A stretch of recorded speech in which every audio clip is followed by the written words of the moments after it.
Chapter 51. The next day, a torrential downpour flooded the second floor of the RV. Many players didn't get their rafts, but Yanlan was relieved to find that they didn't sit around waiting for death. Instead, they devised various strategies. Some carried bed planks to make improvised floats, others brought over mattresses, and still others simply nestled in a plastic bathtub. They all held large black umbrellas, covering themselves tightly. There were only a few rafts, but there were plenty of umbrellas. Outside, the rain was pouring. Yanlan opened the wooden door and looked out. It was only 6 a.m., and the sky was covered with a thick layer of dark clouds, making it very dark even during the day. After leaving the RV, the small room in the raft was dark, so she lit her flashlight again. This flashlight had been acquired early in the game, and after using it intermittently for so long, it was almost dead. Yanlan frowned slightly at the dim, flickering light. It seemed she needed to prepare some lighting tools in advance. Snowball was still asleep, so she took a flashlight and moved a chair outside to sit. The tin eaves extended from the roof, just enough for her to sit down and avoid getting soaked by the pouring rain. It was impossible to make hot meals on the raft, so she took out the bread she had saved over the past few days and, along with some fruit, made a hearty breakfast. She munched on the bread in one hand while gazing at the water with her flashlight. She didn't tie the raft to the RV with ropes like the other players did, but let it drift. Firstly, the rope wouldn't be long enough as the water rose, and secondly, it would be too fixed in place, hindering her progress in exploring for supplies. Suddenly, the flashlight's beam stopped at a certain spot. She quickly puffed her cheeks to swallow the food in her mouth, then held up an umbrella and walked to the edge of the raft. She shone the flashlight carefully. It was indeed a treasure chest, and from the looks of it, it was a gold grade one. The treasure chest was still a bit far from the raft. Yanlan looked around, then went to the rafts only or paddled, and rowed towards the treasure chest. Her strength had risen to 98 points, so the seemingly heavy or was a piece of cake for her. In no time, she reached the treasure chest. A wooden railing separated the raft from the sea. She squatted down, reached through the gap in the railing, and picked up the treasure chest, returning it to the eaves at the door. Metal X5, glass X5, fishing net X1. Fishing net? There was actually a fishing net. Did that mean there were fish in the water? Yanlan looked around and found a suitable place to hang the fishing net. Whether there were fish or not, hanging it there would be no effort at all. Just as she had hung up her fishing net, a system notification sounded. She opened it, and saw it was Yang Xiaoyang. She added him as her friend the last time she traded the raft blueprints, and she hadn't deleted him. They weren't in the same zone, so she had no idea why he was contacting her. Yang Xiaoyang, are you there? Yes, what's up? Yang Xiaoyang, haha, nothing, just checking in. Yanlan was puzzled. She had a feeling there was more to the other person than a simple greeting, but everyone had their privacy, so she didn't press the issue. After closing the chat panel, she resumed her martial arts practice under the eaves. The raft was small.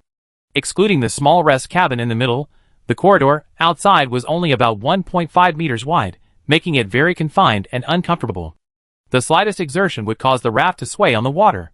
It's better to be on the road. Once you get out of the car, you can just jump around. After practicing for a short while, the message alert rang again. She didn't have many friends, and the local channel was on Do Not Disturb, so every time there was a chat, she opened it. It was Yang Xiaoyang again. I still have something to talk to you about.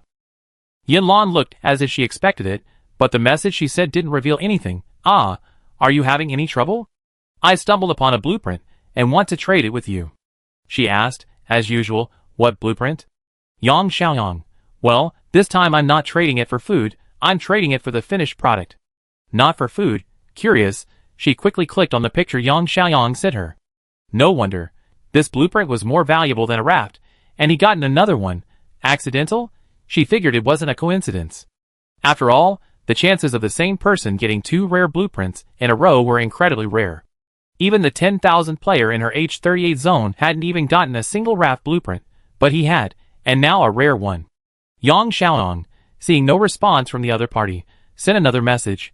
How's it going? Yanlan suppressed her excitement. No problem, I can make the finished product for you today. Okay, I believe you. I really did get this blueprint by chance. Please don't tell anyone.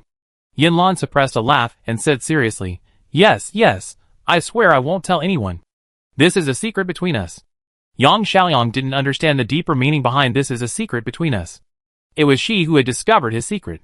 He was young and only saw Yinlan's assurance on the surface.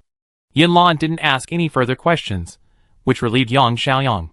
He had traded blueprints a few times in his own zone before, but those players were too cunning, constantly hounding him about where they got the blueprints, why they had so many, and whether there were any tricks.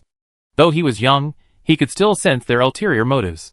They offered persuasion, threats, and bribes, and some even tried to visit him in person. Come on, he was only 10 years old.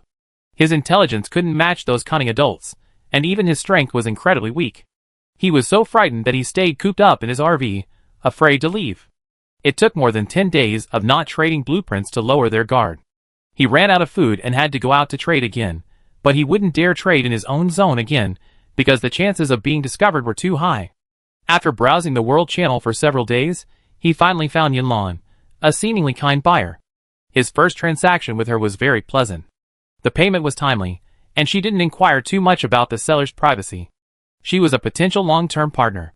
He had originally planned to wait a few days for today's transaction, but he had just encountered a small shark monster. He had no physical damage, and was relying solely on the raft's 1,000 points of defense. While his life was safe, it was enough to make him feel a sense of crisis. If he lacked strength, he would make up for it with hardware, leading to the scene at the beginning. Yinlan couldn't put the blueprint down after receiving it.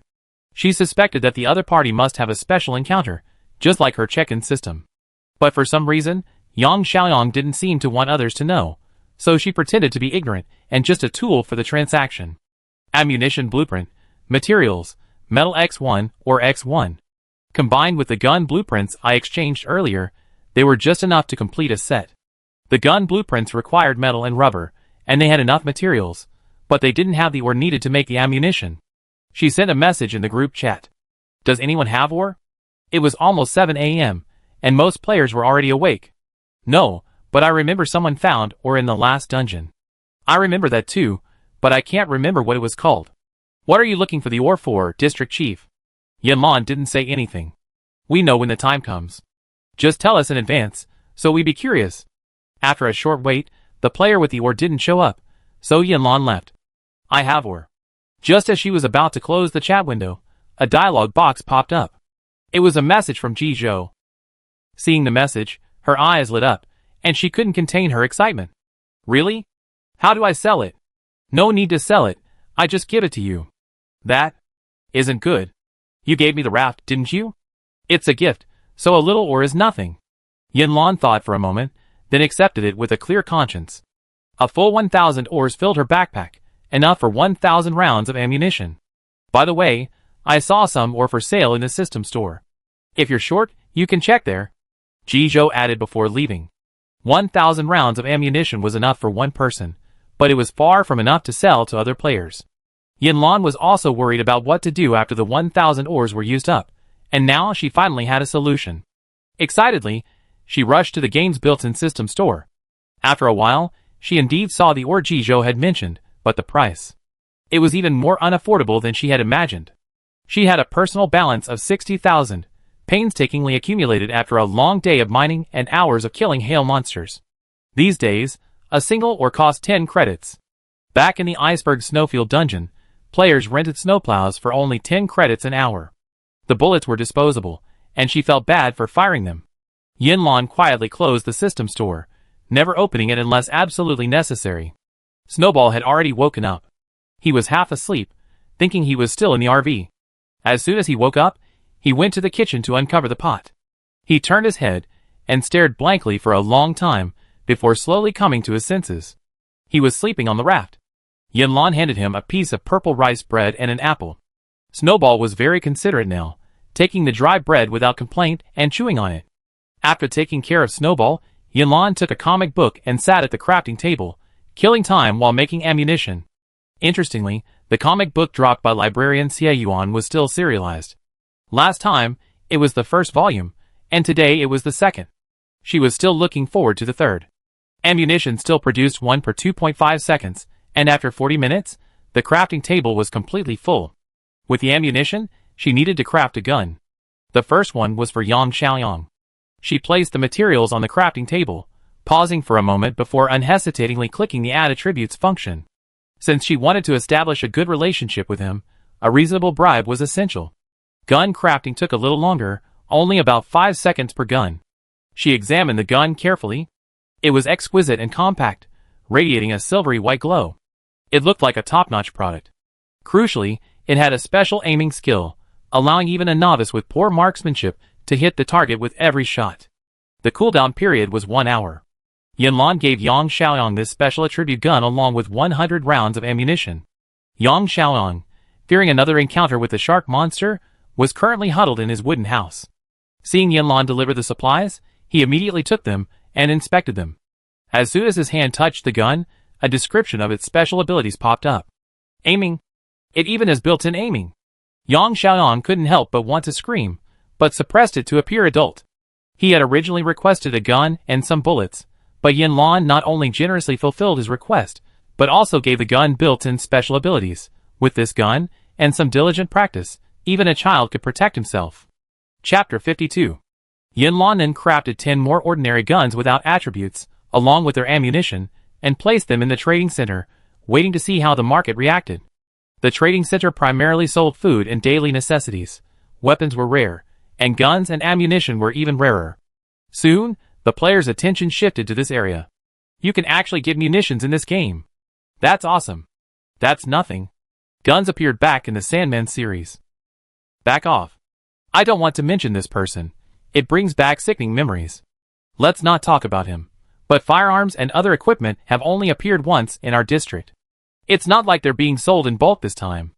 According to Yanlan's habit, as long as there's enough raw materials, there'll be a constant supply. I really want to buy one.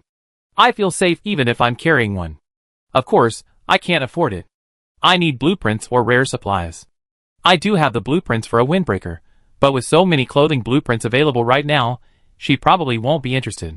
Ha ha ha. You're very self-aware. Li Qingfang saw this message when she joined the group. Guns? Ammunition? The group is growing so fast. Firearms are even appearing. She really wants one too, so she'd be prepared if danger strikes again.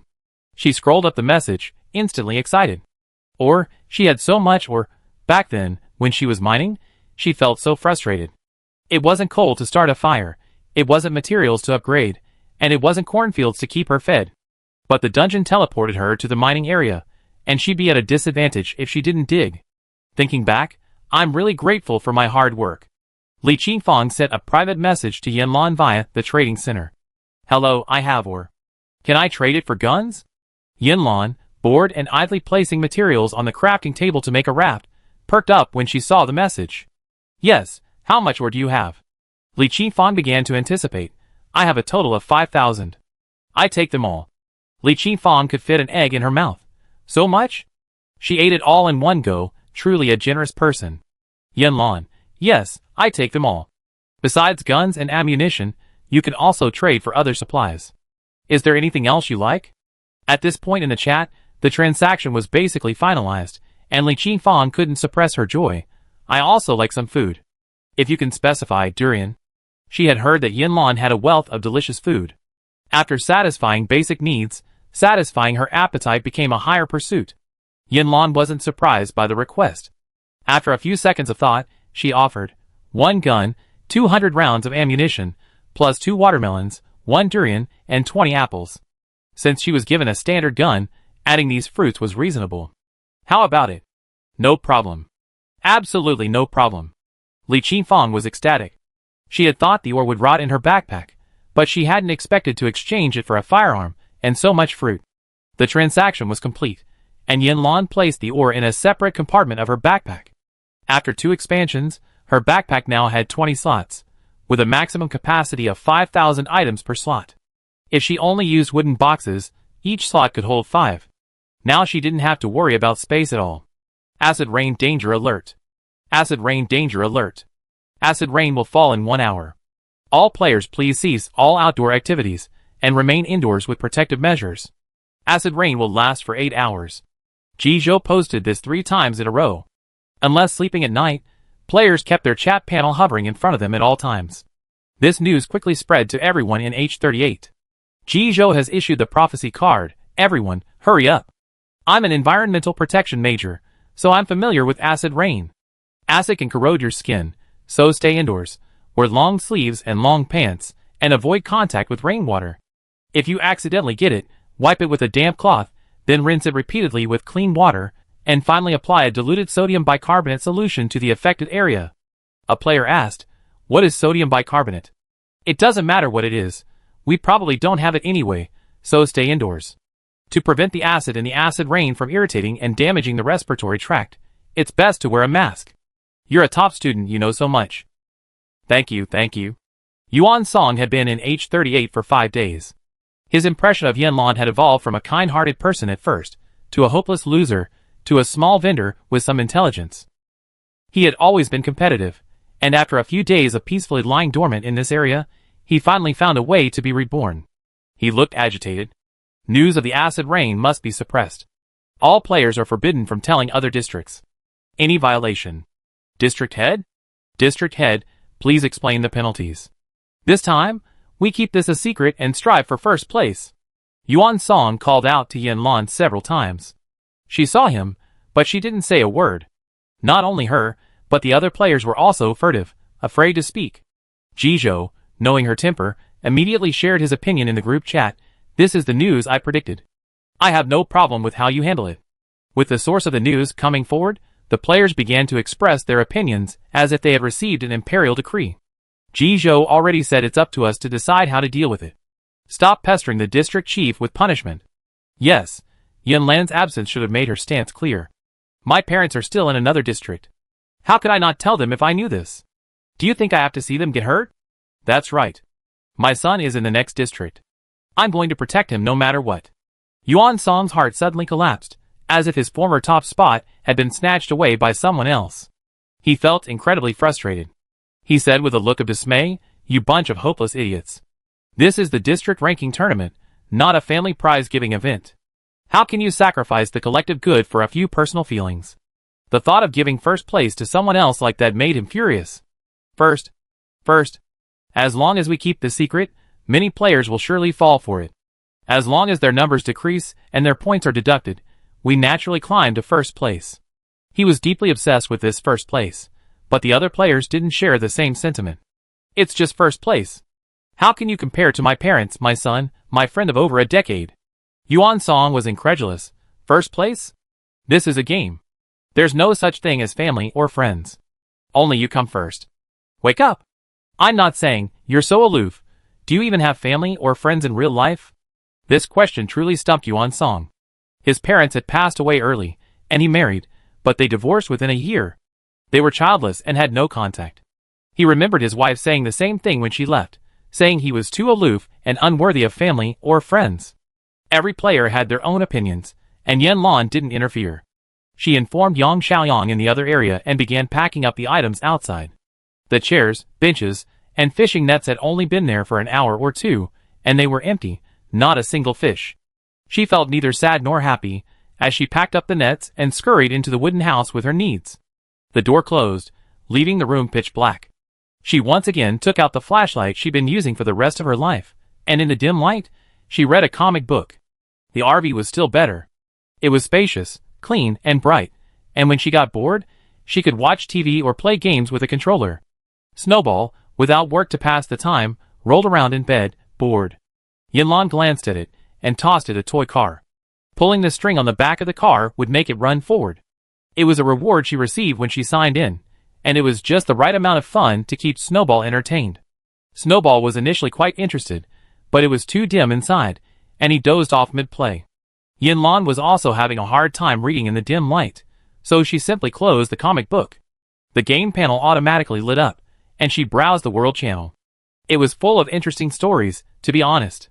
One player said she'd gone through so much trouble to find her boyfriend on the World Channel, only to find him in her own zone, and she even found a new boyfriend. The ridiculous thing is, she actually knew her boyfriend's boyfriend in the real world. They met through her. To get back at her boyfriend, the woman quickly found another boyfriend, only to have his ex-boyfriend become jealous. Upon further questioning, it turned out that his ex-boyfriend's boyfriend actually liked her. The three of them immediately staged a ridiculously melodramatic "You love me, I love him, he loves him" drama on the thread, much to the amusement of the other players. Acid rain arrived half an hour later, and elsewhere, Yang Shui and Su Tong were terrified. Their raft, was a haphazardly cobbled-together collection of planks, with a simple sheet draped overhead for shelter. Light wind and waves were fine, but the acid rain would likely corrode the low-quality sheet in less than a minute. Sister Schwer, I'm a little worried. Do you think we're really going to die here? Su Tong was young, and faced with such an overwhelming natural disaster, she began to panic.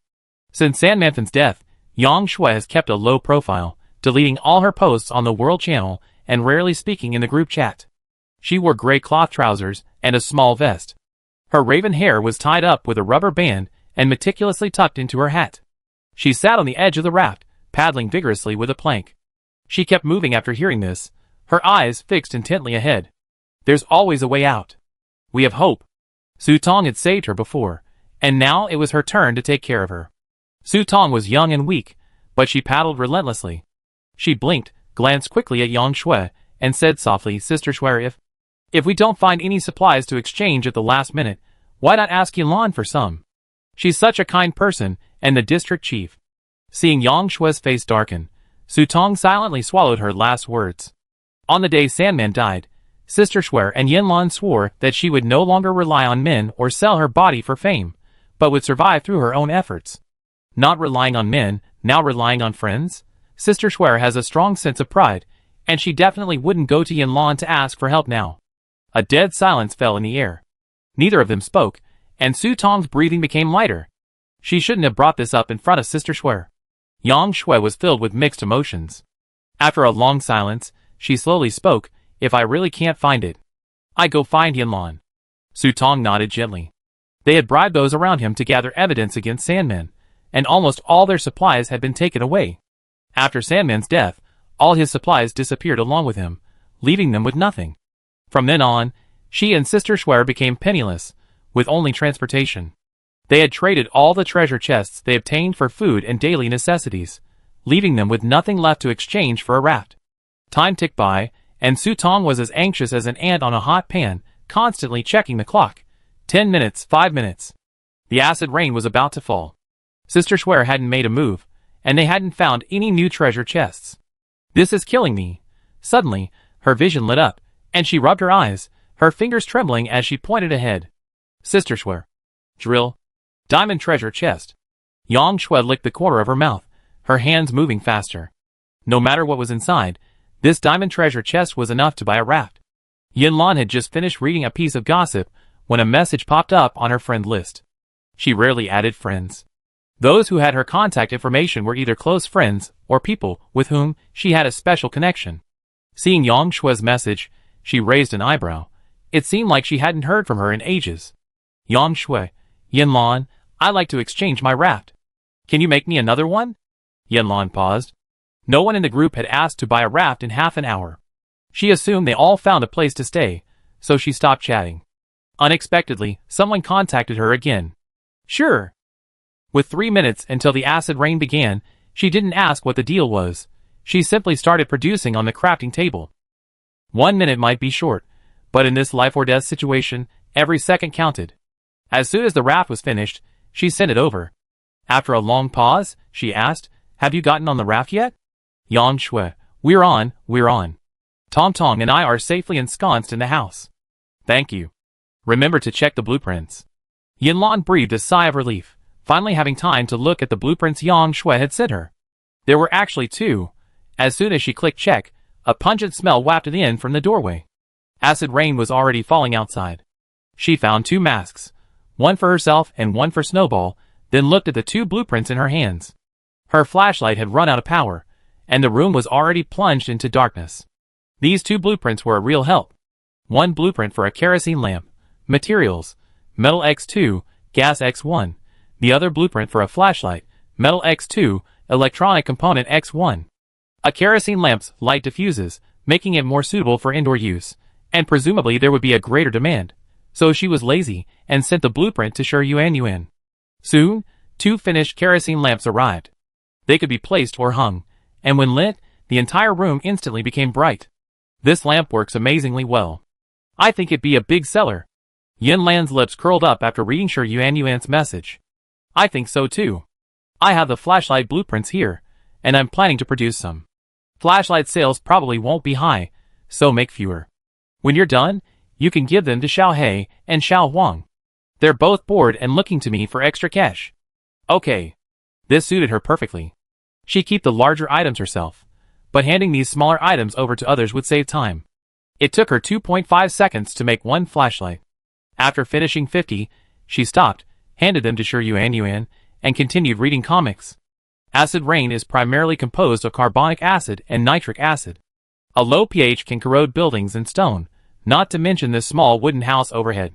The acidic substances falling on the wood create a crackling chemical reaction that sounds terrifying, and even players hiding indoors can feel worried. Fortunately, the acid rain didn't last long. By the time the 8 hours were up, it was normal rain. After being cooped up in the small room for a full 8 hours, Yanlan got up to get some fresh air. Just as she was about to open the door, she paused, as if remembering something, and hurriedly opened the group chat. As expected. Damn, there are potholes everywhere. I thought everything would be fine once the acid rain stopped, but I didn't expect some residue from the eaves to splash onto me. Now it's burning. Me too, I almost got it in my eyes. The professional just said, go rinse it with water. Okay, I go right away. Wait, don't you see water? It's still high in acid. Oh my god, luckily I was slow, otherwise I get a second injury. Yanlan retreated too. To be on the safe side, she wouldn't touch the seawater until tomorrow morning. Chapter 53. Map, Coastal Floating Bridge, Game Days, 6, Weather, Typhoon, Temperature, 24 degrees Celsius, Time, 12 a.m. Danger always lurks in the depths of the night, especially when everyone's vigilance is at its lowest. At this moment, all players were immersed in sleep. At first, there was only a gentle breeze on the sea, but then it gradually accelerated, transforming into an invisible giant beast, roaring recklessly across the waters. The raft swayed in the raging wind and waves, as if it could be swallowed up at any moment. The roar of the storm startled all the players awake. Yanlan sat up abruptly, filled with anxiety. She quickly lit the kerosene lamp, and the dim light swirled in the swaying cabin. Although Snowball was still half asleep, he instinctively flew to Yanlan's side, using his small body to offer a little comfort. Yanlan gently stroked Snowball, trying to calm her heartbeat. Once it finally settled, she picked up the kerosene lamp and decided to go outside to investigate. She knew the noises inside were enough to tell her how fierce the storm was. But she still had to go outside to investigate. She couldn't rest assured until she saw it with her own eyes. Just as she took a step, an even more violent tremor struck. The entire raft seemed to be tossed up and down by a huge wave. Yanlan had to cling to the wall beside her to barely steady herself. At that moment, she could fully grasp the ferocity of the storm raging outside without even having to witness it herself. The furnishings inside the wooden house had been separated, and the tables, chairs, and benches were blown all over the place by the fierce wind, leaving a mess. The only stable wooden bed, tightly attached to the raft, offered a rare stability in the storm, though it also swayed with the raft. Tables, chairs, and benches could easily injure someone. Seeing this, Yanlan quickly stowed the rickety crafting table, tables, chairs, and benches into her backpack. Then, she and Snowball huddled together on the sturdy wooden bed, one hand gripping the bed for stability, while Snowball huddled close to her. Amidst the raging storm, one person and one elf huddled together for warmth. The other players, faced with this sudden change, were all in a state of panic. The group chat once again became their refuge, with everyone speaking out, trying to draw a glimmer of warmth and strength from each other's words. This strong wind came so suddenly, it caught us off guard. When will the storm stop? I can't stand it anymore. If everything can be predicted, how can we play this game? We might as well just change the name to Easy Life. Come to think of it, doesn't Jisho always consider himself a prophet? Why didn't he warn us about tonight's typhoon? Yeah, I was wondering that too. Jisho's predictions are always pretty accurate. As the discussion deepened, some suspicions began to surface. Could it be that he deliberately concealed the news because Yuan Song had a few words with him yesterday? Oh, if that's the case, that's outrageous. Yanlan frowned upon seeing this chaotic scene upon entering the group chat. Looking at the faces that ranged from excited to indignant, she felt like cursing. It seemed that in this circle, people were accustomed to dependence and demanding things, and those who chose to protect themselves were considered outcasts. Selfishness is part of human nature, but it's rare to see it carried to this extent. Though she thought this, her tone remained calm. Sharing information is never an obligation, but a choice. No one has the right to demand that others share their news. As soon as she finished speaking, the chat group fell silent for a few seconds. District Chief, are you defending Ji Zhou? After a while, someone asked, their tone filled with doubt. Yanlan, no, I'm just stating a fact. But isn't that putting us in danger? Someone else objected. Yanlan spoke firmly, what we need to do is improve our ability to protect ourselves in danger, not just blame others. But if he shared this information, our chances of survival would be much higher. Yanlan's lips curled into a wry smile, a feeling of helplessness filling her heart. She had always despised those engaged in internal strife in the face of a crisis, but today, she could no longer conceal her indignation, and she finally couldn't help but speak out. Yanlan, the information is his.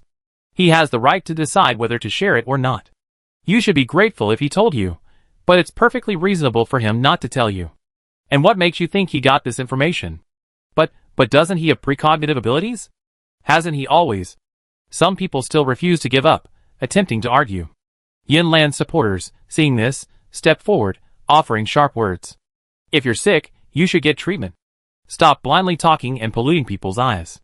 Yuan Zhou's words were tinged with sarcasm. Precognitive abilities aren't omnipotent. Everyone makes mistakes. Lu Shikui's calm analysis was perfectly reasonable. One judges a gentleman by one's own standards. Xie Yuan was even more direct, hitting the nail on the head. Yes, they told you it was out of kindness. No one in other districts shared this information. Some players are just so selfish. When have they ever contributed to the district? And yet they dare to demand it of others? It's speechless. The argument gradually subsided with the forceful responses of Yanlan and her supporters. Initially, those players engaged in verbal sparring, not wanting to offend so many people. When they sensed Yanlan's anger, they all fled. The argument gradually died down, and Yanlan was about to turn and leave when her screen lit up again. It was a message from Ji Zhou. Thank you for your understanding. I only predicted the acid rain yesterday, so the probability of predicting it today is much lower. He actually offered to explain, his nonchalant attitude in the face of misunderstandings, which made Yanlan's heart tighten inexplicably. She quickly replied, why don't you explain clearly? They're wronging you like that. What they think is none of my business. I just want the people I care about to understand me. Ji Zhou's words were concise yet heartfelt, and a warm feeling welled up in Yanlan's heart. While she was stunned, Ji Zhou sent another greeting. How's the situation over there? Are you in any danger? What if? Yanlan's lips curled slightly. I'm safe here for now.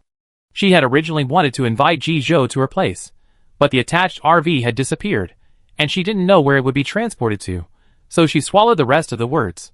What else? He pressed. Yanlan replied gently, it's okay. Stay safe and keep in touch. Yeah, you too. Closing the chat window with Ji Zhou, Yanlan tightly grasped the flashlight and slowly pushed open the creaking wooden door. A beam of light instantly pierced the darkness, illuminating the vast sea ahead. The surroundings were engulfed in the thick darkness, with only the flashlight's halo flickering in the darkness, appearing both small and fragile. Her heart suddenly tightened, as if she had a foreboding premonition. Looking closely, the raft seemed to have quietly left the road it had been supporting, drifting alone on the vast ocean. This was a deep sea, hiding endless unknowns and dangers. Bang! A sudden loud noise echoed, and the raft jolted violently, as if struck by something. This was no typhoon, but rather some unknown creature attacking the raft. Yanlan cursed inwardly, fearing what she feared would come true, crises coming one after another, catching her off guard. Emergency mission triggered. Octopus monster, please destroy it quickly. The mission came like a bolt from the blue. Yanlan shook her head helplessly, thinking to herself, how could we have such a troublesome octopus monster during this typhoon? It's like adding insult to injury. Another violent shockwave struck, and the raft swayed in the wind and waves. Yanlan barely managed to steady herself, thinking to herself. Although her raft had an initial 1,000 points of defense, it probably wouldn't hold out for long against this double attack. Yanlan quickly pulled the gleaming frost moon bow from her backpack and, without hesitation, headed for the heart of the storm. Seeing this, Snowball wasn't about to be left behind, his small body standing straight, ready to fight alongside. However, as soon as he stepped out of the sheltered hut, he was swept around by the fierce wind. He could only anxiously circle around the door, his squeaking noises expressing his unwillingness and worry. Yanlan looked back at the struggling Snowball, a warm feeling welling up in her heart, only to strengthen her resolve. She had to deal with this tiny octopus monster as soon as possible, for herself and her companions. So, she took a deep breath, drew her bowstring to its full length, and prepared for the coming battle. Snowball had no choice but to retreat back to the cabin, clenching his paws to cheer his little master on. These were two giant octopus monsters, their massive heads adorned with two eyes gleaming faintly green. Their 8 powerful tentacles tore freely above the surface of the sea, stirring up wave after wave of immense waves, as if they were about to devour everything. One of the octopus monsters swung its front tentacles violently, its suction cups clinging to the drifting raft like a magnet, attempting to pull it into the abyss with its violent swaying. However, Yinlan gave it no chance. She stood firm, her eyes calm and resolute. Without hesitation, she raised the bow, emitting an icy blue sheen, and gently pulled. Skill 1, Pierce. 2 flashes of cold light appeared, and the 2 tentacles clinging to the raft were completely severed and fell into the sea. The octopus monster, having lost its tentacles, was about to launch a violent counterattack, but Yinlan had already taken the initiative, drawing her bow again. Skill 2, Stun. 2 arrows pierced the air, striking the other octopus monster with unerring precision. Instantly, the 2 behemoths froze, as if paused. Yinlan pressed her advantage, launching a barrage of arrows, each imbued with a special skill. The precise strikes left the octopus monster no chance to breathe. When all her skill arrows were used up, she used her backpack slots to quickly transform. Frost Moon bit her bow, retracting it, and a delicately designed pistol appeared in her hand, her movement smooth and flowing. Bang, bang, bang. Gunshots rang out in rapid succession, each one accompanied by a rapid drop in the octopus health. Although Yinlan was new to spearmanship, she quickly mastered the pistol shooting technique, drawing on years of archery training. Each bullet landed precisely on its target. Finally, the 2 giant octopuses' health was reduced to 0. Mission completed, 20,000 points added. This achievement brought Yinlan a sense of relief. She checked the raft's defenses. The initial 1,000 points had been depleted by more than half. But thinking of the generous reward each octopus brought, 10,000 points each, she couldn't help but feel that this battle, while risky, was worth it. Her joy didn't last long when a sudden gust of wind swept in, and the raft seemed like a small boat in the raging waves, mercilessly thrown high into the air and then plummeting back down, like a roller coaster. Yinlan gritted her teeth, relying on her exceptional mental fortitude to maintain her composure. Outside, the wind bit hard, the waves roared, and the cold, sea smell mingled with it, nearly suffocating her. She glanced around quickly, confirming there were no new threats, and quickly retreated to the relative warmth of the cabin. Snowball, who had been waiting inside, instantly saw Yinlan return safely, and the worry in his eyes vanished. He seemed to sense Yinlan's fatigue and hardship, and he stepped forward to rub her waist and back. The typhoon raged all night, showing no signs of abating until the next morning. The raft teetered in the strong winds, and Yinlan, usually a good sleeper, was now thrown awake. She stayed awake all night, alert to any possible danger. Chapter 54. Yinlan was dizzy, and nearly vomiting from the turbulence. She had to ask Luo Wen for some seasickness pills to barely make it to dawn, but her eyes were still bloodshot from exhaustion. Though her raft had weathered the typhoon's rigors, it still maintained a sturdy defense value of 500 points, barely maintaining its balance and avoiding being swallowed by the fierce winds and waves. However, not all players were so lucky, and Yuan Song was one of them. Due to malicious comments in the group, Yuan Song, out of respect, was unable to promptly ask Yinlan for the sturdy raft. After his RV was submerged by the merciless sea, he had no choice but to turn to the Jin gang for help and purchase a seemingly simple raft. Although Chen Xingxing's craftsmanship had improved the raft's speed and durability somewhat, it still lacked the meticulous craftsmanship of Yinlan's professional raft. Unfortunately, Yuan Song's bad luck reached its peak just hours after the typhoon arrived. His small raft teetered precariously in the surging waves, ultimately unable to withstand the force of nature and capsized. At that moment, Yuan Song was suddenly thrown into the icy cold water, choking on several mouthfuls of dirty salt water, and his skin was scratched by the jagged barbs on the raft as he struggled. Thankfully, Yuan Song had been a water enthusiast since childhood, and was quite adept at swimming. He quickly caught his breath, struggled to poke his head out of the water, and spit out the water. His gaze fell upon the capsized raft, and a feeling of powerlessness and defeat welled up in him. Yuan Song swam with all his might towards the capsized raft, with only one thought in mind, to flip it over. However, the raft's heaviness was beyond his imagination, and the resistance of the water made each attempt incredibly difficult. Every time he nearly reached the brink of success, a sudden gust of wind would swiftly arrive, wiping out his efforts, and the raft stubbornly remained in its original position. Fuck! Yuan Song finally couldn't contain his inner rage and cursed. He pounded the raft furiously, as if that were the only way to vent all his frustration and discontent. But fate seemed determined not to let him off so easily. During one of his frantic thrashings, a sharp barb pierced his skin mercilessly. Ouch! Yuan Song cried out in pain, instinctively bracing himself on the raft with his elbows, freeing one hand to pull out the damn barb. The pain contorted his face, but he finally gritted his teeth and pulled it out. Hiss! Another sharp pain flared up, and he frowned in agony. It took a while for him to recover from the intense pain. At this moment, Yuan Song felt as if he were plagued by bad luck, all his misfortunes concentrated in this moment. The raft couldn't flip, so he could only lie on the cold surface, letting the night water soak his body. The strong typhoon only exacerbated his coldness and helplessness. He knew that if this situation continued, it would be a great test for him. At this moment, he began to regret why he had stubbornly opposed Yanlan. If only he hadn't argued with her, he would have been like everyone else, huddled in the sturdy wooden house. Housed in the small, dimly lit wooden house, Yanlan felt as if she were trapped in an invisible cage. Finally, when the first rays of sunlight gently touched her face, she almost couldn't wait to push open the door and step outside. The wind had subsided somewhat since last night. She stretched her limbs and took a deep breath of the long-awaited fresh air. The air was devoid of the pungent, corrosive smell of acid rain, replaced by the unique salty, damp, and refreshing air of the sea, refreshing and refreshing. The wind continued to blow, but its speed was much weaker than yesterday, unexpectedly becoming free power for the raft, propelling it across the sea at an unprecedented speed. Yanlan didn't deliberately control the raft's direction, choosing instead to drift with the current, enjoying this rare peace and freedom. After all, in this game world without a fixed map or clear direction, she had no idea where to go. As the raft continued to move forward, the once monotonous scene on the sea gradually changed.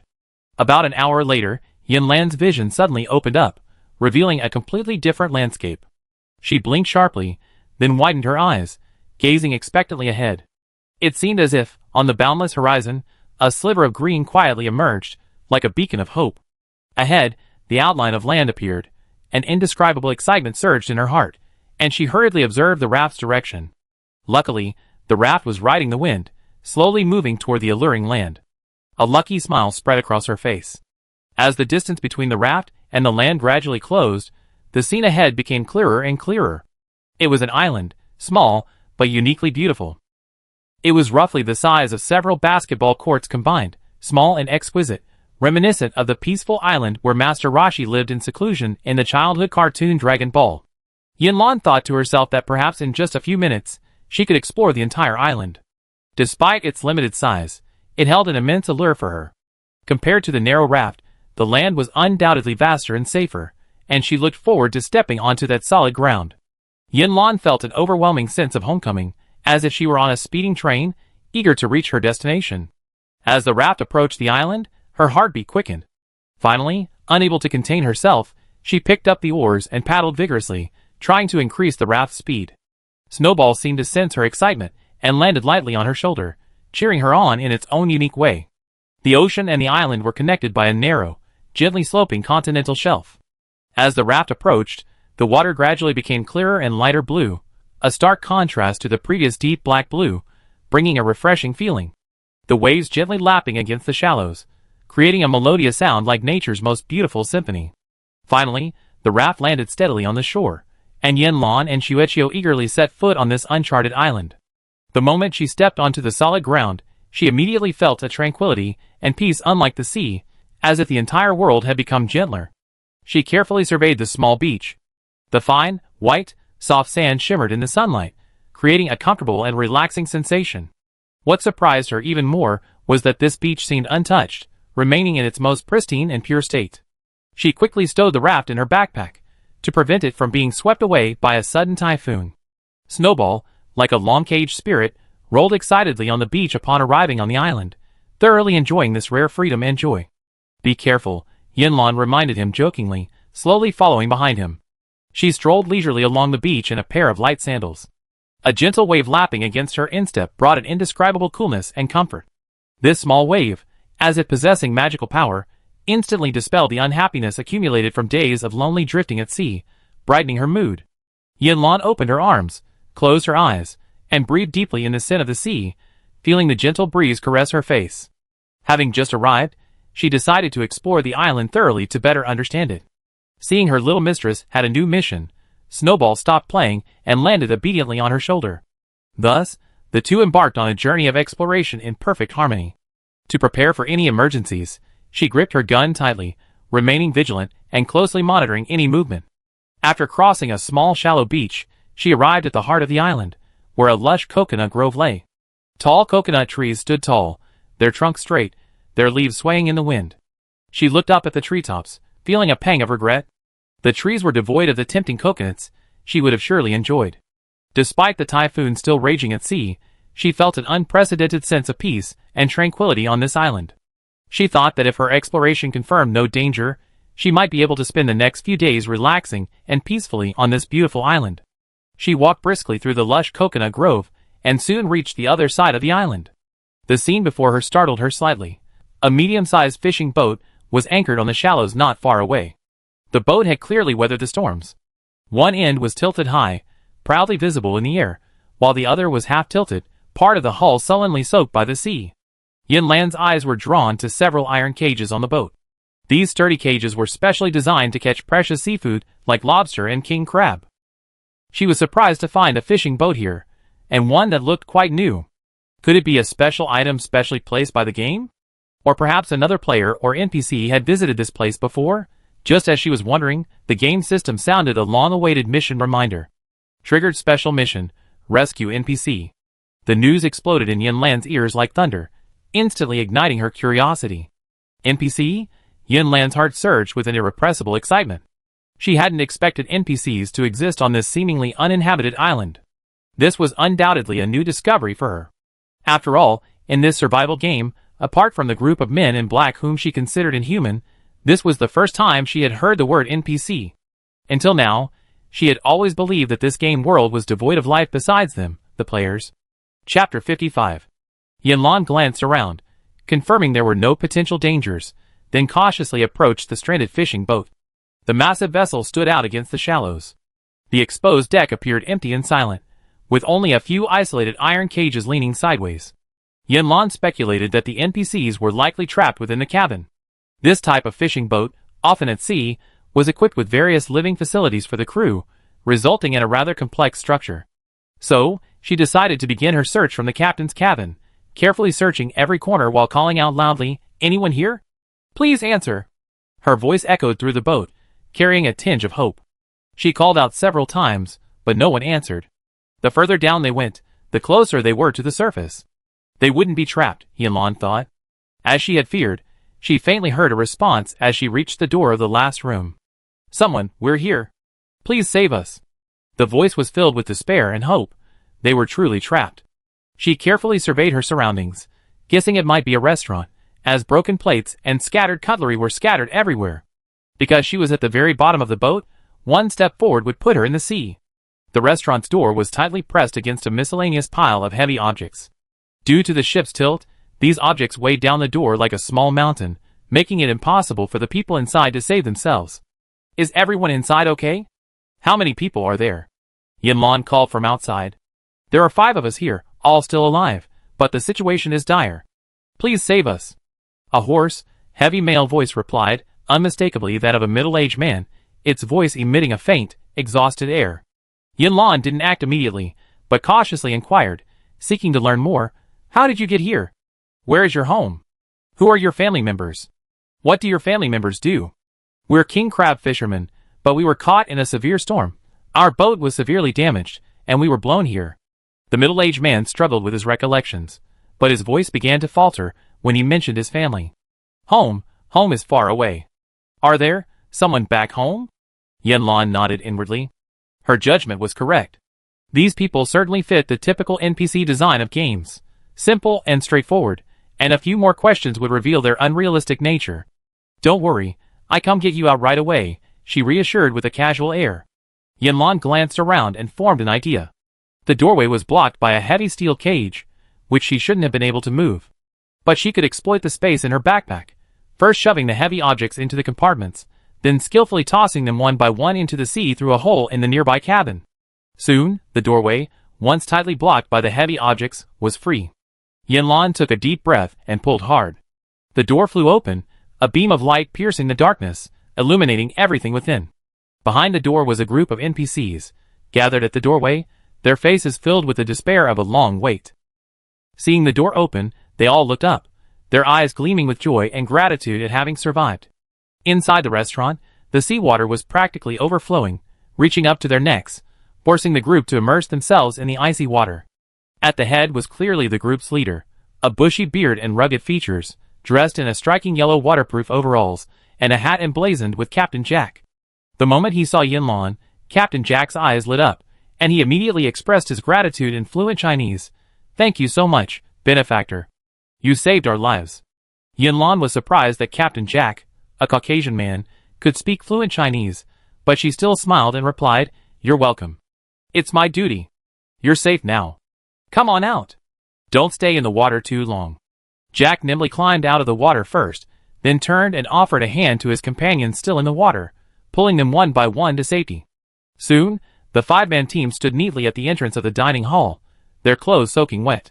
Captain Jack looked around, a flicker of confusion in his eyes. "Huh? That's strange. Where's that heavy object at the entrance? We tried so hard to move it before, but we couldn't." Yanlan stood beside him, speaking casually. "Oh, that thing. I just pushed it into the sea." Captain Jack's gaze lingered on Yanlan for a moment, but then shifted away, seemingly unconvinced by her explanation. Yanlan took the opportunity to observe the crew members carefully. They looked perfectly normal, showing no surprise at the effortless movement of this seemingly fragile woman. Even the peculiar, eye-catching elf Snowball on her shoulder failed to catch their attention. Since the fishing boat had mostly sunk, and it wasn't advisable to stay any longer, they decided to head for the coconut grove in the center of the island. Tall coconut trees stood tall in the grove, bringing a touch of greenery and coolness to the landscape. The crew, clearly exhausted, found a few coconut trees to rest under, their faces radiating relief after surviving a disaster. Yanlan and Snowball tacitly chose a seat not far away, trying not to disturb the crew. She gently stroked Snowball's soft fur, and Snowball, as if sensing her owner's mood, quietly nestled against her. Just as Yanlan was contemplating how to stay with the strangers tonight, Captain Jack slowly approached, his face a mixture of embarrassment and apology. "Sir, we've been adrift at sea for many days, and have run out of food. I wonder if you could be so generous as to share some with us. We would be deeply grateful." Yanlan's gaze involuntarily flickered past Captain Jack to the group of crew members behind him. Their lips were dry and chapped, their faces pale, clearly having not eaten for a long time. She weighed the pros and cons briefly before deciding to lend a hand. After all, her supplies were still plentiful, so giving them some wouldn't make a big difference. Furthermore, the quest hadn't been completed yet, and she had a vague feeling that to complete this unknown mission, she might need to go along with the NPC's wishes. "Okay, no problem." Yanlan smiled in response. Just as she was about to take food from her backpack, she suddenly realized something. These people probably didn't know about the existence of players like her. To avoid further trouble, she couldn't show the backpack directly to the NPCs. It would be disastrous if they mistook her for someone else. This was her trump card, but she better not reveal it to strangers.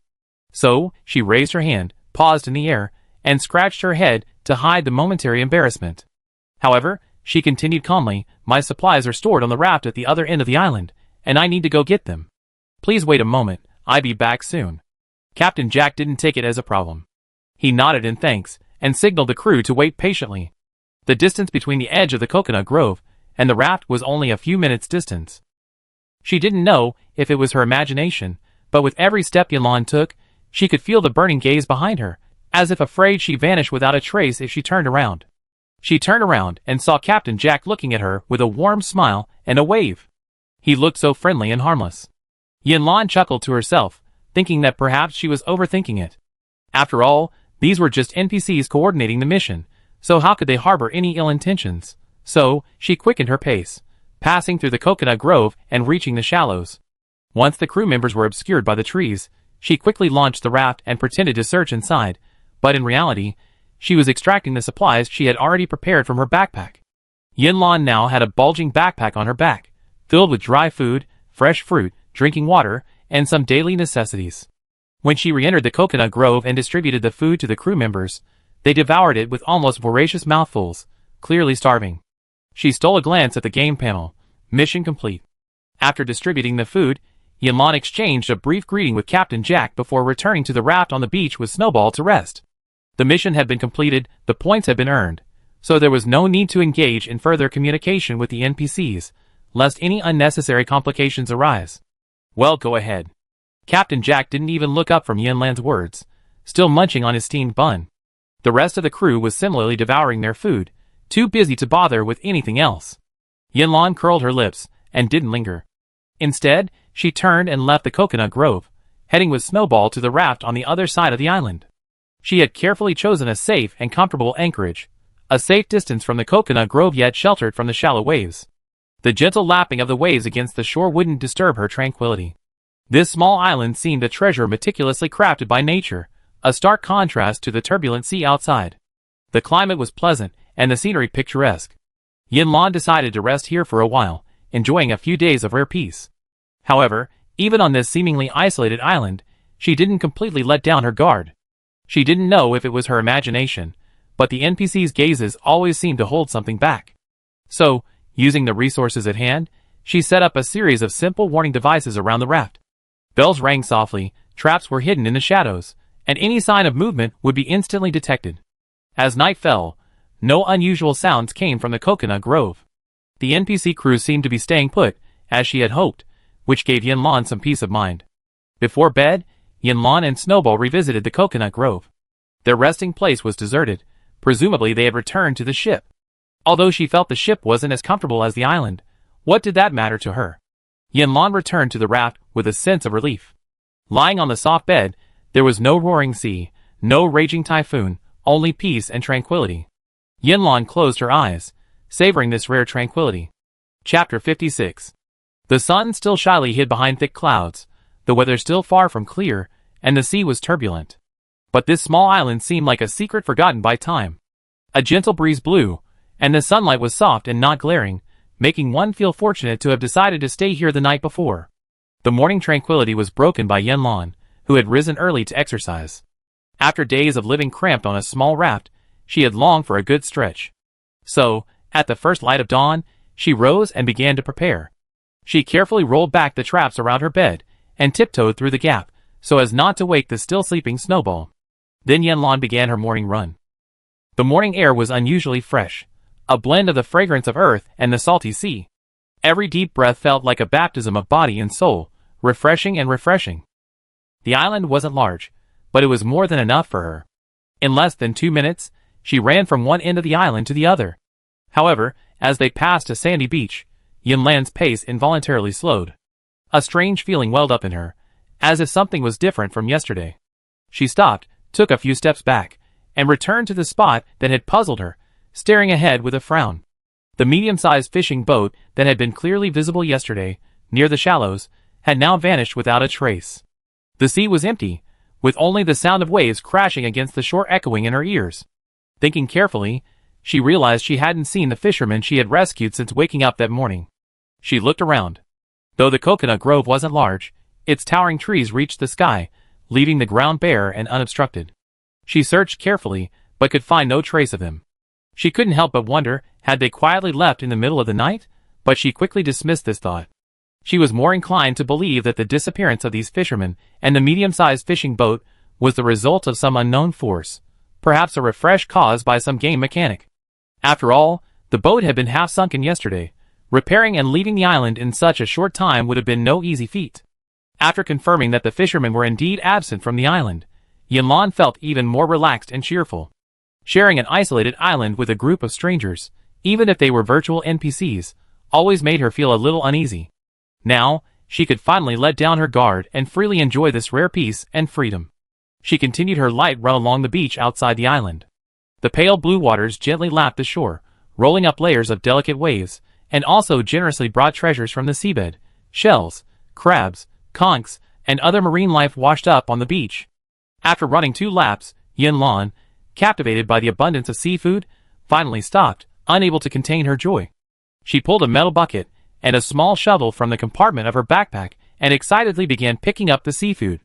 The water hadn't yet completely receded, and many marine creatures hadn't yet had time to hide in the sand, remaining clearly visible on the beach. After a few steps, Yin Lan's attention was drawn to several cat-sized snails lying in the sand. These snails were incredibly large, with only their plump flesh peeking out from the sand, resembling delicate hats. She approached cautiously, fearing to disturb them. The moment her hand touched the cat-sized snail, the plump flesh seemed to sense something and quickly shrunk back into its shell. But she was quick-witted and gave the flesh a gentle squeeze. With a sizzling sound, water splashed out, accompanied by a salty, fresh scent. The speed of the spray gave a clear indication of its plumpness. Yinlan placed it in the iron bucket with satisfaction. She had previously watched videos online about catching seafood and had learned many practical techniques. Razor clams leave tiny pores on their upper surfaces as a breathing passage, while crabs leave a series of distinctive crawling tracks on the beach, which are crucial clues to their hiding places. With this knowledge, she quickly found a wealth of seafood. Sea crabs so plump you could almost see the roe, bamboo clams longer than chopsticks, hairy clams with tongues adorably lolling out, and aggressive tiger prawns. Even more surprising, she discovered lively mantis shrimp and large sea cucumbers clinging to rocks, gradually filling her bucket. In addition to the seafood, Yinlan also scooped up a handful of exceptionally fresh and tender seaweed. This seaweed, simply mixed with cold sauce, makes a delicious dish to go with wine. It had been ages since she had seafood, and Yinlan missed it a little. The last time she had it was over 20 days ago, when she traded precious supplies for 5 pounds of Australian lobster from Sunflower. Their luck had been bad lately. The supplies they found were mediocre, barely enough for them, and they rarely traded with her. And now, looking at this bucket overflowing with seafood, she couldn't wait any longer. The water had completely receded, and Yinlan walked around the beach, returning to the coconut grove with her fully stocked bucket. At that moment, Snowball woke from his sleep and saw his little master flying towards him excitedly. Yinlan was in a particularly good mood today. "How about we have seafood porridge today?" The new term seafood porridge piqued Snowball's curiosity. He mistakenly thought it was a delicious dish similar to a hamburger, so he excitedly flew towards Yinlan. But upon seeing the seafood inside the bucket, he was immediately drawn in and flew over to the bucket to examine it carefully. Yinlan simply placed the bucket gently on the ground and let him examine it. She then took out her water collector. She had kept it in her backpack during these days of drifting at sea to prevent it from being blown overboard. Now that the NPCs had left, she could finally use the water collector to store some drinking water. Yinlan then thought of her fast-growing flower pot. This magical flower pot could produce ripe fruits in a short time, but due to the stagnation of time and space in her backpack, it had not produced any new fruit in the past few days. She quickly removed the flower pot from her backpack and placed it outdoors, allowing it to fully absorb the sun's nourishment. With everything ready, Yinlan began preparing the ingredients for the seafood porridge. She carefully cleaned the seafood in the iron bucket, while Snowball observed curiously, occasionally poking at it with his paws. In the days without her RV, Yinlan cleverly used the charcoal brazier she found in the iceberg snowfield dungeon to build a simple stove. She found a few dry logs and built a warm fire. She placed an iron rack over the charcoal brazier, as if she were back in her RV cooking days. Washed rice grains were gently poured into the pot.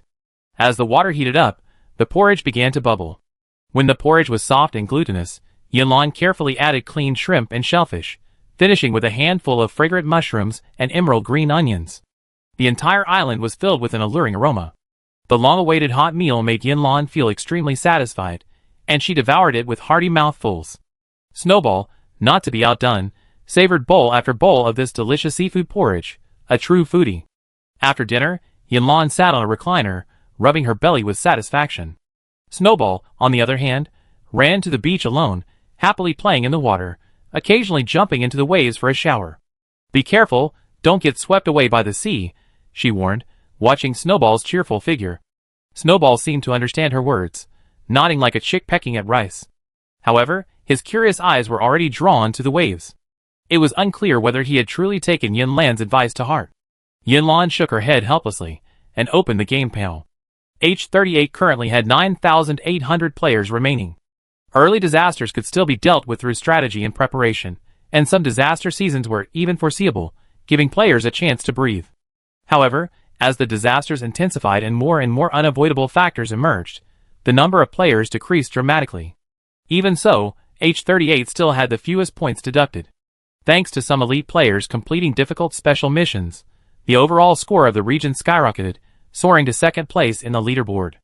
The top 5 players in the points ranking will receive rewards, and as long as they maintain this position, they still have a good chance of making it. Just as Yanlan was immersed in gathering intelligence from various districts and analyzing the situation, a message came through the chat window. Yanlan, help! Borrow some bullets. Not long ago, Yuan Zhou had traded her a high-performance gun and a few weeks' worth of ammunition. Now, just 2 days later, he came asking for help, clearly facing challenges beyond his expectations. She transferred 50 rounds without hesitation, asking no questions, fearing that sending a message would distract her. The guns and ammunition she had crafted earlier had quickly sold out, and players were urgently urging her to produce more. The 50 rounds she gave to Yuan Zhou were from her own stockpile. Combat weapons needed to be readily available, so she immediately took out her crafting station and ore.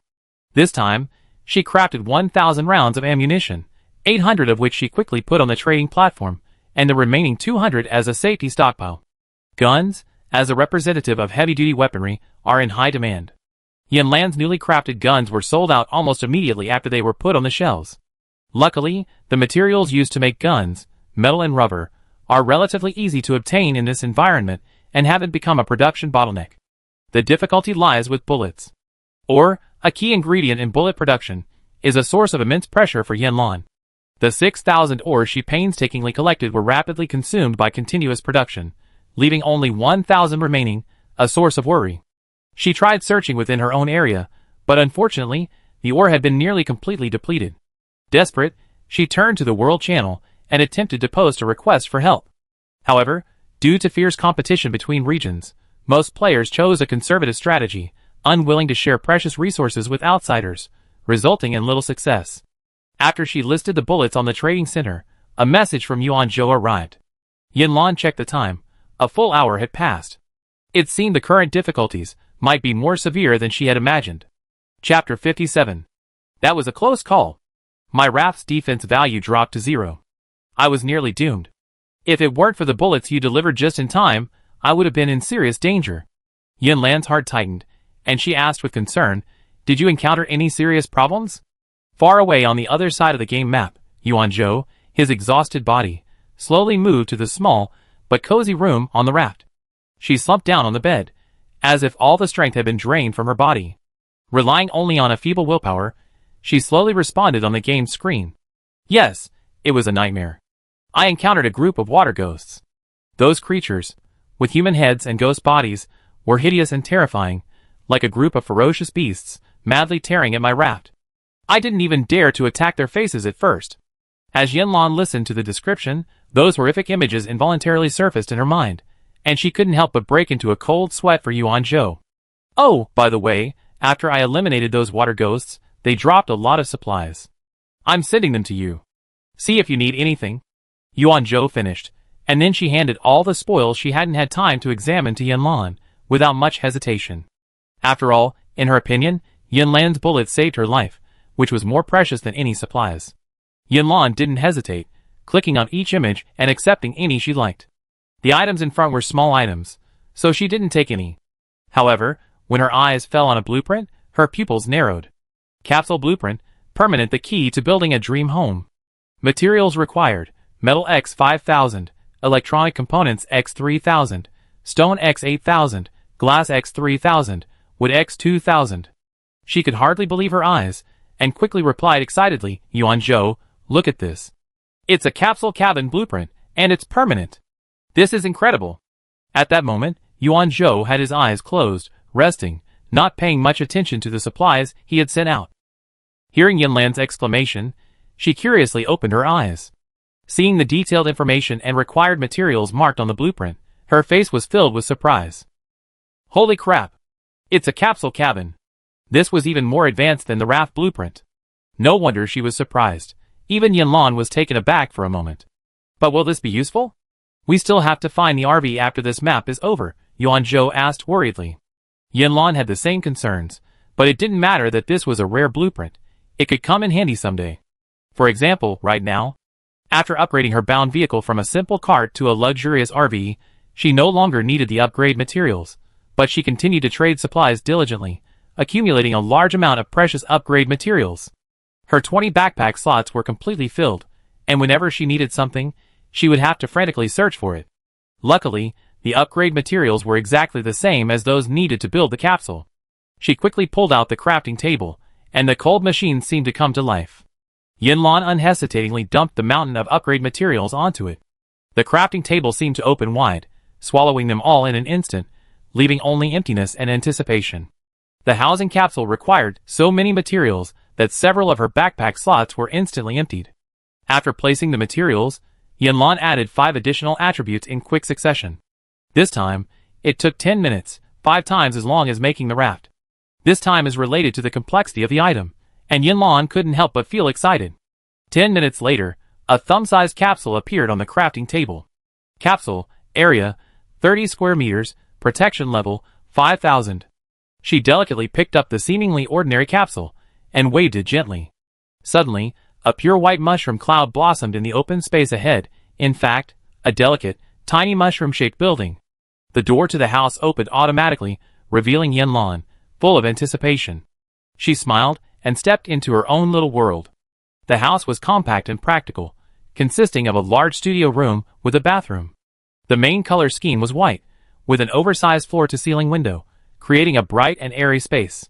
The materials used included wood and stone, so the room was furnished with a wooden bed and wardrobe. Even more impressive was the room's extensive use of glass and electronic components, not only boasting a comprehensive electrical system, but also meticulously installed showers and water heaters in the bathroom. Yinlan was delighted. It was truly worthy of the price she had invested in its production. She excitedly took several photos of the capsule, and shared them with Yuanzhou, along with a few beautiful pictures. She also restocked her ammunition with 100 rounds. The capsule blueprint was so valuable, she felt even 100 rounds wouldn't be enough. After surveying the room, Yinlan left the capsule. She decided to move the raft's simple mattresses and blankets into the capsule. After all, who would want to sleep on a rickety raft when they had such a sophisticated home? Just as she was about to leave, Snowball flew over in a panic, his eyes filled with anxiety and uneasiness. Snowball only panicked in emergencies, and her heart leaped as she hurried forward. What's wrong? What happened? Snowball pointed with his paw into the distance. Yinlan followed his lead, and saw a massive sailboat slowly approaching on the previously calm sea. The sailboat's massive hull, constructed of iron, looked exceptionally sturdy, its black canvas fluttering in the wind, adding a touch of mystery. Most striking was the group of men standing on the apex of the sailboat. They were armed with swords and looked menacing, clearly harboring ill intentions. They had found a small island, calm and peaceful, safe and comfortable, where they could spend the remaining days in peace. That's what Yinlan thought. But the reality was, she caught a glimpse of the menacing black ship, and alarm bells rang. She decisively activated the capsule's recovery function, and quickly stowed it in her backpack. Then, with swift movements, she tucked the raft, crafting table, and lounge chair, everything that might reveal their whereabouts, into her backpack, ensuring that not a trace was left. After completing this, Yinlan, without a moment's hesitation, rushed into the coconut grove with Snowball in tow, concealing herself behind a stout tree trunk. The island was limited in size, and lacked any major shelter, making it difficult to remain hidden for long, but at least she could temporarily avoid enemy sight. The ship stopped a safe distance from the island, and began to slowly approach the shore. Yinlan's position, not directly in front of the ship, bought her some precious time, but sooner or later, the group would discover something unusual on the island.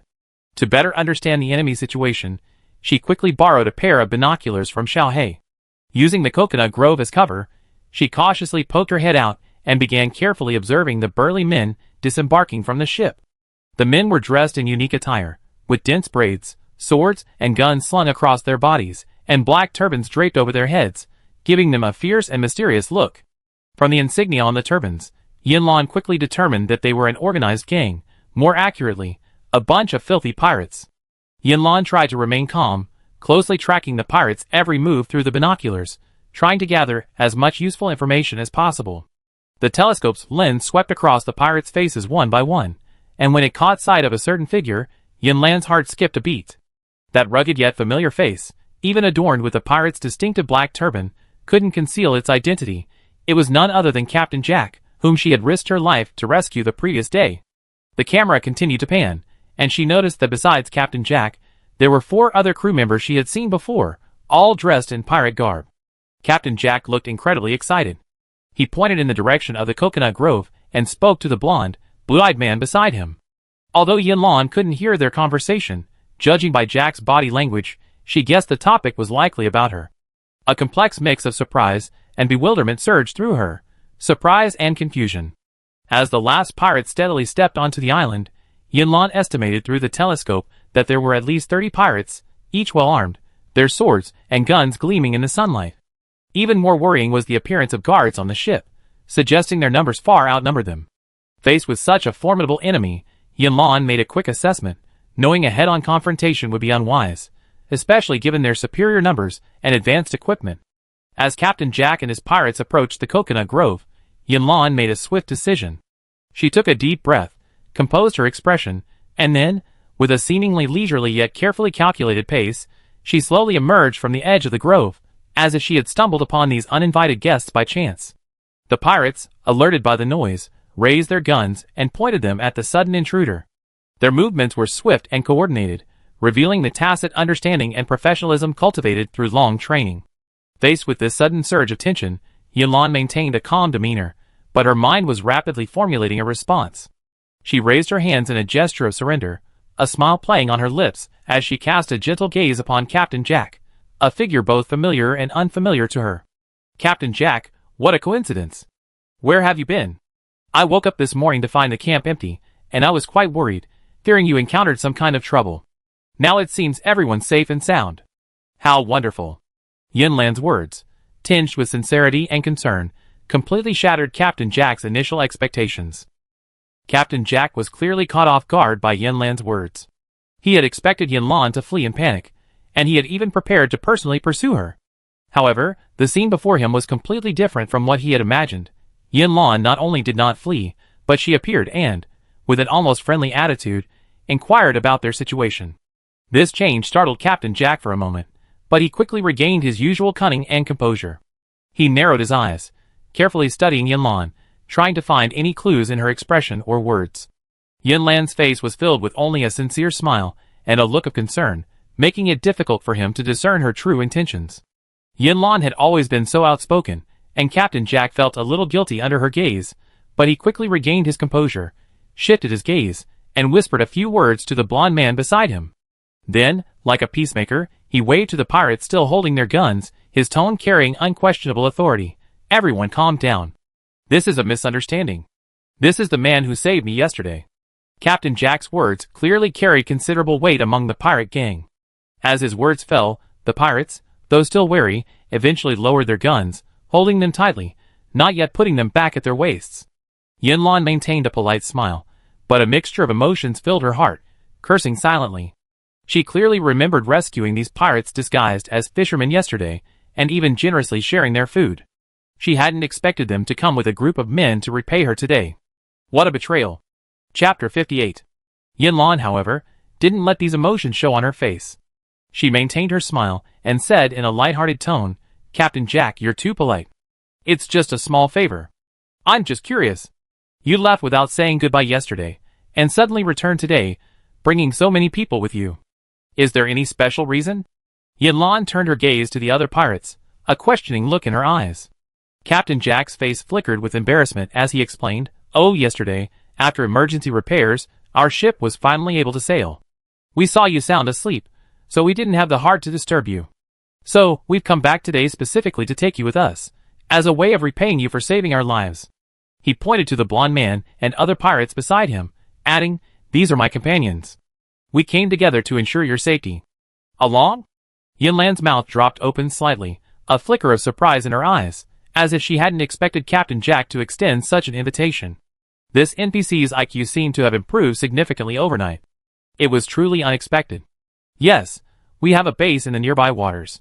It's beautiful and rich in resources, and we like to invite you to visit. Captain Jack smiled sincerely, as if genuinely grateful. Yinlan's face instantly lit up with a nice smile, and she clapped her hands excitedly. Really? That's fantastic. I've been staying on this little island the whole time, and I'm almost going moldy from boredom. Seeing Yinlan's cooperation, Captain Jack exchanged a knowing glance with the blond man beside him, then turned and prepared to lead Yinlan toward the sailboat.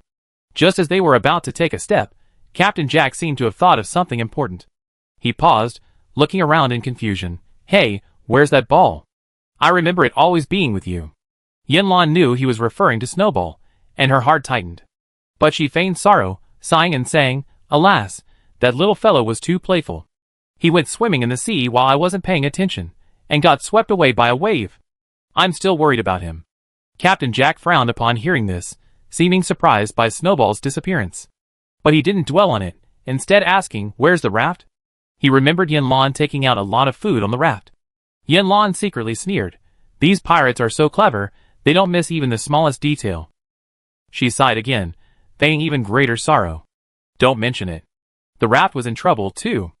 A strong wind blew it away last night. Luckily, I'm a good swimmer and swam back. I'm truly penniless now. I have nothing."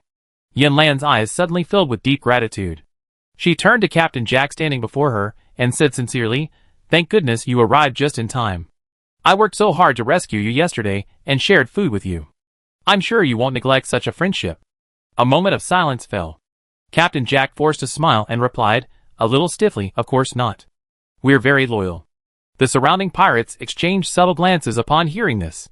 At this moment, the pirates who had gone out to explore the island returned, shaking their heads slightly, as if silently conveying some kind of message. This gesture seemed to lower the guard of everyone present. Then, without further ado, the group surrounded Yinlan and escorted her aboard. Once aboard, Jack assigned her to two young, strong pirates. With expressionless faces, they led her to a small cabin and said calmly, "It will take us a whole day to reach our destination. You sleep here for the time being. The conditions on board are limited, so you have to make do for now." Yinlan's eyes quickly swept across the small room before her. It had no windows, only a faint sunlight streaming in from overhead. The room was filled with weeds, hardly a habitable place. But she continued to smile. "Okay, thank you guys." After closing the door, Yinlan keenly noticed that the outside wasn't completely silent. She gently put her ear to the wooden door. Sure enough, the two pirates hadn't left, but stood at a distance, as if secretly observing her. She curled her lips, and turned back to sit on the weeds. To pass the time and find solace, she opened the game panel. Whether in the group chat or the world channel, no one had the same experience as her. It seemed that the map was random, and each person was a unique adventurer. As the last rays of sunset faded, the sky was deeply stained by dusk, and the weed-covered hut was shrouded in a thick darkness. Just as the quiet and oppressive atmosphere reached its peak, heavy footsteps suddenly sounded outside the door, followed by a creaking sound on the hinges, and the door slowly opened. The two impassive pirate guards entered, like a part of the dim surroundings, carrying an irresistible aura.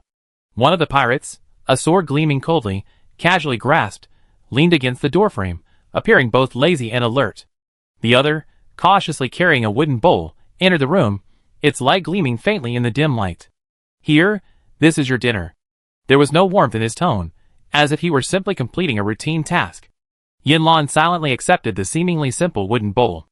Inside was a thin, almost transparent porridge, devoid of juicy green vegetables or fresh, delicious shrimp. Even the grains of rice were countable, making it look incredibly shabby. She stared blankly at the bowl. She might as well have just drank plain water. "You're not eating?" The young pirate's gaze rested on the bowl in Yinlan's hand, a watchful look. Yinlan raised her head slightly, a smile playing on her lips, and softly replied, "Eat, of course." She raised the bowl with a dramatic flourish, as if about to gulp it down, but at the same time, one arm elegantly crossed in front of her face, cleverly concealing her movements. The porridge slowly flowed over the edge of the bowl, sliding silently into the compartments of her backpack. Gulp, gulp, Yinlan uttered a few muffled swallowing sounds, completing a series of delicate feints. Then, she turned the bowl upside down and faced the young man, her eyes full of satisfaction. "I'm done, thank you." The young man took the bowl, carefully examined it, and after confirming it was all right, a satisfied smile appeared on his face. "Then go to bed early. We won't disturb you," he said, as he prepared to leave. Yinlan yawned at the right moment, her eyes revealing fatigue. She slumped down onto the tangled grass, offering the young man a faint wave of farewell. The two pirates exchanged a knowing glance before silently exiting the room, the door slowly closing behind them. Silence quickly returned to the room. The only sound remaining was Yinlan's deliberately slowed breathing, which seemed unusually steady. "Are you asleep?" The voice outside the door was muffled, yet still pierced her ears. Her eyes were tightly closed, but her ears, like a vigilant cat, caught every whimper. Soon, the door opened a tiny crack, letting in a faint beam of light. Then, one of them glanced cautiously around the room, confirming that Yinlan was sleeping in the weeds in an extremely unsightly position. The door closed silently again, and then the noises from outside became noticeably louder. TSK, look how bewitched she is. She is sleeping like a dead pig. Boss's knockout drug is truly effective. A slightly mocking voice rang out. Yinlan's heart sank, and she clenched her teeth. She had indeed been drugged. Thankfully, she hadn't drunk the drug. She perked up her ears, and continued to listen to the conversation outside. Outside, two pirates, seemingly bored, began to chat, their conversation gradually drifting off topic and turning to mundane matters. Yinlan suppressed her impatience, trying to sift through the information. How much rice do you think we can get in return for handing her over this time? One of the pirates asked, a hint of anticipation in his tone. Rice. Another pirate smacked his lips, seemingly savoring the long-lost aroma of food. Well, judging by her size, she's probably only worth about 5 bags. 5 bags? That's too little. She's still a little too skinny. If she were like that fat guy before, we could at least get 10 bags of rice. The pirates were clearly unhappy with this deal. Yinlan felt increasingly terrified as she listened. A chill ran down her spine, and goosebumps formed on her skin. She realized she might have become what others call commodity. 10 bags, so what? In the end, we only get a couple of pounds, and the boss pockets the lion's share. One pirate complained, his tone filled with dissatisfaction. That's right. Why don't we just go it alone? Working for others like this will never fill our stomachs. Another pirate echoed, a glint of resentment in his eyes. But there's nothing we can do. The boss has a map and radar, allowing him to accurately navigate the vast ocean. Without them, going out would be a death sentence. The two men sighed, and a brief silence followed. But the silence didn't last long. Soon, the conversation shifted to other topics. Do you think human flesh is really that delicious? Why do those people crave it so much? One pirate asked curiously, his voice low, as if afraid of being overheard. You know if you try it? The pirate responded jokingly. Aw, no. I'm not like those cannibals. I'm only interested in fragrant rice and tender beef. This conversation set off alarm bells in Yinlan's heart. She latched onto a few key words: map, radar, cannibals. She secretly resolved to obtain this map. It was rumored that it was in the hands of their boss, and that boss was undoubtedly the blonde, blue-eyed man. As the night deepened, the lights on the ship grew sparse and dim, and the entire world seemed to be immersed in a deep sleep. Outside the door, the two pirates on guard had long since lost their sleep and leaned against the wall, snoring. At this moment, Yinlan suddenly opened her eyes. Chapter 59. In the pitch-black room, Yinlan's eyes shone startlingly bright. She quietly rose, shaking off the weeds on her body, a plan already in mind. She walked to the door and gently pushed, only to feel the cold, restraining metal chains. As expected, the pirates were wary of her and had locked her securely inside.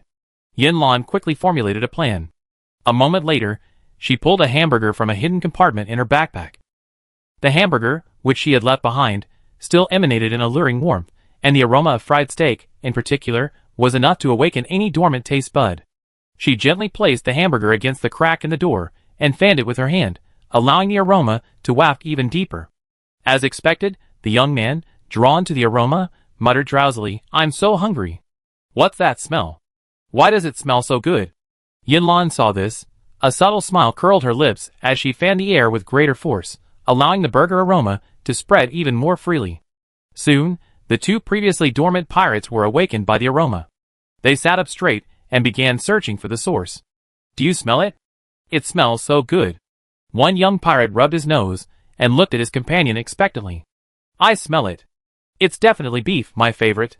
I almost forgotten what beef tasted like. I haven't had it in at least 5 years." The other pirate's eyes lit up, as if he had seen the delicious food before his eyes. "That smell seems to be coming from the room." The first pirate frowned, trying to identify the source of the smell. "Yes, it's inside." The second pirate leaned closer to the crack in the door, took a deep breath, and his expression grew even more excited. Could this woman really be secretly enjoying some good food without telling us? That's unlikely. We're watching so closely. How could she possibly have the chance? The first pirate hesitated, but the curiosity and greed in his eyes were hard to conceal. Who knows? She might have hidden something somewhere we don't know. The second pirate's words made more and more sense, and his eyes gleamed with eagerness. "Never mind, let's open the door and see." The first pirate, determined, pulled a flashlight from his belt. A beam of light instantly illuminated the doorframe. With the rustling of metal chains, the door slowly opened, and the flashlight's beam cast a bright trail in the darkness. One of the pirates walked in first. Yinlan, hiding behind the door, flashed and, with lightning speed, slashed the neck of the pirate who had entered the room first with a precise and fierce knife. The pirate didn't even have time to react before his eyes rolled back, and he collapsed to the ground. The other young pirate, following closely behind, was about to scream when Yinlan acted swiftly, shoving a rag into his mouth with pinpoint accuracy. Then, with a powerful kick of her legs, her knees slammed down on the pirate's knees like sledgehammers, sending him sprawling to the ground. The pirate's face contorted in pain, but he could only utter a muffled whine. The sharp knife in Yinlan's hand flashed coldly, and she mercilessly pressed the tip of the blade against the pirate's carotid artery. A single stroke would seal the blow. The pirate's eyes were filled with fear, his body trembling. He had never imagined that a burly man like him could be so easily subdued by a seemingly fragile woman. "If you make even one sound again, I promise to send you to hell." Yinlan's voice was cold and resolute, without a trace of hesitation or mercy. The pirate, kneeling on the ground, shook his head frantically, the fear in his eyes growing even stronger. He knew his current predicament, and could only obey. Yinlan's hand gripped the knife steady as a rock, while with a gentle flip of her other hand, the steaming, fragrant burger reappeared in her palm. She waved the burger in front of the pirate and tempted him. "Tell me where your boss is, and this burger is yours." The pirate's eyes followed the burger's movement, their desire nearly overflowing. When Yinlan said she would give him the burger, the young man nodded frantically, like a chicken pecking at rice, his eyes gleaming with an intense desire for food. "Don't even think about trying any tricks or finding help. I finish you off before any help arrives." Yinlan's eyes were cold as ice, her tone unmistakable and menacing. After receiving the man's repeated assurances, she pulled a pen and paper from her backpack and handed it to him. The pirate's hands trembled slightly with fear, but under Yinlan's deathly gaze, he had no choice but to bite the bullet and nervously drew a map of the sailboat on the paper, marking the boss's hiding place. "Where does that man named Jack live?" Yinlan continued her threats. The pirate didn't dare even look at him, simply making a faint tick on the paper with his pen. "Is it correct?" After finishing, Yinlan took the blueprint and stared coldly at the pirate, her eyes seemingly penetrating. The pirate shuddered at her gaze, groaning and shaking his head, acknowledging his mistake. Yinlan carefully examined the blueprint, confirming it was correct, then folded it and put it in her pocket. She looked up again, her gaze fixed on the pirate's expectant eyes. Suddenly, the corners of her mouth curled up slightly, revealing a meaningful smile. The pirate, perplexed, wondered why Yinlan had suddenly smiled. However, in the moment he paused, Yinlan struck again, striking him directly in the back of the neck with a fierce knife. The pirate felt a flash of darkness before his eyes, and he fainted in disbelief, completely losing consciousness. Yinlan swiftly and meticulously searched the two pirates' possessions for their swords and guns. She deftly removed one of the pirates' head scars and wrapped it around her own, blending in more seamlessly. She then picked up a flashlight from the ground, but fearing its glare might reveal her whereabouts, she decisively extinguished it, relying instead on the dim light of the ship's candles for guidance. Yinlan knew full well that she was currently located on the ship's lowest level, a cluttered storage area. Her target, the blonde, blue-eyed boss, lived on the top floor. Relying on her intimate memory of the ship's map, she quickly mapped out the best route. Along the way, she carefully avoided patrolling pirates. These pirates were either vigilant or lax, but relying on their superb camouflage and agility, they could always find a hiding place or quickly slip past their sight at the critical moment. On the way, she turned a corner and took a few extra steps. Since Captain Jack had repaid her with ingratitude, she would not be polite. When she finally approached the top floor, a patrolling crew member passed by her with half-closed eyes and a yawn, completely unaware that this seemingly ordinary crew member was actually an outsider. Yinlan held her breath, gripped the railing tightly, and with a nimble somersault, she silently leaped from the second floor to the top floor, heading straight for the boss's room. However, just as she had gained her footing and was about to breathe a sigh of relief, a subtle rustling sound suddenly reached her ears. Her heart tightened, and before she could even smile triumphantly, a round, furry figure dropped from the sky and landed squarely in front of her. It was Snowball. Ever since the pirates landed on the island, Snowball had cleverly hidden among the tall coconut trees, using his small size to conceal himself perfectly, unnoticed. When Yinlan was unfortunately forced aboard, Snowball followed closely behind, silently clinging to the shelter of the sails and never leaving. While Yanlan secretly planned her escape aboard, she didn't forget her loyal companion. She briefly briefed Snowball on the evening's plan and gave him a lighter and a can of oil as secret weapons for a crucial moment. Snowball seemed to understand, his eyes wide, awaiting the moment with anticipation. After Snowball left, Yanlan calculated the time, pulled a pistol from her backpack, and with a precise blast, she burst into the pirate leader's room. The boss was deep in his sleep when he was suddenly awakened by the intruder. He instinctively reached for the gun under his pillow. But Yanlan had foreseen the situation. Her sharpshooting was so accurate that she struck the boss in the wrist. The pain nearly knocked him unconscious, and he could only helplessly cry out, "Enemy invasion! Help!" However, at that moment, flames shot up from the ship. A sudden fire shattered the tranquility of the night, waking the crew and sending cries of alarm, sending the entire ship into chaos. "The warehouse is on fire! Put it out! That rice is our lifeblood! Help put it out!" In the pirate world of extreme food scarcity, the importance of food was self-evident. When the fire broke out, all the pirates almost immediately abandoned their attempts to protect the boss and rushed to the warehouse to rescue the precious rice. Even the crew on patrol on deck abandoned their posts to join the firefighting efforts. In this unsuspected corner, Yanlan acted swiftly, subduing the pirate leader in a flash. Then, she quickly scanned the room, searching for valuable supplies. According to the young pirate, the pirate leader's treasures were hidden in an antique black wooden box, strategically placed beneath the bed. With deft skill, Yanlan unhesitatingly exposed the mysterious treasure. The pirate leader, enraged at the sight, his beard bristling. He tried to struggle, but Yanlan's gentle kick sent him stumbling to the ground again. To ensure safety, Yanlan retrieved a strong hemp rope from her backpack and bound him securely, preventing him from causing any further trouble. The pirate leader's cabin was overflowing with treasures, including not only the legendary black wooden box, but also sharp swords, boxes of guns and ammunition, and a variety of food. Yanlan unceremoniously stowed all this wealth into her backpack. Aboard the ship, the crew, each engaged in their own battles, had no time for other matters, and was completely oblivious to Yanlan's actions. She glided freely in and out of the room, as if at home. When she stepped onto the first deck, Snowball, sent to cause chaos, quietly emerged from the cabin's shadows. Upon seeing Yanlan, it burst forth in excitement and immediately rushed over to seek praise. Yanlan gently caressed Snowball, then delicately placed it on her shoulder. The two appeared to work in perfect harmony. The wind raged like a ferocious beast, whipping flames into every corner of the ship.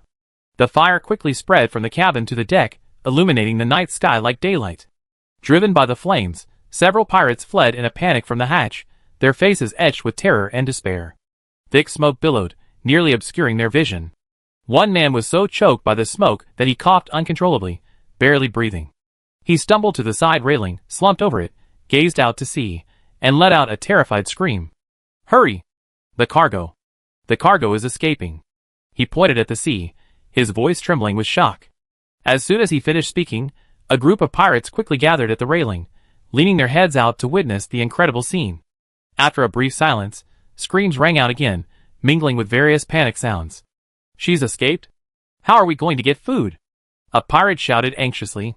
"Quick! Catch her! Don't let her get away!" Another pirate urged urgently. "But the ropes are cut, and the gangway is destroyed," someone pointed out desperately. At this critical moment, one pirate, quick-witted, whipped his pistol from his pocket and, without hesitation, pulled the trigger. Bang, bang, bang. 3 shots pierced the air, the bullets hurtling towards the raft not far away. However, surprisingly, the seemingly simple raft was incredibly sturdy. The 3 bullets simply bounced off, leaving no trace on the raft. The pirate looked at his pistol magazine with a distressed look, every bullet a precious ration. He decisively put the gun back into his pocket. By then, the raft, driven by the wind and waves, had drifted 100 meters away, gradually disappearing from the pirates' sight. Watching the raft disappear in the distance, the pirates looked at each other, momentarily at a loss for what to do. Seeing the danger finally averted, Yanlan entered the raft's small room and lay down on the bed, fully clothed. Snowball followed suit, throwing himself directly onto the pillow upon entering. After a series of intense and hectic times, she was finally able to relax for a moment and enjoy this rare peace and rest. Tired from toiling for most of the night, she quickly fell asleep. Chapter 60. The raft drifted with the wind, eventually drifting further and further away from the cozy island. Yinlan wasn't too disappointed. After all, she had spent a quiet day on the island, so it wasn't without gain. And thanks to the pirates, she had even managed to obtain a map and some supplies. From waking up until midnight, battling the pirates, her mind was intensely focused. The danger was over, and she fell into a deep sleep as soon as she touched her bed. When she woke up, it was already 10 o'clock the next morning. Since joining the survival game, she had adopted a strict routine, waking up at 6 o'clock every day to exercise, search for supplies, and continue busy until night. The long-awaited lazy sleep made her feel incredibly satisfied. The raft drifted steadily on the sea, creating a graceful ripple on the pale blue water, like a piece of music playing underwater. It was the best weather day ever on the seaside map. As sweet calls echoed from outside, Yinlan stretched contentedly and slowly climbed out of bed. Snowball, who had helped her on the mission last night, was still asleep. She gently slipped on her slippers and walked outside. The thick clouds parted, revealing a golden sun. The dazzling sunlight cast a shimmering light on the sea, making the waves shimmer like a dazzling Milky Way. The gentle breeze blew soft ripples. At this hour, the sun began to grow brighter. Yinlan pulled a lounge chair from her backpack and leisurely sat under the eaves, admiring the scenery and savoring this moment of peace and freedom. Suddenly, a cheerful, rhythmic sound pierced the tranquility of the sea and reached her ears. It was a sound she had heard many times in her dreams. Yinlan stood up, walked to the raft's railing, and gazed into the distance. As far as the eye could see, a group of round heads playfully poked out of the water. They leaped into the water, breaking through the waves with graceful grace. Their black figures traced smooth curves across the azure waters, before swiftly diving back into the water, leaving only the joyful flapping of their tails. A school of dolphins. Yinlan's heart began to beat faster. This was her first time seeing dolphins. It's said that hearing dolphins' cries in the vast ocean is a sign of impending miracles. The dolphins seemed curious about Yinlan, their uninvited guest. They swam closer and closer, circling the raft, sometimes leaping out of the water, sometimes diving out of her sight, leaving behind streams of bubbles and the joyful cries of their play. Yinlan observed all this quietly, her heart filled with joy and awe. She pulled a bag of small fish and shrimp from the compartment of her backpack and gently tossed it into the sea. This was the few fish food she had collected yesterday. She then gathered up the fishing net she had been dragging all night and fed the fish inside to the dolphins. Every fish that fell into the water attracted a fierce fight among the dolphins. They nimbly darted through the water, delicately catching their food with their long snouts and chewing it contentedly. Yinlan was captivated by this scene, unable to resist a laugh. The fish food wasn't much, but the dolphins seemed unfulfilled, gazing at her with their intelligent eyes. She remembered that dolphins only ate meat, and wasn't sure if they would eat fruits and vegetables. She tried feeding them a small amount, but to her surprise, the fight was even more intense than for smaller fish and shrimp. These fruits and vegetables were all natural, pollution-free foods, safe for them to eat. So Yinlan pulled another large pile of food from her backpack and tossed it into the sea, one portion after another. As time went on, the dolphins seemed to develop a subtle rapport with her. Every time she held out her food, one or two would come particularly close, seemingly wanting to kiss her with their soft beaks. Yinlan noticed they particularly enjoyed small apples, and since her backpack had plenty of them, she pulled out a small bucket to feed them. As time passed, they gradually ate their fill, but they didn't immediately disperse. They continued to circle the raft, calling out to it with their melodious voices. Their behavior became increasingly purposeful. No longer simply playfully circling the boat, they swam slowly forward, often glancing back at her, their eyes gleaming with anticipation and invitation. Yinlan felt an indescribable surge of curiosity and excitement. It seemed these dolphins were taking her somewhere. She then gently paddled, following the dolphins' guidance, heading towards uncharted waters. As if sensing she was paddling too slowly, the dolphins surrounded the raft, pushing it forward. This was a group of ocean experts, and even with a raft, they were still traveling at a remarkable speed. The raft moved smoothly and swiftly across the sea, with no surrounding reference points. This gave Yinlan a slight fear of the unknown. Suddenly, her eyes lit up, and she pulled out the map and radar she had just acquired yesterday. She flipped the radar switch, and a small white dot slowly moved, indicating her location. She unfolded the map to find her current coordinates and circled around them. Strangely, this route was entirely ocean. Where were they taking her? Yinlan wanted to communicate, but due to racial segregation, she couldn't express herself in their language. At that moment, The cabin door opened, revealing Snowball, who had slept an extra hour. He was still quite grumpy, lazily rubbing his dark eyes, and enjoying the first rays of morning sunlight. However, when his sharp eyes caught sight of the cheerful figures of the dolphins surrounding the raft, his grumpiness instantly vanished, replaced by intense curiosity and excitement. He flew over to the dolphins, perched on one sleek head, and chirped. Although Yanlan couldn't understand his words, the tacit understanding they had developed over the days convinced her that he was communicating with the dolphins. He could actually communicate across species, truly a little elf. After a while of chatting, Snowball flew back from the dolphin's head and landed on a fence. "Chirp," he said, using his hands and feet to convey his message to Yanlan. Yanlan waved her hand, indicating she understood, and letting him continue playing. In fact, he didn't need to communicate. Through his various responses, Yanlan knew that this trip was safe. After the raft had been pushed along for a while, the surrounding scenery began to transform. The waters grew clearer, allowing for a vibrant display of vibrant coral reefs and tropical fish. The sunlight filtered through the water, casting a dazzling display of light and shadow, a beauty beyond mortal form. Yanlan was engrossed in the sight until the raft came to rest in front of a secluded bay. Tens of thousands of dolphins frolicked in the bay. This must have been their home base. The waters were as calm as a mirror, surrounded by lush tropical rainforest, and the air was filled with a fresh, moist scent. Before the game, this would have been a popular tourist attraction. Congratulations on discovering the hidden map, Mysterious Island, with a special reward of 10,000 points. Hidden map? Yanlan pulled out her radar again to check. No wonder it wasn't showing on the map. It required fate.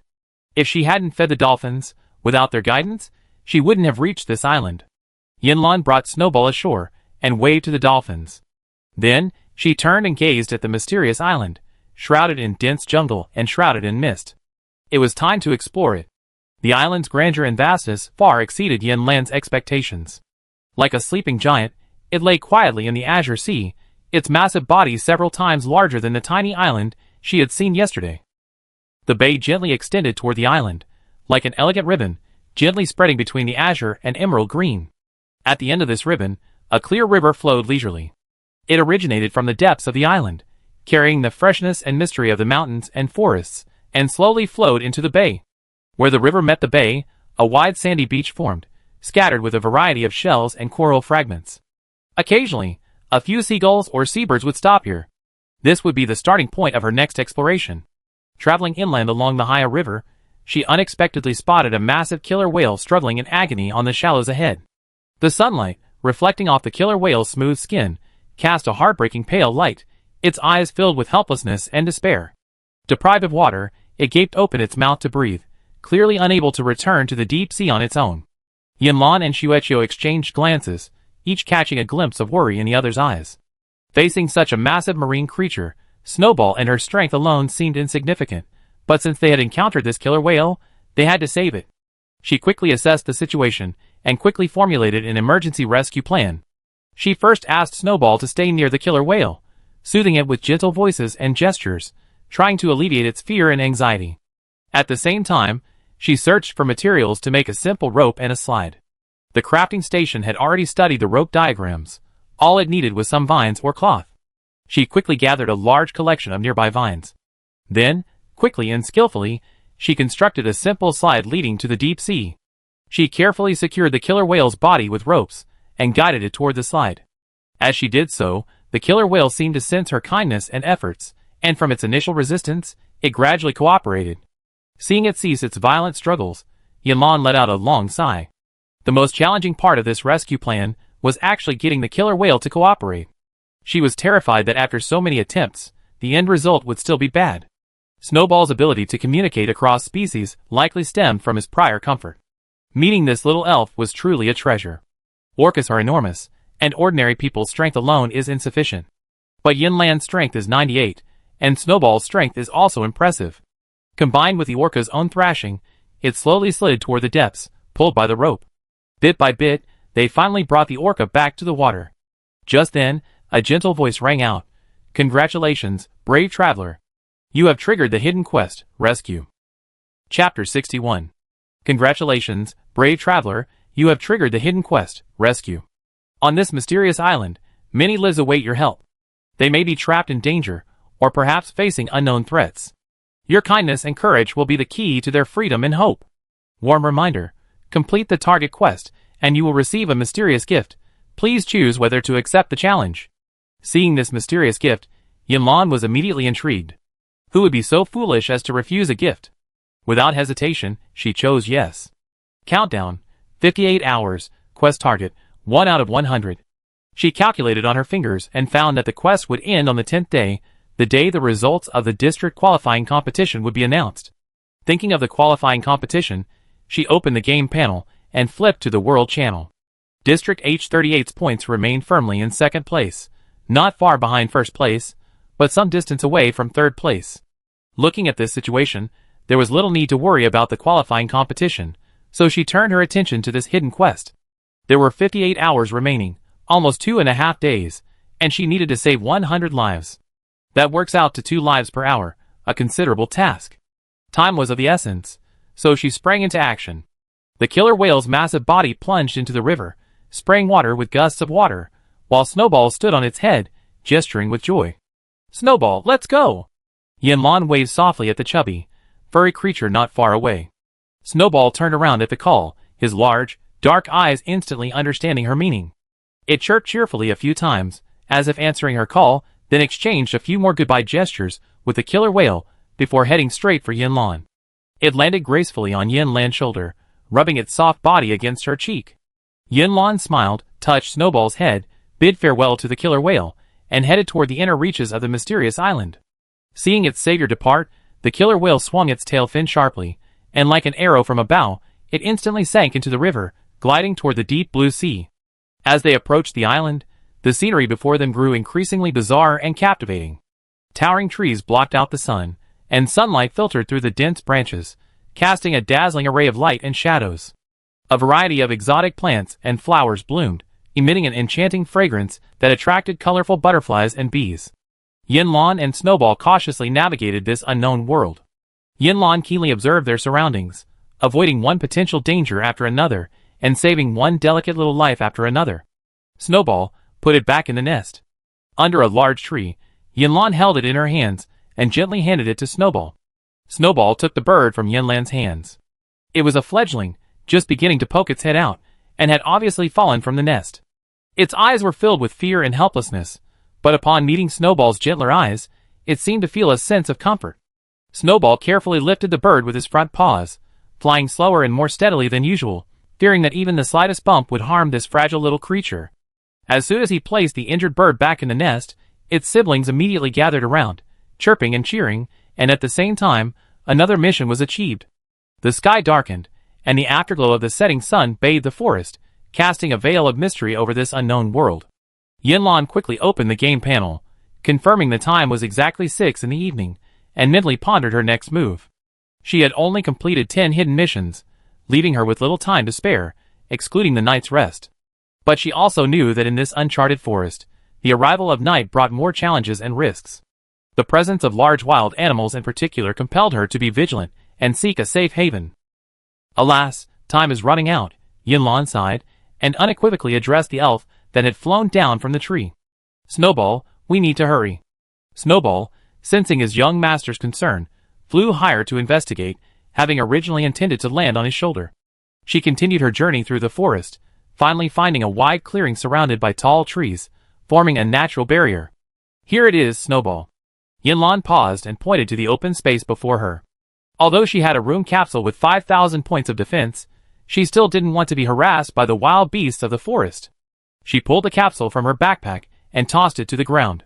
The capsule traced a smooth arc in the air before gently touching the ground and instantly expanding, transforming into a one-bedroom, one-living-room rest cabin. Snowball rushed in first, followed by Yinlan, closing the hatch and shutting out all noise and danger from the outside world. In this room, they would enjoy a peaceful night. The next day, Yinlan woke up before dawn. The remaining 90 tasks were on her mind, and her sense of responsibility forced her to automatically wake up from her dreams at the appointed time. Taking advantage of this brief break, she quickly opened the game panel to check her ranking results.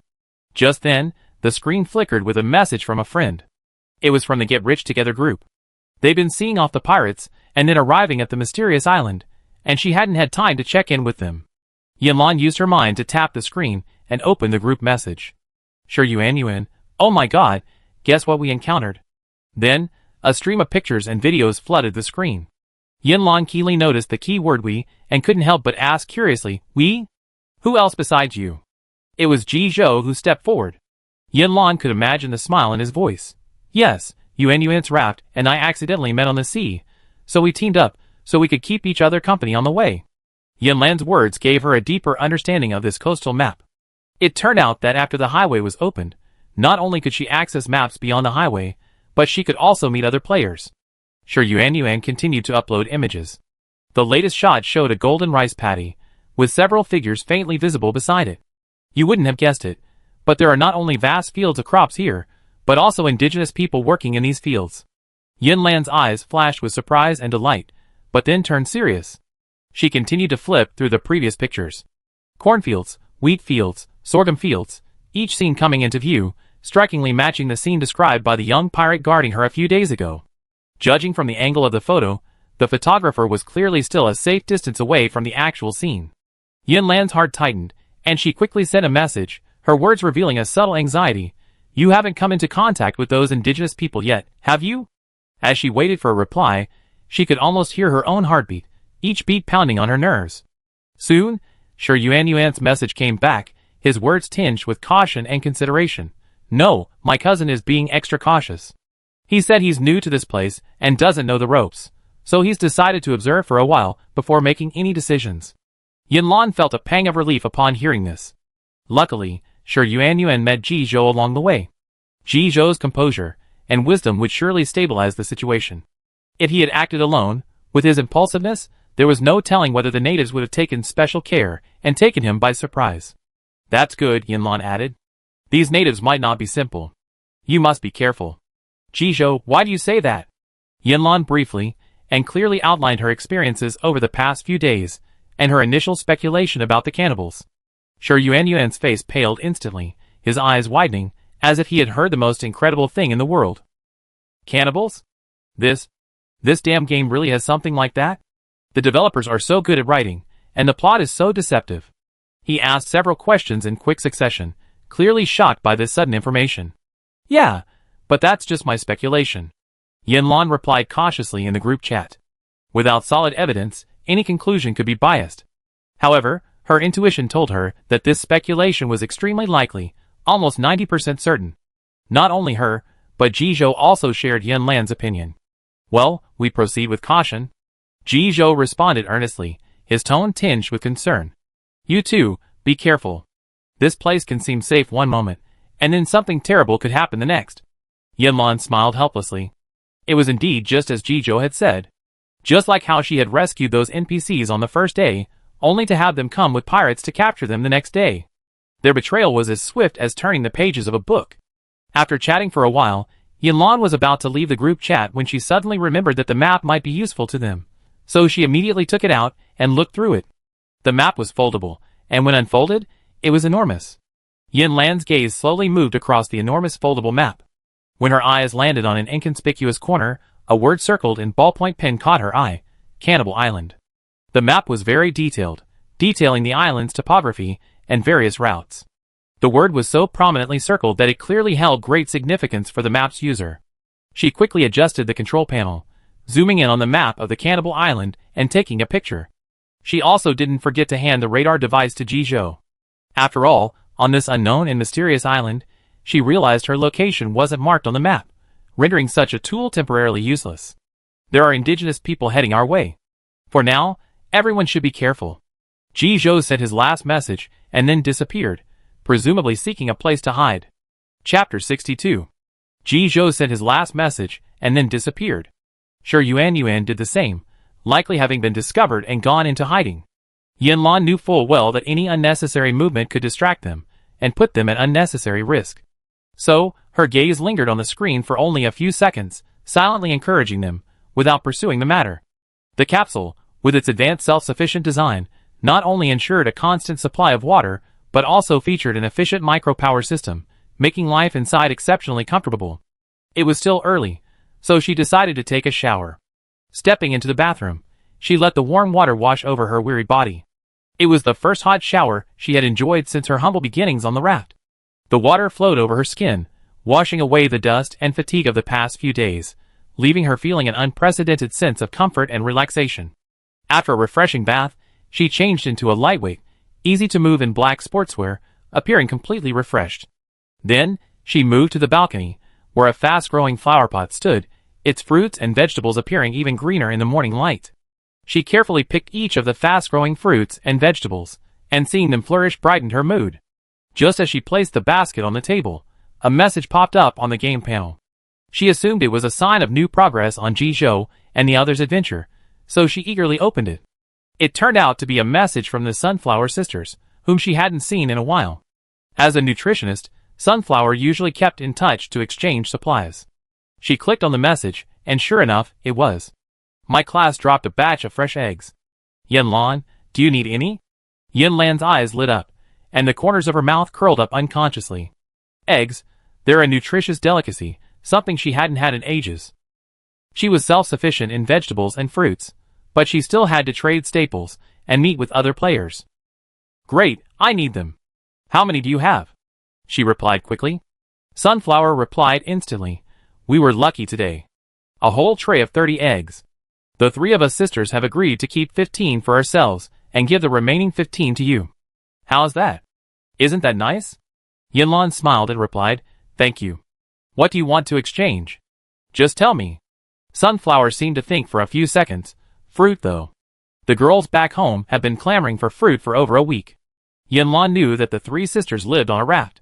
Considering the preciousness of eggs, Yanlan generously selected a bunch of fresh fruit at a 2-for-1 exchange rate, and also gave 2 heads of crisp lettuce as a token of her sincerity. After exchanging supplies, she began preparing breakfast, 2 bowls of steaming vegetable noodles. Since she just harvested a batch of eggs, she cracked a poached egg for each of her and Snowball. The noodles were vibrant and fragrant, and a carefully selected piece of fruit was placed beside them. Today was going to be a busy day, and adequate energy was essential. Just then, Snowball rubbed his sleepy eyes and woke up. Thanks to Yanlan's patient instruction, he had developed good habits. He brushed his teeth and washed his hands before eating, then devoured his food with hearty mouthfuls.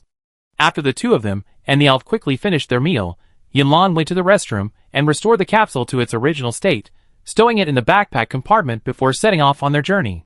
The mysterious island's terrain is complex and varied, primarily mountainous, with the terrain gradually rising from the outside to the inside.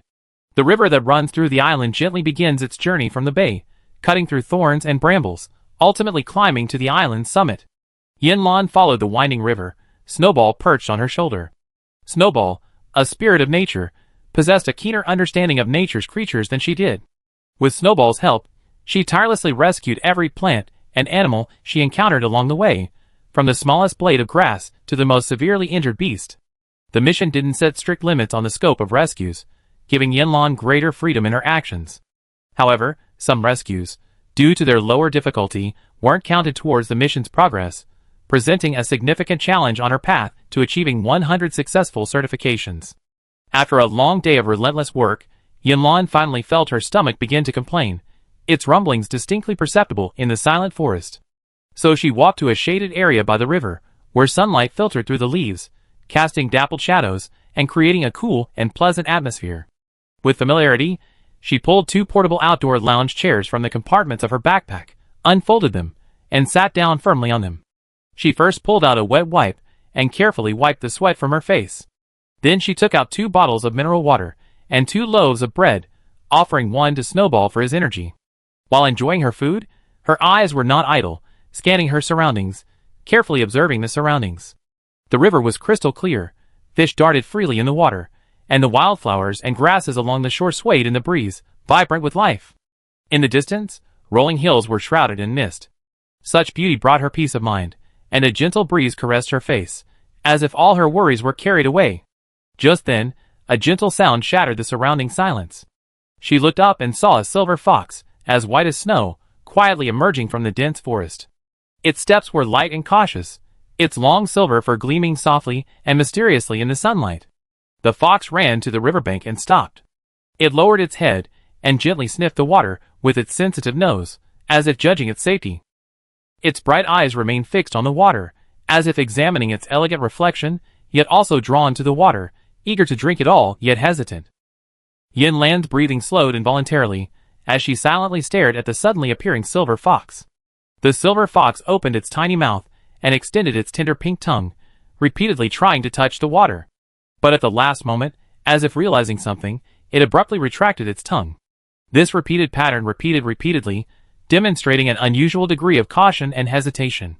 Yin Lan's brows furrowed slightly. This silver fox seemed a bit strange.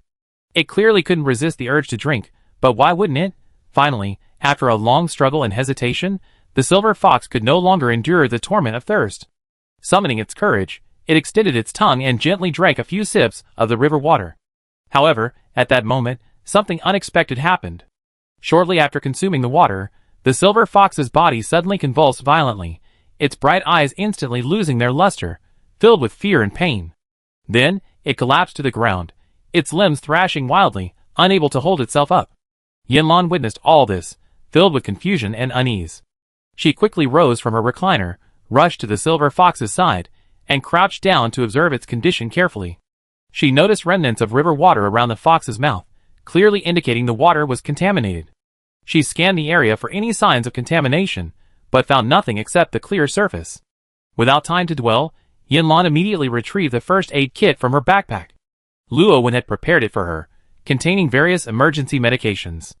She induced vomiting and administered an antidote pill. Fortunately, the fox's symptoms improved significantly soon after drinking the river water. She then retrieved an iron bowl, poured an unopened bottle of mineral water into it, and carefully held it to the fox, gently urging it to drink. However, the fox, seemingly still haunted by its previous experience with the river water, showed a remarkably strong resistance, unwilling to approach the bowl of water. Seeing this, Yin Lan gently and patiently explained to Silver Fox, "Don't be afraid. This is the water I brought myself. It's clean, safe, and harmless." Snowball, standing by, also offered his own translation, trying to ease Silver Fox's nerves. Silver Fox muttered a few words to Snowball, then glanced at her hesitantly. Finally, he let down his guard, slowly approached the iron bowl, cautiously extended his tongue, and after testing it, confirmed it was fine, he began to gulp down the water. Although Silver Fox had regained its former agility and radiance, Yin Lan still felt an indescribable sense of strangeness. She slowly walked to the river's edge, her slightly worried face reflected in the clear water.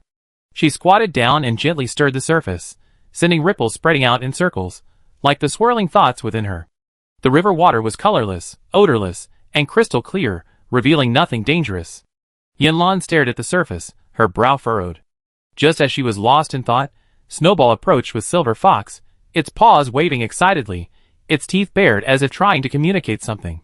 Yin Lan leaned over and asked, "Are you saying Silver Fox wants to take us somewhere special?" Snowball immediately chirped twice, nodding his head like pounding garlic, his eyes filled with certainty. Yin Lan's heart skipped a beat. She had a strong intuition that the place Silver Fox was taking her to was related to this poisonous river. Thinking of this, she looked at Silver Fox beside her and whispered, "Then please take the trouble to lead us there." Silver Fox seemed to understand her words, a flicker of gratitude in his eyes. Then he turned lightly and ran deep into the forest. Snowball followed closely behind, occasionally looking back to urge Yin Lan to keep up. Yin Lan took a deep breath and set off, following closely behind Silver Fox and Snowball. Although the mission was already halfway complete, each subsequent step seemed incredibly difficult. She decided to give it a try, no matter the outcome. An hour later, Silver Fox's pace suddenly slowed and became cautious, finally stopping before a hidden bush. It slowly retreated a few steps, its body trembling slightly, its eyes revealing an unprecedented unease. Yin Lan took a few steps forward, gently patting its head as a reassuring gesture. Then, carefully, she parted the dense undergrowth and peeked out. The sight before her instantly took her breath away. Two giant figures stood majestically in the clearing ahead. Chapter 63. The two men stood nearly 3 meters tall, massive, their skin a strange bluish gray, their muscles wiry and muscular, as if imbued with boundless power. At their feet stood a large iron cage, its interior obscured by the mesh, but faint, chaotic rustlings from within evoked a sense of fascination. The two men seemed to have arrived recently, their voices still tinged with the lingering fatigue of the journey. "Tossed about at sea every 2 weeks is truly exhausting," one of them complained, panting. His tone was thick with complaint. "Do you have a better idea?" These poison frogs can't reproduce naturally in the wild, so we have to raise them artificially, another man said, a hint of resignation in his tone, echoing his companion's complaints. But fortunately, there's only one river on this island, and those animals have no choice but to come here for water. There's a cave hidden at the source of the river. If we place these poison frogs there, their venom will flow downstream, easily killing any animals that accidentally ingest it. That way, we can collect it quickly, right? And then, there's the human flesh that Captain Jack and his men brought. Honestly, it tastes much better than these animals. The first man changed the subject, his tone tinged with yearning. The second man shook his head. Oh, forget it. While human flesh is tempting, it's limited in quantity. Once those bigwigs up there divide it up, there's no chance we get any. We should just stick to our jobs and continue poisoning. As the conversation progressed, Yin Lan's suspicions began to take shape. The two giants before her were most likely the cannibals Captain Jack and his men had spoken of.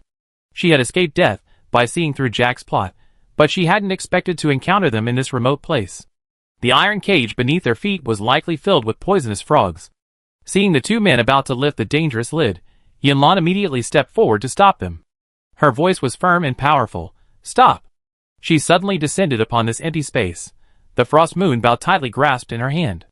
The two cannibals' gazes were instantly drawn to Yin Lan, a gaze bordering on greed, as if they saw in her the most tempting prey. Yin Lan knew the cruel appetite hidden behind those eyes. The thought of herself becoming their prey, to be ruthlessly dissected and devoured, made her stomach churn uncontrollably, and a wave of nausea washed over her.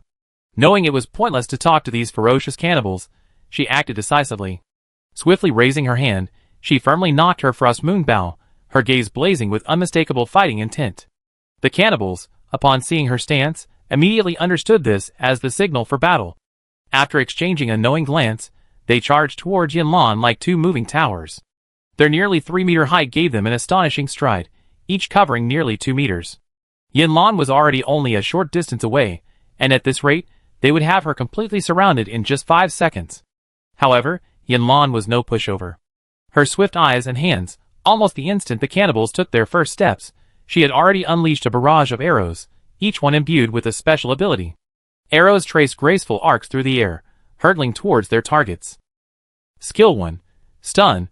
When arrows struck the cannibals' heads with pinpoint accuracy, a mysterious force erupted, causing them to freeze in their tracks. A flicker of confusion and sluggishness crossed their eyes, as if the entire world had blurred and slowed to a crawl. Skill 2. Pierce. Other arrows seemed to disregard the barriers of space, piercing through the cannibals' thick clothing and skin, embedding themselves deeply into their muscles and bones, causing excruciating pain and damage. Yin Lan seized the opportunity to distance herself from them, quickly catching her breath, and once again drew the bowstring to full strength, unleashing another deadly volley of arrows. With a flick of her finger, the arrows whizzed away like arrows from a bow. She now possessed nearly 20 arrows, more than enough to deal with these two massive cannibals. Under Yin Lan's fierce attack, the two cannibals finally collapsed to the ground, sending up a cloud of dust. However, Yin Lan didn't let her guard down. To prevent them from feigning death and launching a counterattack, she quickly drew her pistol and calmly and decisively shot each of them. The bullets pierced their bodies with a dull thud. The two men's massive bodies fell to the ground, unresponsive, seemingly truly dead. Yin Lan then slowly walked over, first recovering the arrows she had shot. She squatted down and carefully picked up the scattered arrows, gently wiping each one clean before returning them to her quiver. After completing this series of actions, her gaze fell on the forgotten iron cage. She approached slowly, her heart filled with caution.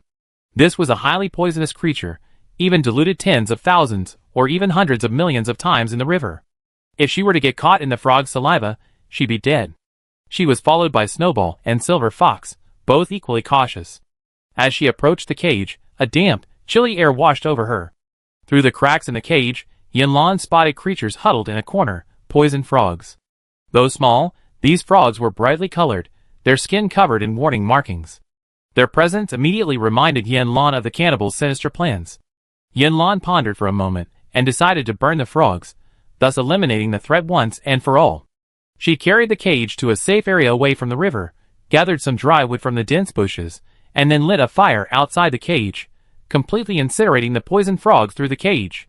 At the same time, the number of missions suddenly surged from 80 to over 100, and was successfully completed ahead of schedule. A flicker of surprise flashed in Yin Lan's eyes. She thought this might be a case of a single move affecting the entire body. Saving the river would indirectly save all the plants and animals that depended on it. At the same time, the mission reward hovered before her eyes, and the familiar metal fragment gave her a thrill. She quickly dug out another fragment from the compartments of her backpack, and the two gently snapped together, fitting perfectly, thrilling her. She now had 2 key fragments, and Jizhou had a third hidden. She secretly planned to trade with him and, after finding the final 2 missing pieces, uncover the secret and purpose of the metal fragment. The mission was successfully accomplished, and time slipped quietly into evening. Yin Lan decided to rest on the spot. There happened to be a large open space by the river, perfect for her capsule. She turned to the silver fox beside her, her eyes filled with gratitude. "Thanks for leading us here, allowing us to complete our mission ahead of schedule." The silver fox held its head high and hummed gently twice, as if in response. Then, it slowly walked away, looking back every few steps, a hint of reluctance evident in its back. After bidding farewell to the silver fox, Yin Lan brought Snowball to the open space by the river. She flung the capsule out, transforming it into a miniature cabin. The door slowly opened, and she and Snowball entered.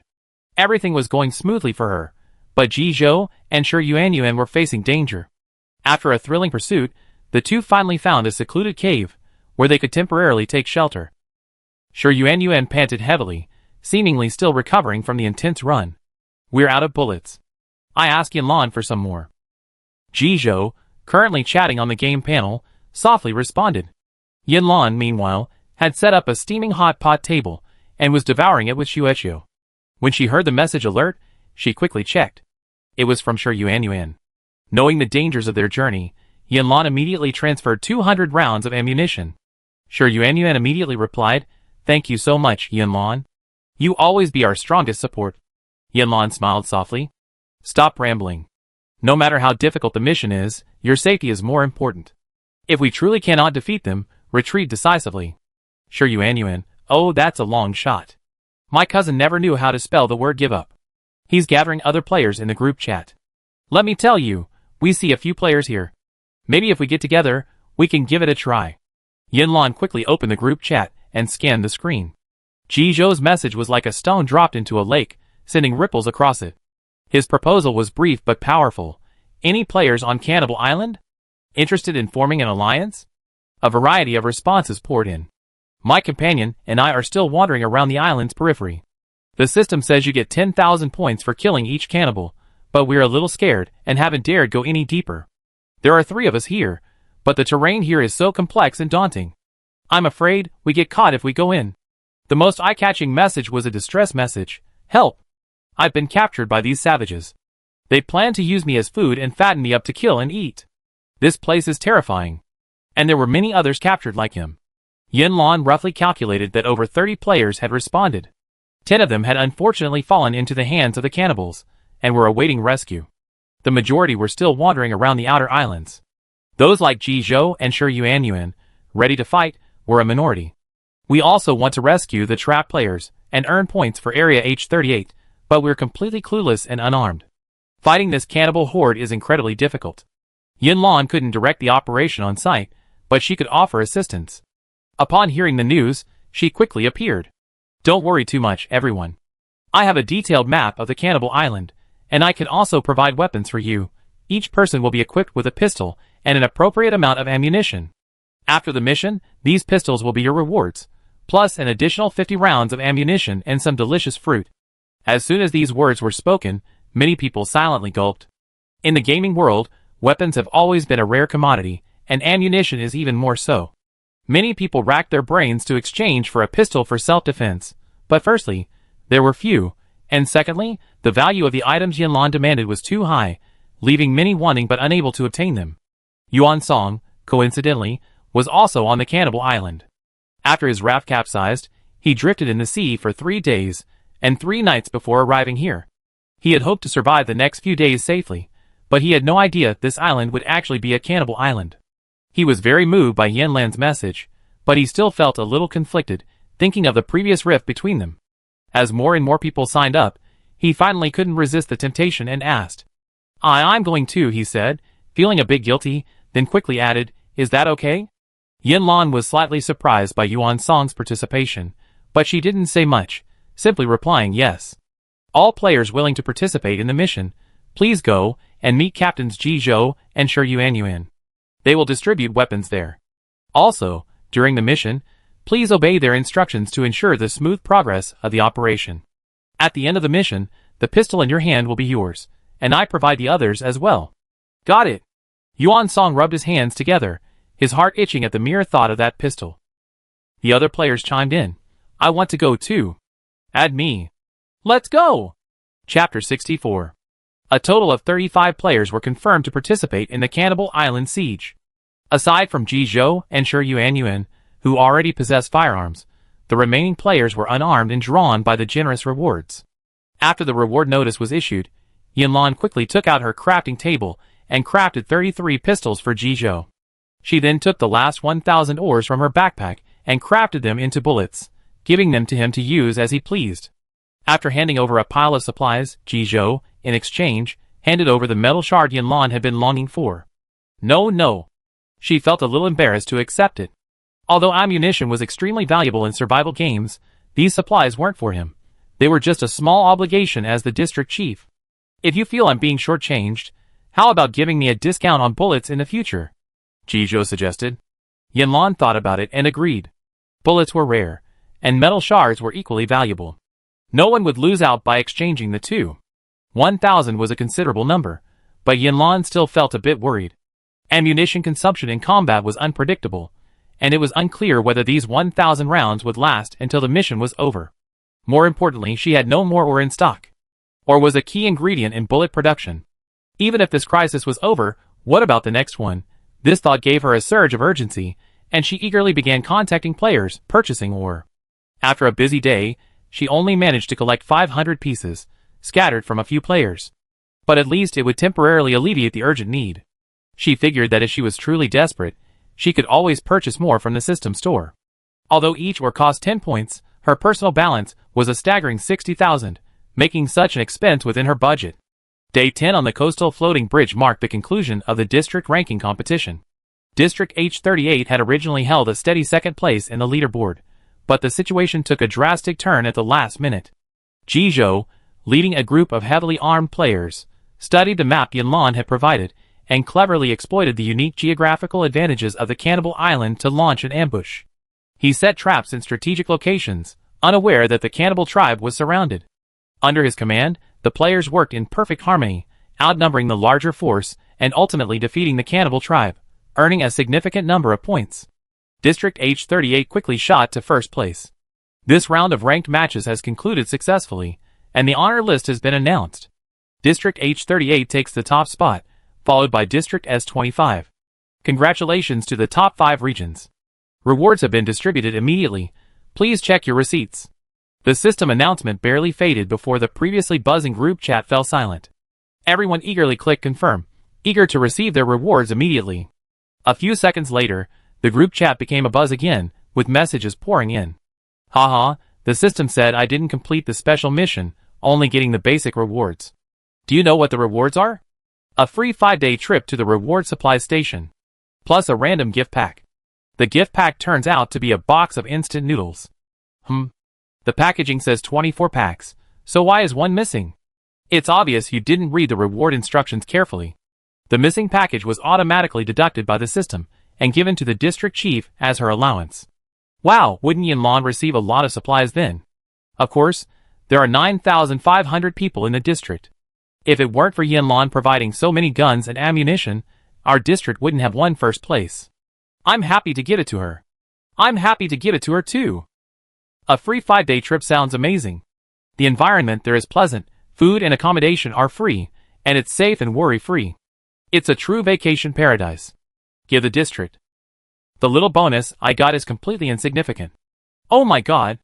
It's not a random gift pack. It's a class draw card. God knows how long I've wanted a class. A class draw card? If I known, I would have gone all out and completed the quest with all my might. Ah, I regret it so much. My quest points are average, and the reward is a low-level skill card. Skill cards are pretty good too. Learning a new skill will significantly boost your strength. I'm so envious. Judging by player feedback, quite a few players have received classes and skills this time. On a nearly crumbling raft, Yang Shui and Su Tong eagerly checked their rewards, then spoke almost in unison. I got a profession. I got a skill. Yang Shui asked, What's your profession? Su Tong couldn't hide her smile. A farmer. I get a piece of produce every day. I feel like the pressure of finding supplies is much less. Sister Shui, how about you? Yang Shui was equally excited. I got the cooking skill. The food I cook has a 5% chance of gaining special bonuses, like increased stamina regeneration or increased defense. We can sell them later or eat them ourselves. Elsewhere in the game, Wang De also luckily drew his desired profession, pastry chef, which randomly drops a dessert every day. When he saw this profession, he was so excited that he almost cried. He'd been through a lot these past few days, but it was finally rewarded. Such events happen repeatedly in every corner of the game, but it's worth noting that only players in the top 5 regions in the rankings had the opportunity to enjoy special rewards. Since District H38 ranked first, it naturally became the envy of everyone. Not only did it enjoy the highest honor in the game, but it also received more generous rewards than other regions. As the district leader, Yinlan's rewards were different from other players. In addition to the subsidies contributed by the players in her district, she also received a precious metal fragment. She learned that other district chiefs also received subsidies and bonuses, but they weren't metal fragments. This was exclusive to the top-ranked district. She currently held 4 metal fragments. The first was a reward for upgrading her RV, the second was obtained from an exchange with Jizhou, the third was a reward for a mysterious island quest, and the fourth was this one. If she could gather all 5, she would be able to complete the puzzle. She couldn't wait to find out what treasure the resulting combination would be. So she asked everyone on the regional and global channels, but all came back empty-handed. No one responded, and Yinlan couldn't help but sigh. She knew better than to rush things. She might stumble upon something she didn't expect, even if it meant she was just looking for it. Thinking of this, she felt much more relaxed, and she leisurely strolled to the entrance of the capsule. 2 outdoor lounge chairs were set up, along with a small table piled high with freshly washed fruit. She grabbed the comic she hadn't finished last time and ate while reading. The capsule was situated by the river, with the gurgling water, the chirping birds, and the fragrance of flowers, a truly relaxing experience. After reading comics for several hours, she tired and put the book down, beginning to take inventory of her supplies. These days, her magnification skills hadn't been wasted. Every day, she magnified soil and stored it in her backpack, which had a dedicated compartment for soil. A conservative estimate of the volume was that it could cover 50 square meters of land. She diligently checked in daily on the check-in system, but her luck had been bad lately, and she hadn't received any good rewards. A moment of leisure, always flew by. Quietly, night fell, and the forest outside was pitch black, punctuated by the occasional roar of a wild animal. Yinlan called Snowball back from playing outside, and they and the elf entered the capsule. The warehouse had a built-in 5,000-point defense value, and was also noise-isolating. Though small, it felt like a safe haven, offering a sense of security.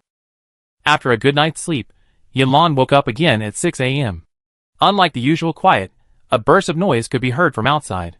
Yinlan frowned, feeling a sense of dissonance. Suddenly, with a jolt of alertness, she snapped open her eyes and realized today was the first day of her 5-day free trip to the supply station. After midnight, all players in Area H38 were teleported here. However, she had slept soundly that night, and since the supply station was nothing new to her, she didn't witness this moment. Yinlan stood up and looked around. Although the layout of the room was slightly different from her memory, she immediately recognized it as the second floor of her RV, as Snowball's playful scribbles adorned the walls. So she returned to the RV. But where was the capsule from yesterday? She immediately opened her backpack and searched, breathing a sigh of relief when she saw the familiar capsule inside. She spent so much material crafting this capsule, and it was heartbreaking to see it gone. The RV had changed a bit since she left. For example, there were traces of sewage on the walls, and a row of broken railings on the second-floor balcony. The first floor was even worse, the floor covered in mud, and the windows were almost completely shattered. She tried to start the engine, but only heard a dull roar. Clearly, some part of the machine had stopped working due to water ingress. She curled her lips, muttering to herself, this game isn't so kind after all. Even though she had a capsule, it still wasn't as spacious as the RV. She still had to live in the RV, so she quickly pulled a car repair card from her backpack. The card flashed, and the damaged parts were instantly repaired. Then she used a clean card, and the RV, inside and out, was instantly as good as new. The traces of sewage vanished without a trace, the broken railings were seamlessly reattached, and the cracks in the windowpanes miraculously healed, leaving it pristine as new. Thank goodness she had so many function cards, otherwise, she would have had to clean manually. When she left the RV, she put whatever she could take with her into her backpack, and now she's back with everything she needed. The RV was once again warm and organized, and Yanlan nodded in satisfaction. Just as she finished tidying up and hadn't had time to rest, there was a crisp knock at the door. She opened it, and saw Jizhou, Yuan, and several other familiar faces. She was a little surprised by the neat appearance of the group. "Hey, how did you all get together so quickly?" Jizhou smiled at her. "RV parking spaces are assigned based on vehicle rank. Since our levels are high and similar, it's only natural that we're grouped together." Yanlan nodded in sudden realization. "I see." Outside, groups of players walked by, their steps brisk, their faces lit with unconcealed excitement. Yanlan immediately realized that Jizhou and the others had called her over for breakfast, so she said, "Wait a moment. I pack up and be right back." Chapter 65. The last time I went to the supply station was in the Iceberg Snowfield dungeon. Over 30 days had passed. Back then, only a handful of players entered, but this time, nearly 9,500 players from the entire zone were teleported in. The supply station, despite its size, felt a bit crowded even with so many people at once. It was 7 a.m., and the restaurant was already packed and bustling. Yanlan and Jizhou, a group from afar, weaved through the bustling crowd, waiting in line for nearly 10 minutes before finally getting their food. However, the seats in the restaurant had already been taken by players who had arrived earlier, so they were left looking around with their plates in hand. Just then, a familiar, enthusiastic voice called out from a distance, "Yanlan, come here." Looking towards the voice, she saw 3 girls standing at a table, their faces beaming with smiles as they waved enthusiastically. The others at the table also noticed Yanlan and her group's arrival and stood up, smiling and waving. Yanlan glanced around quickly, finding familiar faces she hadn't seen in a while. She exchanged a smile with her companions, then quickly walked forward and stood beside the table. Lu Zilin spoke first. "We've just finished eating and are about to leave. You can use this seat." After that, she considerately picked up her plates and moved her chairs back to make room for Yanlan and her group. The 2 sisters beside her chimed in, "Yes, yes, please sit down. Don't stand." Wangda, Xiaohe, Xiao Huang, and the others also picked up their plates and took their own positions to one side of the table. Shi Yuan glanced at Xiaohe and Xiao Huang beside him. Their plates were indeed empty. They had clearly finished their meal. He took the initiative and sat down. "Then we won't be polite." Afterwards, Yanlan and her companions took their seats. After Lu Zilin and his group left, they began to enjoy this rare breakfast moment. Breakfast was also optional. Each person could take 3 portions. For example, a bowl of noodles was 1 portion, and a portion of buns or pastries was 2. Yanlan chose a bowl of fragrant beef noodles, a serving of 2 buns, and a bottle of milk. This time, Snowball didn't get a pass, so they each shared a little with him, and his bowl was instantly overflowing. Yanlan took a bite of her bun and slowly sipped her milk, sighing, "It's been ages since I've had such pure milk." Jizhou put down his chopsticks and glanced up at her. "Come to think of it, in the district I used to work in, there was a milkman who dropped all sorts of milk every day. If you like him, I recommend him to you." Yanlan nodded hurriedly. Yes, thank you so much." Shi Yuan, listening intently, felt a little envious. "He's got a great job. Everyone wants to drink milk. When I think of milk, I naturally think of trading with him. My job as a delivery driver isn't bad, but the supplies I drop every day are different. I lack a stable customer base, so few people come to me specifically for help." Yuan Zhou glanced at him coldly and said, "It's good to have a job, but you're so picky. Besides, you always secretly enjoy the food you drop. When have you ever actually sold it?" At this, Luowen, who was sitting across from her, couldn't help but laugh, and the atmosphere suddenly lightened. Shi Yuan's face flushed slightly at Yuan Zhou's revelation. He glared at her in mock anger and defended himself. "I was just saying it casually." Yanlan quietly surveyed the 5 people, a wave of emotion welling up in her heart. Compared to when they first entered the survival game, they were no longer rookies. Each had acquired unique skills and professions through their own hard work. She was already formidable in combat, and with the added bonus of the amplified skill and the check-in system, she was practically unbeatable.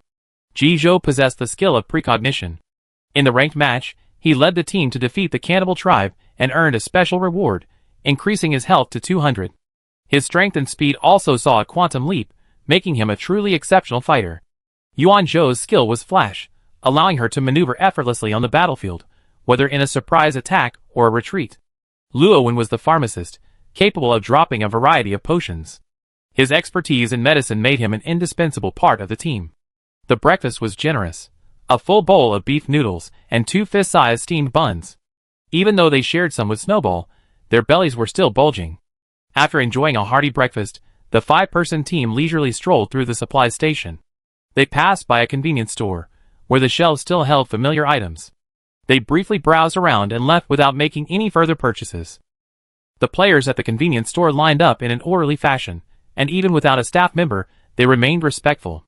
This was likely due to the knowledge provided by previous players, who had explained the supply station's rules and precautions in the group chat, thus avoiding unnecessary hassles. The gates to the game city were open, but unlike last time, this time, entry required purchasing playtime using a balance. Yinlan had spent some of her precious 60,000 balance on ore, leaving only 50,000 left, so she didn't spend any in-game money. After strolling and stopping along the way, it was already an hour later, so everyone returned to their RVs to rest. Food, lodging, and transportation were free at the supply station, and there was no need to traverse the highway searching for treasure chests. With nothing else to do, Yinlan turned on the TV. This rare moment of leisure was especially precious to her, a welcome respite from her busy life, like the longing for the weekend that office workers and students yearn for after a week of hard work and study. A lighthearted variety show was playing on TV, and she laughed occasionally as she watched. After a while, a quick system notification sounded from the game panel. Yinlan found it strange that her friends were all safe and sound at the supply station. Normally, there shouldn't be anything urgent that required her immediate response. Confused, she opened the system message. The sender was Yang Xiaoyang, whom she hadn't spoken to in a while. She had received several rare blueprints from him, but their contact was limited. But this was a long-term work partner, so Yinlan immediately clicked on the message. Yinlan, can you help me? I'm in danger. Yinlan didn't hesitate, replying directly, What's wrong? I met other players in this zone at sea, and they looked at me. Yang Xiaoyang hesitated for a moment, then gritted his teeth and continued sending the message. Since I'm so young, yet I have a raft with built-in protection, they think I have some incredible treasure. The group of players lived on a simple, self-built raft. While its area was comparable to Yang Xiaoyang's, it managed to squeeze in 10 people. In comparison, Yang Xiaoyang seemed incredibly luxurious. Adding to his young age, it was understandable to suspect he had hidden treasures. While he did have treasures, it was a lucky escape thanks to his special profession. What did they have to do with him? They want to control me, force me to obey their orders. Yinlan had actually guessed his profession, but she valued win-win cooperation and wouldn't act like a bandit, seizing others' belongings just because they were easy to manipulate. So how are you doing now? Are you staying with them? Yinlan responded quickly. She guessed Yang Xiaoyang was young, so she was still a little wary of these people. Yang Xiaoyang, no, our raft was some distance away, so we didn't dare let them get any closer. At first, the men did try to approach, but Yang Xiaoyang, having lived alone for so many days, had already grown wary. Their furtive behavior and the malicious intent in their eyes immediately alerted him. To protect himself, he gripped his gun tightly and threatened them, hoping they would keep their distance. However, this action seemed to backfire. Instead of retreating, the men's gazes became even more brazen. Their eyes were fixed on the gun in Yang Xiaoyang's hand. If it weren't for the vast sea between them, they would have rushed over and taken the weapon for themselves. Yang Xiaoyang, with his strong mental fortitude, fired several bullets swiftly and accurately, hitting the players who tried to force their way closer. He only wanted to intimidate them, so each of them fired only one shot. These players still had health left, and they only needed to remove their bullets and use medicine to survive. But to his surprise, these people were so shameless that they used the 2 injured players as human shields and continued to advance on his raft. Seeing this, Yang Xiaoyang intensified his firepower, keeping the distance between the 2 rafts close. He had expected them to retreat, but unexpectedly, the conflict did not subside, but instead escalated. The players who had not been hit shouted from a distance, threatening to spread rumors about him in the group chat. Yang Xiaoyang initially dismissed them, but they distorted his actions beyond recognition, even fabricating all sorts of falsehoods to incite other players. For a time, he became a target of public criticism, and many players began to harbor hostility towards him. Some even formed factions, and threatened to unite and eliminate him. Yang Xiaoyang knew he was trapped and helpless, unable to remain in this zone any longer. So he sought out Yanlan, knowing she would be a suitable ally. Long-term planning aside, she could help him escape these men. And indeed, when he sent a distress signal to Yanlan, she didn't hesitate a moment, not even asking for a reward, before immediately devising a plan. Yanlan, I'm in the RV now. I invite you over. The invitation arrived, and Yang Xiaoyang immediately confirmed it. But then he saw the prominent red cross on the screen, and his heart tightened. No, because you're in a special area. I can't get through. Yanlan hadn't anticipated this. If anyone could invite anyone at a supply station, then there would be a major bug in the game. Just as the two were lost in thought, Yanlan suddenly had an idea, and she quickly searched through her backpack. Finally, a long-forgotten function card appeared before her eyes. A teleportation card. She had exchanged this card from Qin Shengsheng a long time ago, but had never used it. Unexpectedly, it came in handy now. Chapter 66. Yang Xiaoyang, I've got an idea, Yanlan said, and the teleport card was sent simultaneously. Yang Xiaoyang was almost unable to contain the enemy's offensive. They were outnumbered and had a cunning strategy, using the bodies of dead players as shields to cover the others paddling their rafts. Yang Xiaoyang was young and inexperienced, and felt unprecedented pressure. Just when he thought he was about to be caught and beaten, Yanlan's card arrived, like a blessing from heaven, perfectly timed. He quickly learned the rules of the teleport card, and his anxiety was instantly replaced by overwhelming confidence. With such a powerful card, what was there to fear? However, seeing the approaching player with a ferocious expression, Yang Xiaoyang felt that he shouldn't let them off so easily. He might be young, but he was no pushover. A flash of inspiration struck Yang Xiaoyang, and a sly smile curled his lips. He quickly pulled a torch from his backpack, quickly lit it, and threw it without hesitation at the approaching raft. The distance between him and the enemy raft was close enough, and the torch landed precisely on the grass hut in the middle of the enemy raft, instantly igniting the dry thatch. Not giving his opponent any chance to breathe, he threw another can of gasoline he had prepared. The originally modest flame, fueled by the gasoline, suddenly became a raging flame, engulfing every inch of the raft. Wait until I catch you, and I show you how I deal with you. The enemy leader roared, eyes wide open, attempting to leap over the sea of fire. At this critical moment, Yang Xiaoyang calmly activated the teleport card in his hand. In a flash of light, not only himself but also the raft beneath his feet vanished from the spot, instantly transported to another sea thousands of miles away. The leading player was about to leap onto Yang Xiaoyang's raft when he mysteriously vanished. He missed his target and plunged directly into the raging sea. Unable to swim, he was instantly submerged by the seawater, choking on several mouthfuls of salty water. He flailed his hands in the water, desperately calling for help. However, his teammates were trapped by the raging fire, desperately beating the flames to save their only raft. If this raft was lost, they would truly be left without a foothold in such a vast ocean. They had all formed a team halfway through, and their feelings could easily fall apart when faced with real interests. Therefore, no one paid attention to his cries for help. At this moment, in another sea area. The vast sea was a tranquil and peaceful scene, the only sound being the gentle lapping of the waves against the raft. Xiaoyang had finally escaped the harassing group of players, and he felt a deep sense of relief. Afterward, he carefully inspected his raft. Due to the previous vicious attack by those nasty players, the raft's defense value had plummeted again, now only remaining at a mere 100 points. But fortunately, aside from the drop in defense value, the raft itself hadn't suffered any other serious damage. This time, thanks to Yanlan, her raft was not only sturdy and durable, but also possessed special properties, allowing him to withstand the players' attacks at a crucial moment.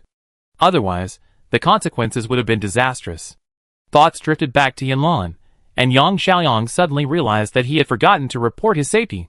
He hurriedly opened the system panel, and was about to send a message when Yanlan's message popped up ahead of him, as if she calculated the time perfectly. Are you safe now? Her words were always so concise, yet filled with concern. Yang Xiaoyang sighed inwardly. I'm safe. Thank you so much for this time. It's just a piece of cake, but what are your plans next? Those players won't give up easily. The thought of his next move gave Yang Xiaoyang a headache. Although he had escaped the players' pursuit and exacted vengeance on them, his skills and wealth would be further exposed to others, attracting even more greedy players. In this gaming world, the powerful often choose easier targets, let alone a weak yet valuable kid like him. I have a suggestion. Are you willing? Yinlan's eyes lit up at Yinlan's words, and he quickly asked, "What's the suggestion?" "Tell me." Yinlan said directly and frankly, "Join our zone." Yang Shuyang's heart was moved, but then, he suddenly deflated when he thought of the practical obstacles. But it's not time for the zone merge yet. It probably take another month or so. The last zone merge took 2 maps, and the player base was almost halved. And now we haven't even finished a single map. I have a way to get you here. Yang Xiaoyang swallowed hard and asked eagerly, "What's the way?" "There are corresponding cards for sale in the system mall. You can change zones at will. You can purchase them by spending your balance. These cards are generally useless and extremely expensive, so few people pay attention to them." But Yinlan would occasionally check the unit price of the ore, and eventually she saw the card. Yang Xiaoyang couldn't help but exclaim, "Wow, that's great. How much balance do you need?" "I go buy it now." Yinlan, 5,000 balance. Yang Shuyang's heart sank, and he was silent for a few seconds. He knew his balance was far from that. He scratched his head awkwardly and asked tentatively, I might not have enough." "Yinlan, could you lend me a little? I promise to trade with you for supplies, and never let you suffer any loss." Yinlan seemed to have anticipated his reaction, and replied without hesitation, "No need to bother. I've already bought the card. Just check it." As soon as she finished speaking, the card was sent to him, with such speed that Yang Xiaoyang was stunned. He hadn't expected Yinlan to be so generous. 5,000 balance. Their district chief only had 2,000 balance, and yet, he was bragging about it all the time. Since Yinlan was so generous, he couldn't be too stingy. He had to choose the most valuable gift in exchange. With this in mind, he eagerly opened his backpack and began to carefully select. Yinlan, on the other side of the system panel, quickly received the supplies from Yang Xiaoyang. The first one had her practically jumping with excitement.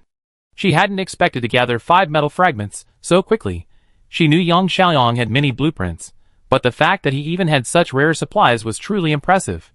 She eagerly took out the remaining fragments and gently placed them together. With the addition of the last fragment, a faint white light suddenly burst forth from between them, illuminating the surrounding space with a soft glow. After the light dissipated, Yinlan was astonished to discover that the 5 metal fragments had seamlessly connected, forming a perfect whole, a disc with ancient patterns. The disc emanated a faint metallic luster, its intricate and exquisite patterns imbued with an ancient and mysterious power. Just as she was immersed in the awe of the disc, a system introduction popped up, clearly unfolding before her eyes. Space Pearl. Open any dimension within the game, and freely travel between reality and the game world. In this vast game world, the boundaries between dimensions are often difficult to cross. Possessing the Space Pearl is equivalent to mastering the ability to freely travel between dimensions. More importantly, it would allow her to return to the long-lost real world and witness, firsthand, how much reality has changed since they entered this game world. The news of the synthesized space key was like a bombshell, and Yinlan immediately shared this exciting news with several friends in the Get Rich Together group. In less than a minute, they quickly assembled. In the RV's first-floor living room, the 5 of them gathered around the ancient round plate placed in the center of the table, a mixture of curiosity and excitement. Yinlan spoke first. "I researched it before you came.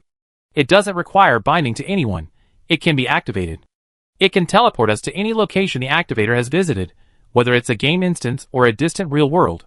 Shi Yuan, upon hearing this, jumped to his feet with excitement and urged impatiently, "What are we waiting for? Activate it now. I really want to go back and see what the real world has become." But activating the space key requires a personal balance. Each teleport costs 5,000 balance, and the duration is 24 hours. You automatically be teleported back when the timer expires. After she finished speaking, the others fell silent for a few seconds, a dead silence. Yinlan had the highest personal balance among them, but she only had 45,000 left, which wouldn't be used much. More importantly, they could only stay in there for 24 hours at most. After that, they would be automatically teleported back to the game world, and they would have to wait for the next launch to get out. They finally had a chance to return to reality, but they didn't expect it to be temporary, as if this game was their ultimate destination. In the silence, Jizhou was the first to break it. "It's okay. If you run out of balance, you can keep earning. There's always a way out. Let me activate it for the first time. I've been saving up for this opportunity." The others looked at each other and nodded. Luowen, always a thinker, asked hesitantly, will everyone go the first time?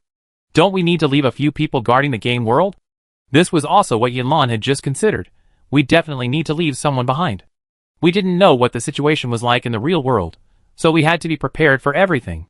Yuan Zhou pondered for a moment and said, since Ji Zhou opened the space key this time, the teleportation point is also a place he's been to before, and Yuan and Ji Zhou are cousins. If he goes along, it will increase the chances of success. Yanlan, as the owner of the space key, will definitely go the first time. So Luowen and I will be the ones guarding here.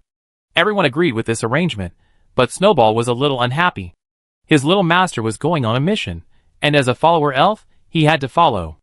Yanlan, however, was concerned that the scientifically advanced real world over there was abrupt, and the sudden appearance of such a mysterious elf would be too abrupt. To avoid any trouble, she had to persuade it to stay here. The disc rotated and turned into a glowing door. Yanlan, Ji Zhou, and Shi Yuan stepped into the door one after another. Chapter 67. Yanlan had imagined that the real world would change, but she hadn't imagined the changes would be so drastic. She was stunned for a long moment by the rubble before her. Cousin, are you sure this is our shopping mall? Shi Yuan's question was almost incoherent. Ji Zhou pursed his lips, his gaze deep, and nodded gently. Yes, look at that display screen. Grandpa had it custom made. It's the only one of its kind in the world. Shi Yuan followed Ji Zhou's gesture. The once tall buildings had been razed to the ground. The display screen, a symbol of family glory, now lay bleak and lonely on the ruins, covered haphazardly by a few pieces of rubble, its former glory gone. This is truly Grandpa's labor. If he were still alive to see this, he would surely be heartbroken. Shi Yuan's voice was tinged with sadness. Ji Zhou didn't respond, but quietly paced around the ruins, as if searching for memories within them. Besides their shopping mall, the surrounding environment had also completely changed. Where once towering skyscrapers stood, only shattered walls remained, exposed steel bars, and scattered concrete. The roads had been mercilessly twisted and broken, vehicles crushed amidst the rubble, and even the street-side trees had been uprooted, as if struck by a visual earthquake. The air wasn't thick with the scent of dust, but rather a chill and emptiness, suggesting that the disaster had occurred long ago. Perhaps the moment they entered the game world, the real world had also undergone a simultaneous transformation. Yanlan surveyed her surroundings, and was about to call out to her two friends when Ji Zhou and Shi Yuan approached simultaneously. I just checked, and there's no one here. We need to look somewhere else. Ji Zhou's voice was cool and decisive, without the slightest hint of panic from the sudden change. Yanlan looked up at the sky. Okay. Shi Yuan couldn't help but laugh at her gesture. So you don't seem to know we've brought the game into the real world? Yanlan's eyes widened instantly, a look of disbelief on her face. How is this possible?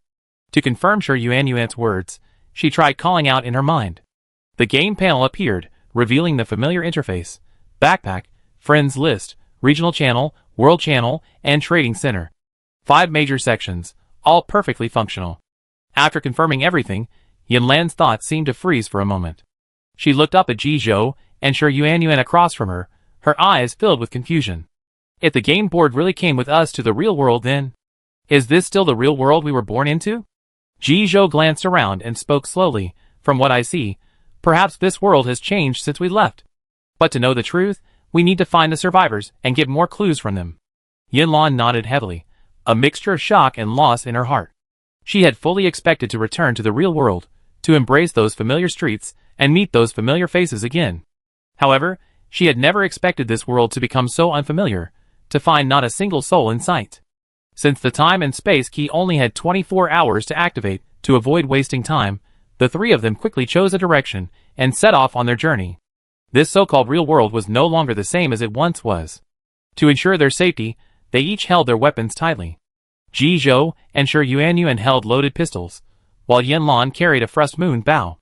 The three of them walked side by side, their eyes warily scanning their surroundings, ready to react to any unexpected situation.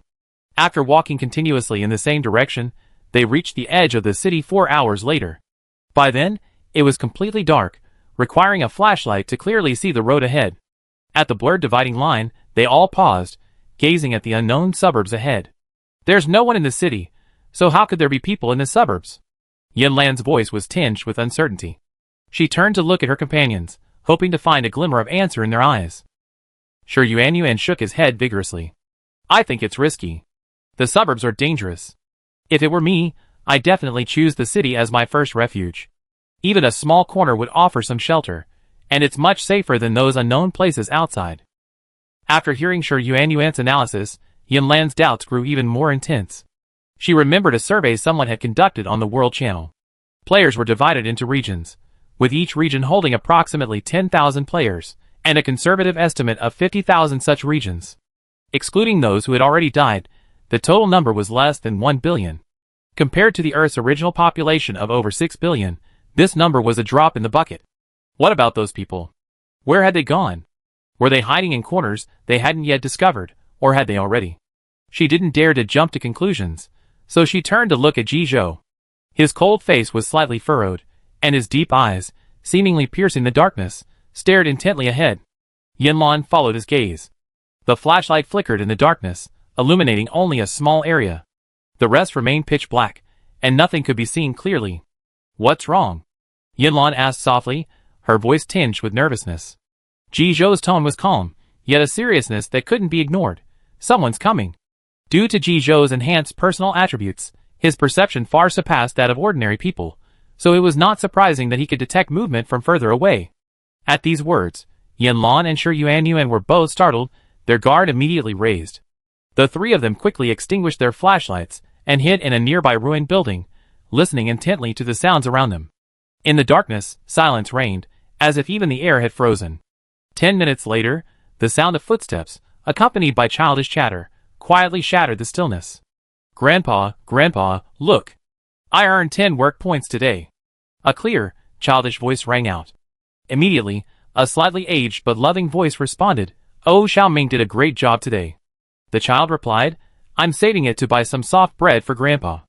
As the voice approached, Yanlan and the other two could vaguely sense the presence of someone approaching. They exchanged a quick glance, made a tacit gesture, then slowly stood up and walked out. The flashlights flickered on again, illuminating a small area ahead. The group was clearly startled by the sudden brightness, and almost simultaneously exclaimed, Who? Yanlan, the only girl on the team, shielded her two tall teammates behind her to prevent them from startling the other side. She smiled gently. Don't be afraid, everyone. We're here, just like you. Leading the group were several elderly men, their bodies hunched over, yet they fiercely protected the young children behind them. They clutched their wooden sticks tightly, their weathered eyes fixed intently on Yanlan and her group, as if trying to discern something from them. People like us? An elder spoke slowly, his voice tinged with doubt. But since that incident, we haven't seen any young people here. Yanlan was startled at the words, and exchanged a quick, surprised glance with Jizhou and Sure Yuan. Among the group of elderly men stood a thin, slender man in a dark blue cloth. He stood at the edge of the group, his features blurred by the dim light. However, his cloudy eyes were remarkably sharp. He stared intently in the direction of Yanlan and the others, a glint of disbelief in them, and then he involuntarily took a few steps forward. Old Zhao, what's wrong with you? An elderly man nearby, seeing this, quickly reached out to stop him, his face filled with caution. Don't trust them so easily. There are so many scammers these days. At that moment, Jizhou, who had been standing silently behind Yanlan, suddenly stepped forward. His voice was tinged with confusion and excitement. Uncle Zhao? The call seemed to transcend the barriers of time and space, causing old Zhao's body to tremble violently. His voice trembled, almost unable to believe his ears. Little Ji? Is that you? Is it really you? Jizhou stepped into the flashlight circle without hesitation, his face becoming even clearer in the light. Uncle Zhao, it's me. Immediately afterwards, Sure Yuan emerged from behind Yanlan. He smiled and said to Old Man Zhao, Uncle Zhao, I'm here too. Old Man Zhao's eyes welled up as he gazed at the two familiar figures. Excitedly, he reached out and grasped both Jizhou and Sure Yuan's hands, tears glistening faintly in his wrinkled eyes. Oh, little Ji, little Yuan, is it really you? I'm not seeing things, am I? Uncle Zhao, it's really us. With the presence of familiar faces, the rest of the process became much smoother. Led by this group of elderly and children, they journeyed through ruins after ruins, eventually arriving at a hidden underground shelter. The entrance to the shelter was cleverly concealed behind a massive rock, making it difficult to spot without careful observation. As the group filed in, the scene inside came into view. Although the space wasn't spacious, it was neatly arranged. Dry firewood was piled by the stove, and a few simple household items were placed in the corner. There were many mats on the ground nearby, where elderly people and children were already resting. The elderly simply greeted the returnees with a weary greeting, but when they spotted Yanlan and the other two in the group, they all stood up and gathered around them. The children stared curiously at these outsiders. Old Zhao, who are these? Yes, how did these young people appear? Have you figured out their origins? Old Zhao looked at Ji Zhou and Shi Yuan standing nearby, his face wrinkled with a smile. Haha, don't worry, everyone. These are the two young masters of my old employer. I've watched them grow up. It turned out that Ji Zhou and Shi Yuan's parents had both died young. Shi Yuan's grandfather, Ji Zhou's maternal grandfather, had raised the two cousins, and old Zhao had been their family's housekeeper, watching over them. After a brief exchange of greetings, Yanlan and the other two inquired about the changes in the world. Chapter 68. Old Man Zhao spoke slowly, his voice heavy with emotion.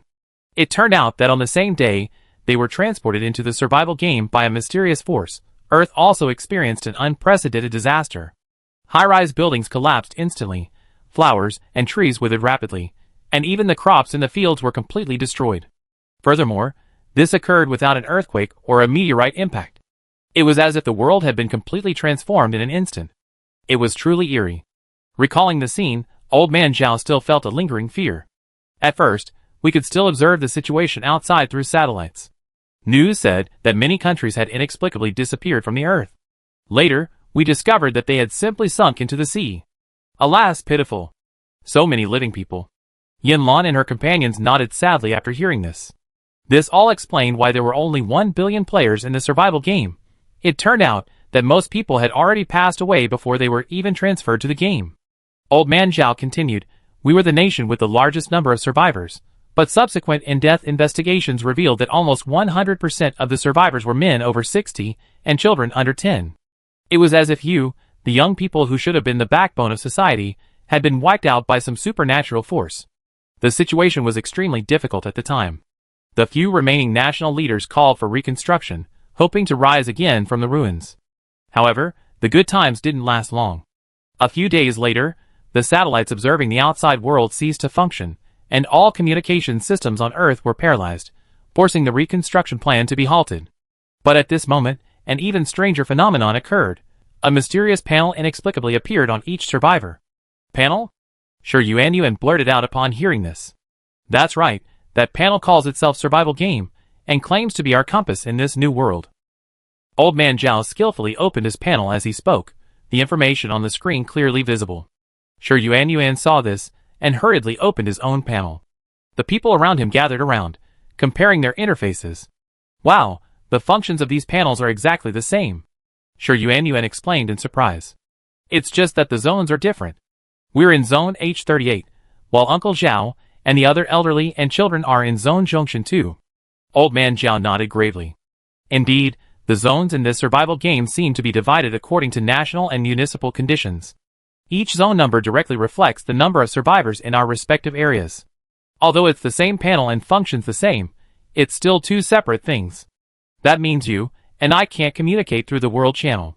This group of elderly people had tried to find their children through this panel before, but they were unsuccessful.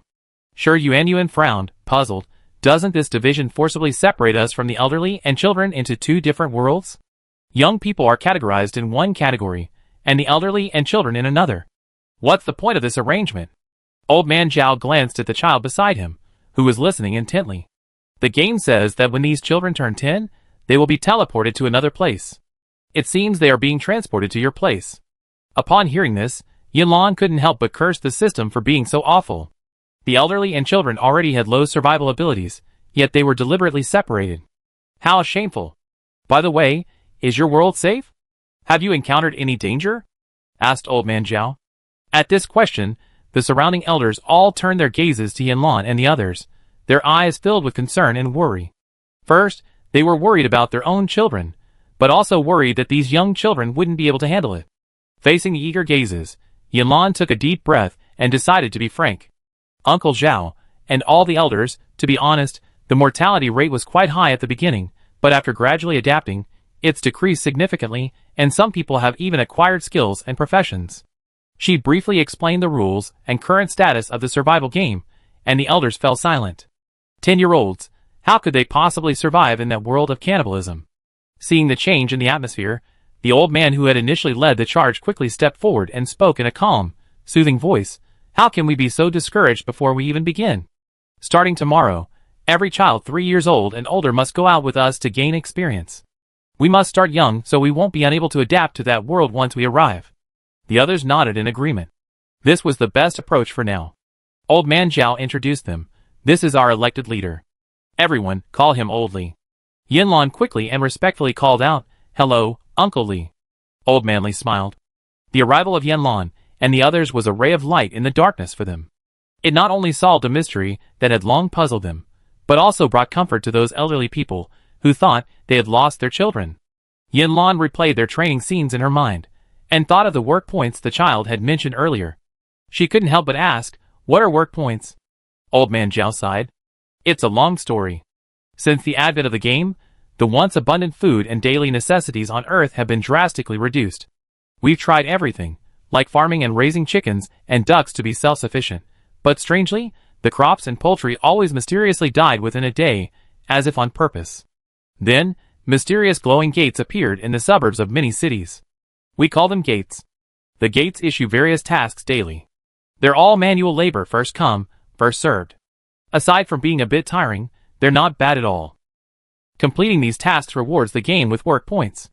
These work points become our currency in this new world, and we can use them to purchase various necessities in the game's mall. So that's how it is. No wonder they returned from the suburbs so late. The space key has a 24-hour duration after activation, ending at noon tomorrow.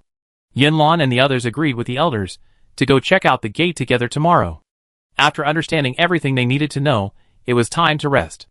Old Man Li and Old Man Zhao led the three of them to an open area in the underground shelter, which would serve as their temporary resting place for the night.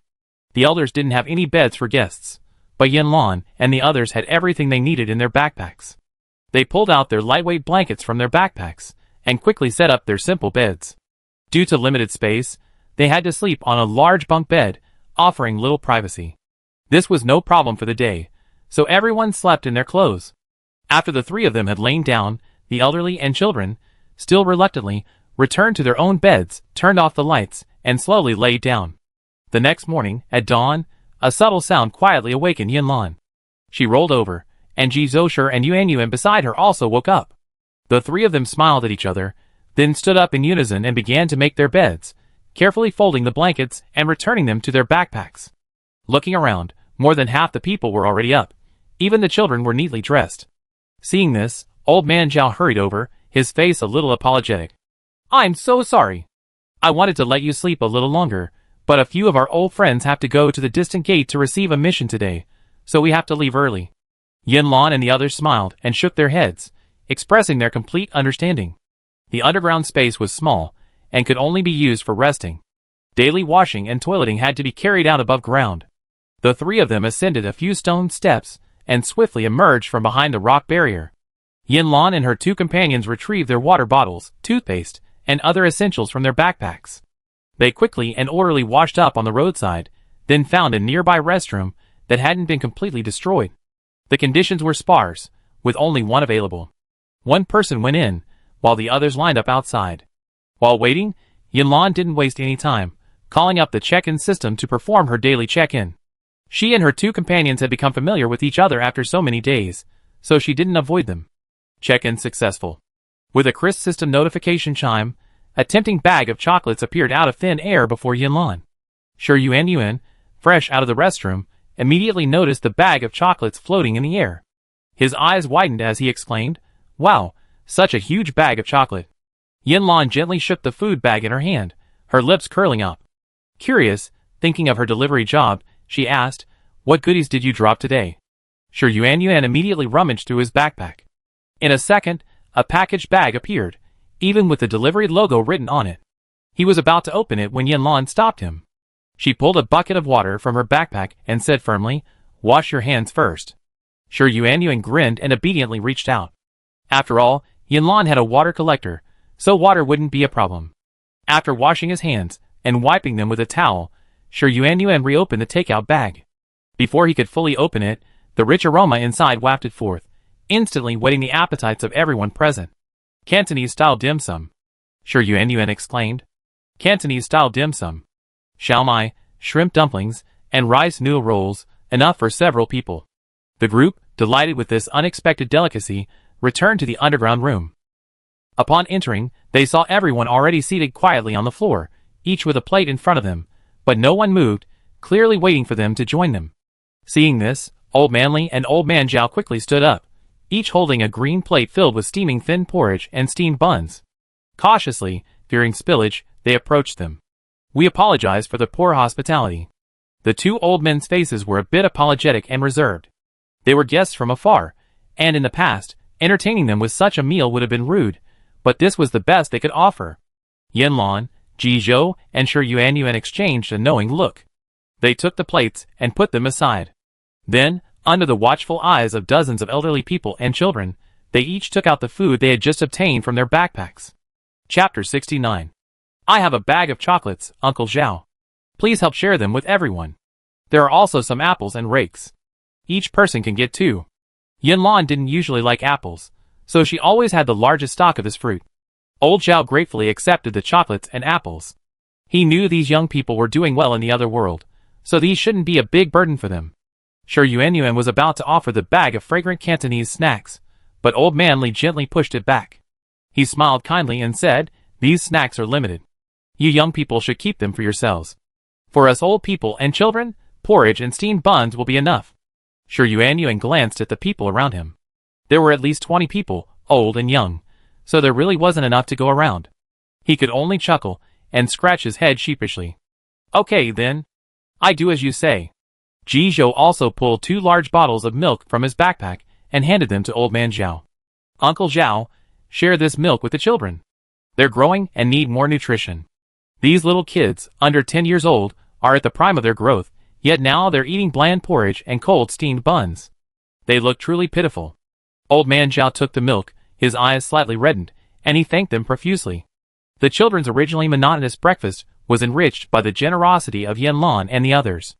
Each received not only a large glass of rich milk, but also a piece of sweet chocolate and 2 luscious apples. They sat together, their small iron bowls filled with the taste of happiness. The children drank with relish. Even the usually frugal elders carefully savored their tangerines, their faces beaming with satisfaction and joy. Amidst this heartwarming scene, a group of little kids, led by an older boy, happily approached Yanlan and her group. Yanlan remembered the leader as Xiao Ming. Innocent smiles graced their faces, and they loudly expressed their gratitude.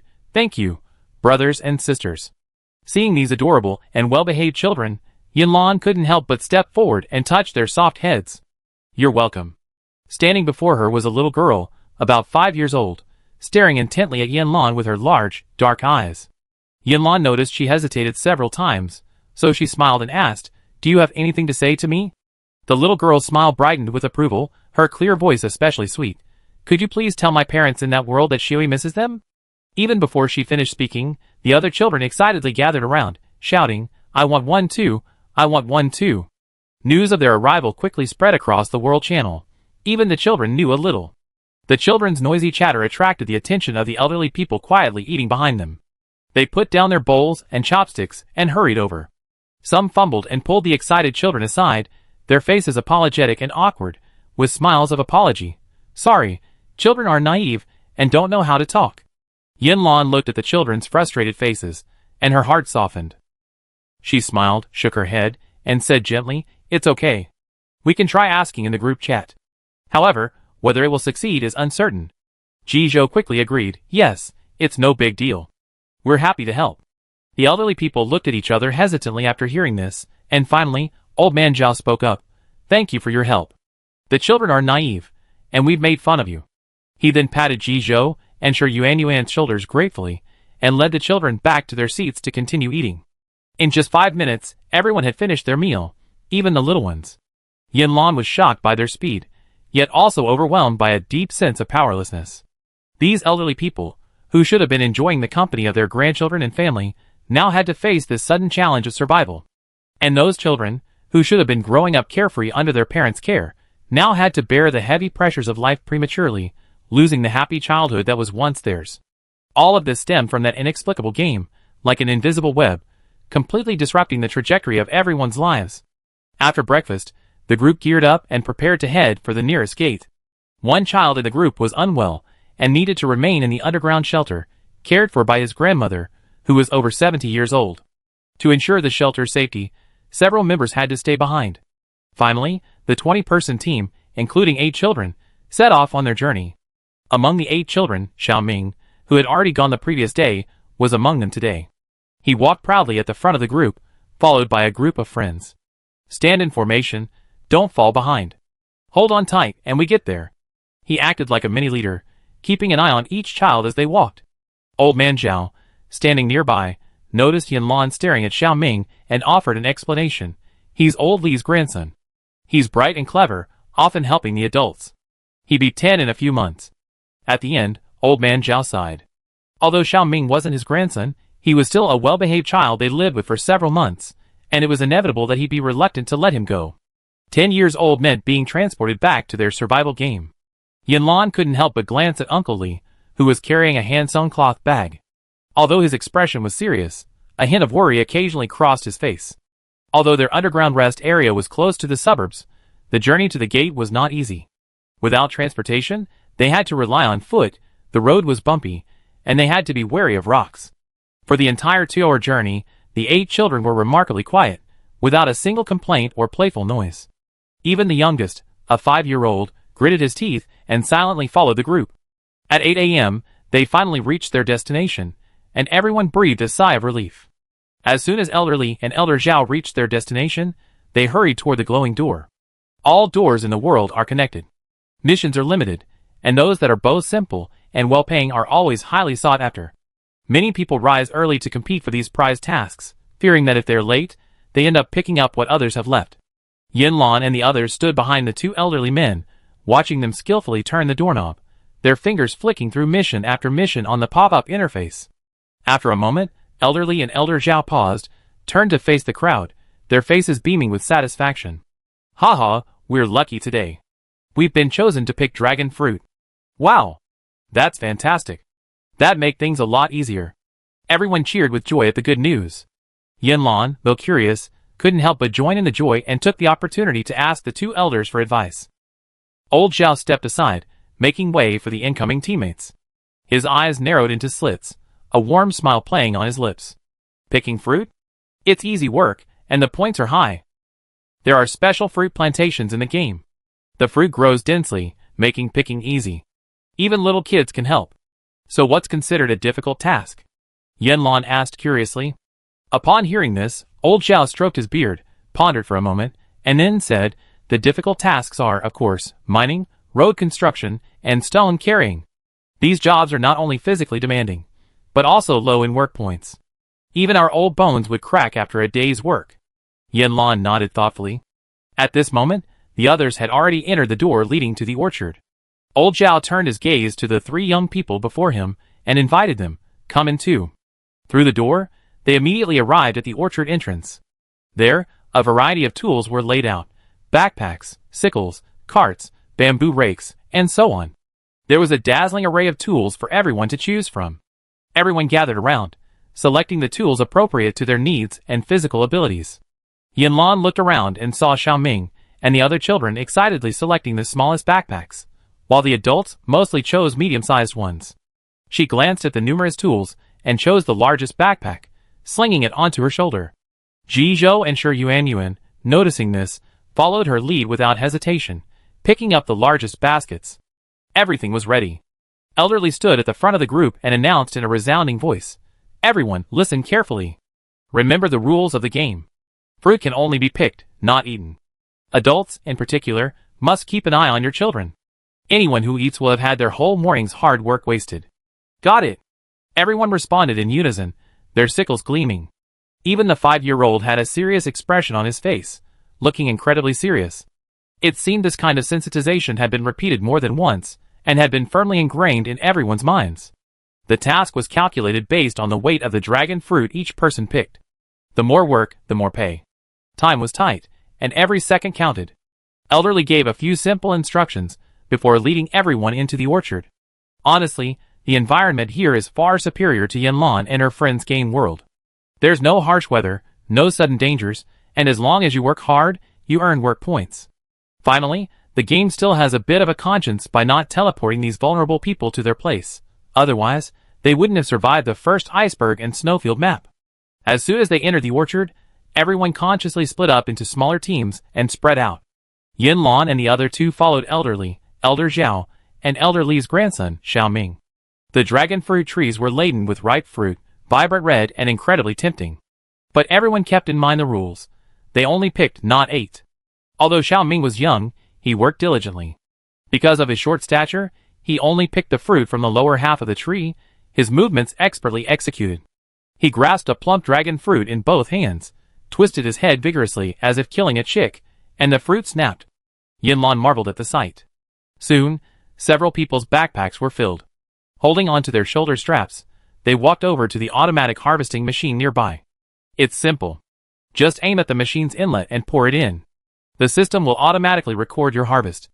Oldly demonstrated as he poured the fruit from his own basket into the machine's horn-shaped opening, his eyes fixed on the changes on the game panel. Look, one more work point. Xiao Ming's backpack was small, so the entire basket only yielded 0.5 work points. But only a few dozen minutes had passed, and by the end of the day, he would have earned over 10.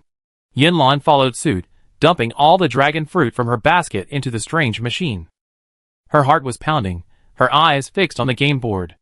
The sound of gold coins dropping into her pocket echoed, and immediately, her personal balance increased by 2 units. It turned out that the survival game could recognize the tasks issued by the gate. This meant that there was some mysterious connection between the real world and the virtual survival game, even sharing a complex set of settings. The space key that had brought her here was the bridge and key connecting these two worlds. The biggest problem was that she was the only one with the space key. She couldn't make everyone who wanted to reach the real world have to go through her. That would be exhausting. Furthermore, the work points consumed each time the space key was activated were enormous, a heavy burden for her. No rush, there should be a way. Chapter 70. Yanlan, Jizhou, and Shi Yuanyuan had been back from the real world for several days. Today was the last day of their 5-day free tour of the supply station. Compared to the various bizarre and unreliable game maps they had previously encountered, these 5 days felt like a paradise. Every day, players woke up to eat, ate, and then lay down to sleep.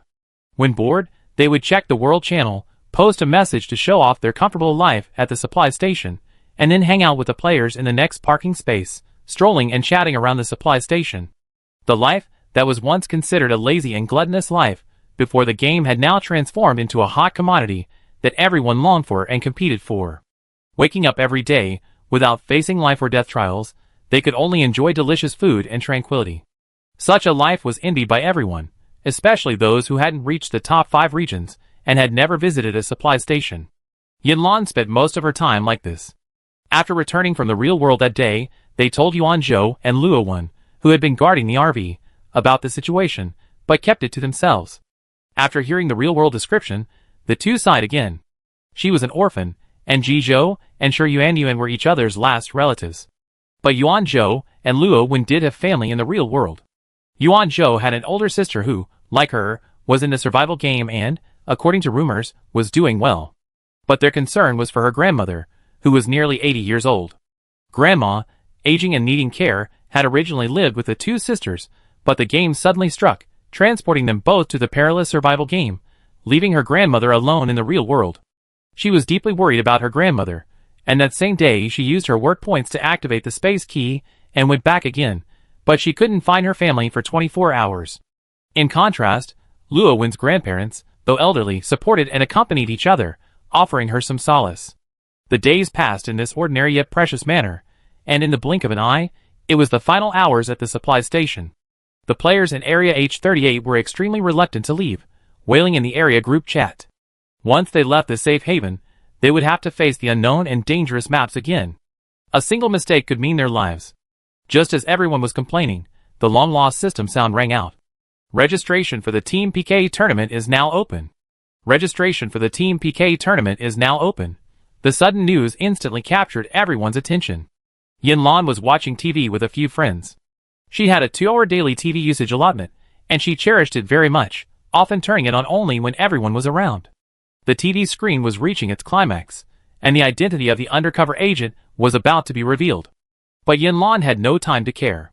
She quickly reached out, grabbed the remote control from the table, and pressed the power button without hesitation. Then, the 5 people sitting around the TV opened their respective game panels almost simultaneously. Team PK competition. Each team consists of 5 to 8 members, and each team elects a captain to lead the team. The PK competition features an exciting level clearing mode. Teams must work together to overcome the levels. The team that completes all levels first and in the fastest total time will be the winner. Tournament rewards. The winning team will receive an exclusive dock station operation permit, a feature temporarily hidden. The runner-up team will each receive a specialized dungeon challenge qualification, allowing them to experience a special dungeon and unlock exclusive rewards. The third-place team will each receive a rare exchange ticket, which can be redeemed for rare in-game resources or equipment. 4th to 10th place. 10th to 100th place. 100th to 1000th place. Participation prize. Note, elimination in this tournament does not mean death, so please register. Just like the previous regional tournament, the game's rankings will be displayed constantly on the game panel. The World Channel will display the rankings, but the interface will be blank before the tournament begins. The Regional Channel will display the registered teams. Yinlan clicked on the game and took a look. 90% of the players in H38 district had participated. Perhaps because the game description stated there was no death penalty, many players had signed up boldly, and many of the participating teams were familiar faces. The Jinda gang had one team.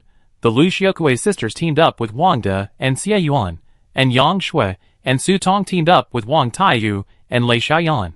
Yang Xiaoyang, the newcomer to District H38, chose not to participate. He had a clear understanding of his own abilities. Being young and weak, he thought it would be best to just sit back and wait for his development. After just reading the rules, Yinlan made up her mind. I want the right to operate the shuttle station. Ji Zhou nodded in agreement. If that was his understanding, then the championship prize was incredibly important. They had to fight for it. The competition required teams of 5 to 8 players.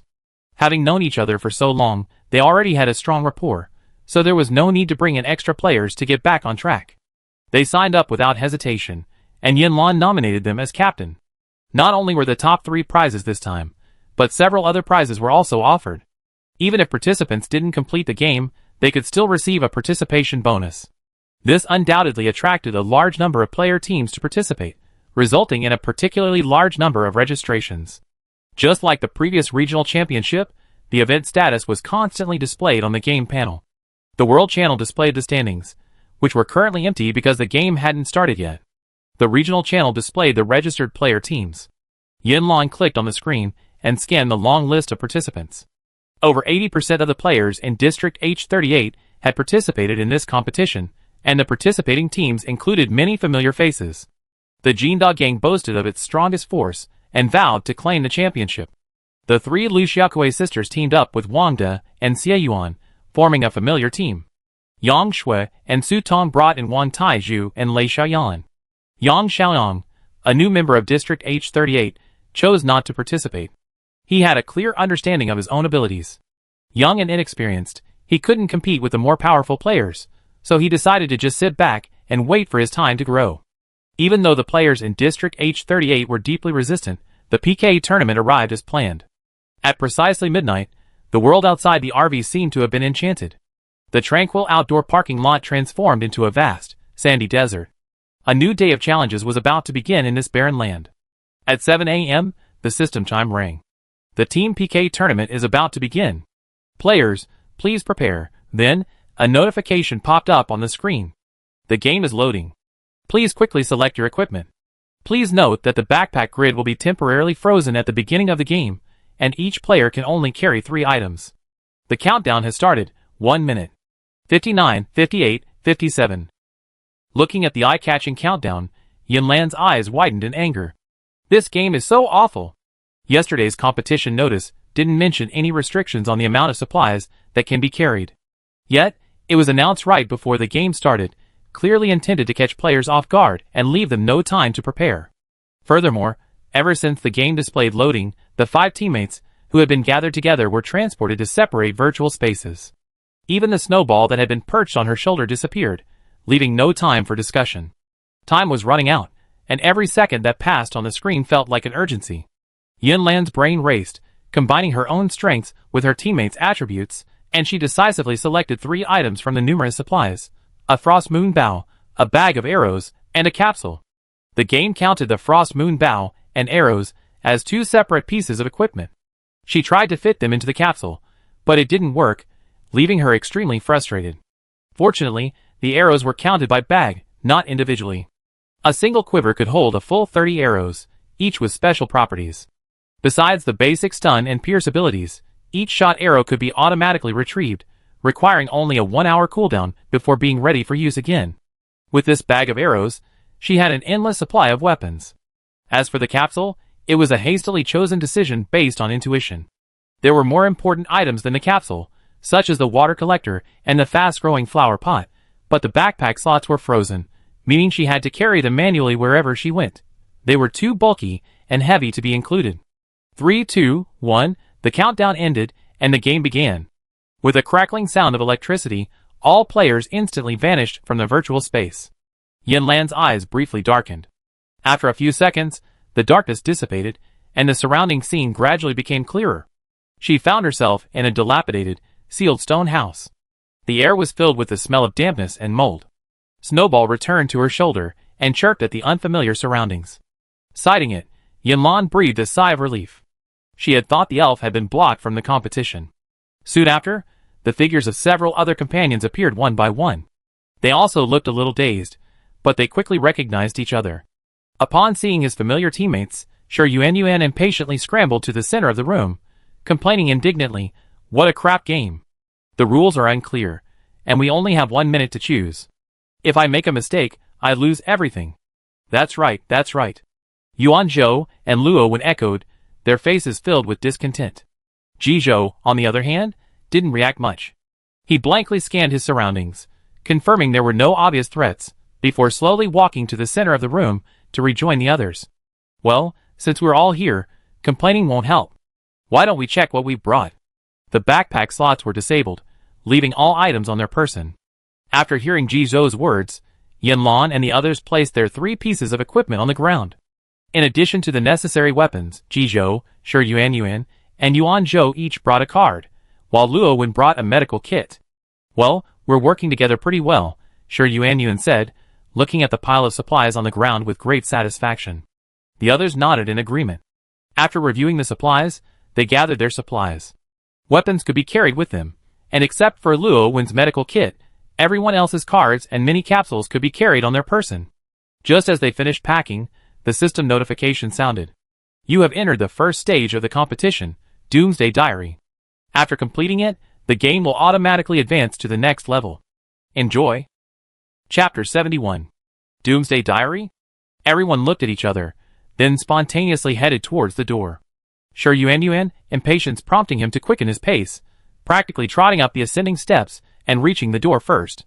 With one swift movement, he grasped the handle of the seemingly weathered wooden door with both hands and pulled hard. However, to his surprise, the seemingly broken and fragile door seemed to be bound by an invisible lock. No matter how hard Shi Yuan pushed, it wouldn't budge, as it fused to the frame. "Could it be that I'm opening the door the wrong way?" Shi Yuan muttered to himself, then adjusted his strategy and pushed with both hands. But the result remained the same. It was as solid as a rock, not even the slightest tremor, let alone a glimpse of the world outside. At this point, the others also gathered at the door, their eyes locked, their unspoken message conveying a single, unspoken conviction: they were trapped in this room. Their greatest curiosity now was what the outside world looked like. Yin Lan leaned over to the crack in the door, hoping to peek through. However, the room seemed to be separated from the outside world by a thin membrane. Even though a sliver of light could filter through from outside, the outside world was invisible from inside. "Everyone, come and see. There's a notebook here." Just as everyone gathered in front of the door to study, Luo Wen approached and carefully noticed something unusual. Everyone looked over and saw an old, half-man high-low cabinet to the right of the door. The paint was peeling, revealing several noticeable cracks. Luo Wen stood beside the cabinet, holding a rather unsightly brown notebook. The room was probably located halfway underground, with a wooden door leading up several steps. They didn't take the usual route, simply hopping down the steps and heading for the low cabinet. Luo Wen habitually handed the notebook to Yin Lan. Yinlan took the notebook and gently ran her fingertips over the calfskin cover. The cover was delicate and soft, with a fine texture. It felt strikingly new, a stark contrast to the dusty room. She flipped open the cover, revealing the yellowed pages within. This wasn't a sign of age, but rather a natural, pale yellow, with a hint of age. On the first page, for large characters caught her eye. Yinlan couldn't help but repeat, Doomsday Diary. That keyword again, and the others cast inquiring glances. Yinlan eagerly flipped to the second page of her notebook and read under the gaze of her teammates, the apocalypse has arrived. The sun no longer warms the earth, and the city gradually falls into ruin. My four friends, Jizhou. Seeing the familiar name, she couldn't help but frown. She paused for a moment, puzzled for a few seconds before continuing, my four friends, Jizhou, Shiyuan Yuanzhou, and Luowen, and I, were trapped in this deserted basement while out exploring. Outside, there's chaos and zombies roaming. We dare not go out, so we can only wait for the rescue team to arrive. Day 1 of the apocalypse. My companions are all in good condition. There seems to be supplies left in the basement by the owner. Find them and survive. After reading the first page, Yinlan turned to the next, only to find it blank. She looked up at her teammates, each of them frowning in thought. Yuanzhou rubbed his chin and broke the silence. This plot reminds me of a text-adventure game I played before, which also used a diary format to advance the plot. So, are we trapped in this dark, damp basement until we clear the game? Shiyuan asked. He glanced around, his eyes sweeping over the cluttered, dusty furniture and discarded items. He fanned the air in front of him, trying to dispel the stagnant, musty smell. This environment is suffocating. Can we really survive in a place like this? Yuanzhou pondered for a moment and replied, if it's the same setting as a text-adventure game, then most likely yes. However, the game might give us some opportunities to go out and collect supplies. It all depends on how the clues in the diary lead us. The latest hint is to look for supplies left behind by the owner. Yinlan looked up, poring over the diary in her hands. In that case, let's divide the work, Jizhou said, and he found a corner and began searching carefully. The others followed suit, fanning out in different directions. This basement was quite large. It wasn't hard to imagine it being the basement of a luxurious villa before the apocalypse. The hall was spacious, estimated at around 80 square meters, though unfortunately it was now cluttered with tables, chairs, benches, and a mess of jumbled garbage. Everyone, come over here. There's a clock. Jizhou's voice was a little low. He stood in the center of the room, gazing up at the eye-catching, massive clock. Shiyuan, who had been searching with his head down, glanced casually at the words and returned to his toil. Oh, a clock. A reference point would be helpful. No, Yinlan paused, walked directly towards the clock, examining it sharply. She said coldly, this clock is ticking faster than normal. What? Shiyuan seemed startled. He quickly dropped the item in his hand and hurried to the clock, his tone still hesitant. Could it be that this clock is broken? Jizhou withdrew his gaze from the clock and shook his head. It's not broken, it's just that this game level is running faster than normal. I just tested it. Time here flows 3 times faster than outside, a ratio of 1 to 3. A normal day is 24 hours, but now it's only 8. Take a look at your personal attributes. Are your health points decreasing much faster than usual? Everyone opened their system interfaces to check and exclaimed in surprise, really? Health points are decreasing much faster than usual. They had just enjoyed a hearty breakfast and entered the game after replenishing their health points. However, in less than 10 minutes, their health points had already dropped significantly, something they had never experienced before. The faster time flowed, the faster their health points decreased, which undoubtedly meant they would need to replenish their food and water more frequently. But the 3 items they carried consisted of weapons, a medical kit, and at worst, a deck of cards, no food or water at all. Thinking of this, everyone quickened their pace, searching the dimly lit basement, hoping to find any useful supplies as soon as possible. They rummaged through every drawer, meticulously searching every inch of the basement, even the rat holes hidden in the corners. After more than 10 minutes, the 5 teammates gathered in the center of the room, carrying their respective finds and sorting them into categories. After a thorough inventory, the following items were collected: 3 500 milliliters bottles of mineral water, a piece of dry bread, a packet of rat poison, 2 candles, an enamel bowl, a lighter, and even a wad of banknotes. In this survival game, banknotes are worth less than a piece of toilet paper, but the thick stack of red bills still attracted everyone's attention like a magnet. Shiyuan gently weighed the neatly tied bundle of bills, a look of nostalgia and regret on his face. If we had this before the game started, we could have bought so many goodies. Yuan Zhou and Luo Wen also glanced at the stack of bills several times. It was so thick, it must have been tens of thousands of yuan. Ji Zhou ignored Shi Yuan, silently placing the water and bread aside and calmly analyzing, "This is our food for the next few days. We must budget carefully and strictly control our daily intake." Shi Yuan couldn't help but pout, looking a little dissatisfied. Just one dry loaf of bread for 5 people, and a gluttonous elf. How are we supposed to survive? And you say we have to control our intake for the next few days? I don't think this meal will even be enough. Ji Zhou glanced at him indifferently, as if he were an idiot. He didn't elaborate, but Yanlan smiled and said, "Don't worry. Didn't I tell everyone I have a boosting skill? I just tested it, and it's still active. With just a little bit of food or water, I can make sure everyone's well fed and won't let anyone go hungry. And the sign-in system isn't disabled either. Maybe we get something good." Shi Yuan's eyes lit up when he heard this. He clapped his hands excitedly and said happily, "Right. How could I have forgotten something so important? I also have the job of a delivery driver. I can get a takeaway every day. Plus, with Yanlan's 2 divine powers, we have nothing to fear." He shrugged complacently, a confident smile on his face. "Our team is simply unbeatable." Yuan Zhou glared at him, disdainful of his forgetful and fussy nature. With the food problem solved, everyone felt a sense of relief. The focus naturally shifted to how to successfully complete the level. They browsed the world channel, trying to find other people's experiences, but found nothing but complaints. Perhaps it was because most people competing in this game were unwilling to share. "Yuan Zhou, haven't you played similar word games before? Do you have any ideas for how to complete the level?" Shi Yuan nudged Yuan Zhou beside him, his eyes filled with anticipation. Yuan Zhou scratched his head, struggling to recall. "Oh, I did play a similar text game, but the levels were different from the one I played. I don't think it's very relevant.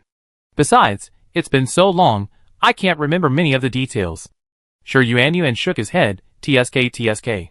Seeing the two of them about to start arguing again, Yanlan quickly intervened. "I do know a little trick to beating the game." The two were genuinely intrigued. "Tell me, what's the trick?" Yanlan waved her hand. "Well, these text adventure games are all pretty much the same. There are only a few key points to be successful. First, read the diary carefully and pay attention to the details. Second, proceed cautiously through the diary." Shi Yuan nodded seriously. "Yeah, that's a good point, but I still have no clue. It was only the first day of the game, and they probably wouldn't find any useful evidence. It was likely going to be a long battle." They worked together to clear a space in the center of the basement, intending to use it as a temporary resting area. Chapter 72. A clearing had been meticulously cleared in the center of the basement. Lacking proper tables, chairs, or benches, they improvised, finding broken bench legs to prop up their buttocks and sitting in a circle. Shi Yuan glanced around and noticed a crucial issue that couldn't be ignored. There's no bathroom here. Washing and brushing one's teeth is bearable, but what about going to the bathroom? It's unbearable. His words immediately resonated. Indeed, even if physical fitness is digitized in a game, people still eat whole grains and have basic physiological needs. Ji Zhou quickly turned to look at Yanlan, and as if on cue, the others all turned their gazes to her. Accepting everyone's expectant gazes, Yanlan blinked softly, lips parted, unable to say no, but ultimately decided to give it a try. With their permission, they cleaned up the empty space in the center of the basement even more. Yanlan carefully removed the precious capsule from her pocket. Her gaze slowly swept from the dim ceiling to the ground, silently estimating the height of the basement. To be honest, the basement was quite spacious, but her capsule, as a high-tech portable dwelling, was ergonomically designed, not too high, but naturally not too low either. Whether it could successfully deploy within this limited space was indeed uncertain. After hesitating for a moment, she gritted her teeth and resolutely tossed the capsule from her hand. Bang! With a crisp sound, the capsule rubbed against the ground and instantly exploded. Immediately, a strange wave of energy spread. The material within the capsule began to expand, slowly growing larger, and a delicate, mushroom-shaped structure slowly emerged. Yanlan licked the corners of her slightly dry lips, her eyes fixed on the gradually expanding capsule. It continued to climb, its volume increasing rapidly, drawing ever closer to the basement ceiling. The feeling of space grew increasingly oppressive. Unlike before, this time the capsule didn't transform quickly. Instead, Its unfolding process was incredibly slow and laborious, each shift a silent struggle against the cramped basement space. The other teammates clenched their fists. Aside from the rustling sound of the expanding capsule, there was no other sound. Ding! Abnormality detected. Protection value reduced by 100. The sudden sound froze the atmosphere. Everyone's heart tightened, and they involuntarily turned to look at Yinlan, hoping for an explanation or instructions. Yinlan's expression changed slightly, but she quickly recovered in a split second. She continued to watch the capsule's development. The top was now just a hand's length from the basement ceiling. Beep, anomaly detected, defense value reduced by 100. The cold system notification echoed in the basement, repeating tirelessly, each time a powerful warning. Finally, after the 10th blast, the heart-wrenching string of notifications abruptly ceased. Yinlan quickly calculated the loss of defense points. This time, 1,000 points had been deducted, leaving only 4,000. This number made her feel a little distressed. After completing the coastal map, she had repaired the capsule on the crafting table, consuming a considerable amount of upgrade materials and additional attribute charges. She hadn't expected to lose a fifth of it so quickly. Despite the arduous process, the capsule was finally erected. Yinlan took a deep breath and led the way inside. The capsule was essentially a miniature single-person residence, its interior cramped with only a bed, but at least there were a few chairs and a bathroom, and the space was clean and tidy, much better than the shabby basement. Sure, Yuan plopped down firmly in the chair, feeling the solid support it provided, and he couldn't help but let out a long sigh of relief. Finally in. They placed the collected supplies inside, and gradually took their seats at the dining table. Chairs were limited, so Yinlan and Luo had to sit on the bed, with Xueqiu following suit beside Yinlan. After all the hard work, everyone's stomachs were rumbling. It was time to refuel. Time in this game level flowed 3 times faster than outside, meaning they had to restock more frequently. The time on the dashboard was exactly 8 a.m., and sure Yuan's professional delivery had dropped off. Because the backpack slot was frozen, the delivery appeared directly in front of him. Yinlan also completed her daily check-in. Yinlan, check your sign-in reward. Is it food? Sure Yuan was desperate for food. At his urging, Yinlan checked her sign-in reward. When she saw it, her heart sank. No. Jizhou glanced at the item in her hand and smiled, reassuringly. It's okay. Mouthwash is also very useful. We just don't have toothpaste or a toothbrush. Yeah, don't worry. We still have takeout. I've always had good luck, so this takeout will definitely be generous. Sure Yuan confidently opened the takeout bag as he spoke. However, when he saw a single bun inside, his expression froze.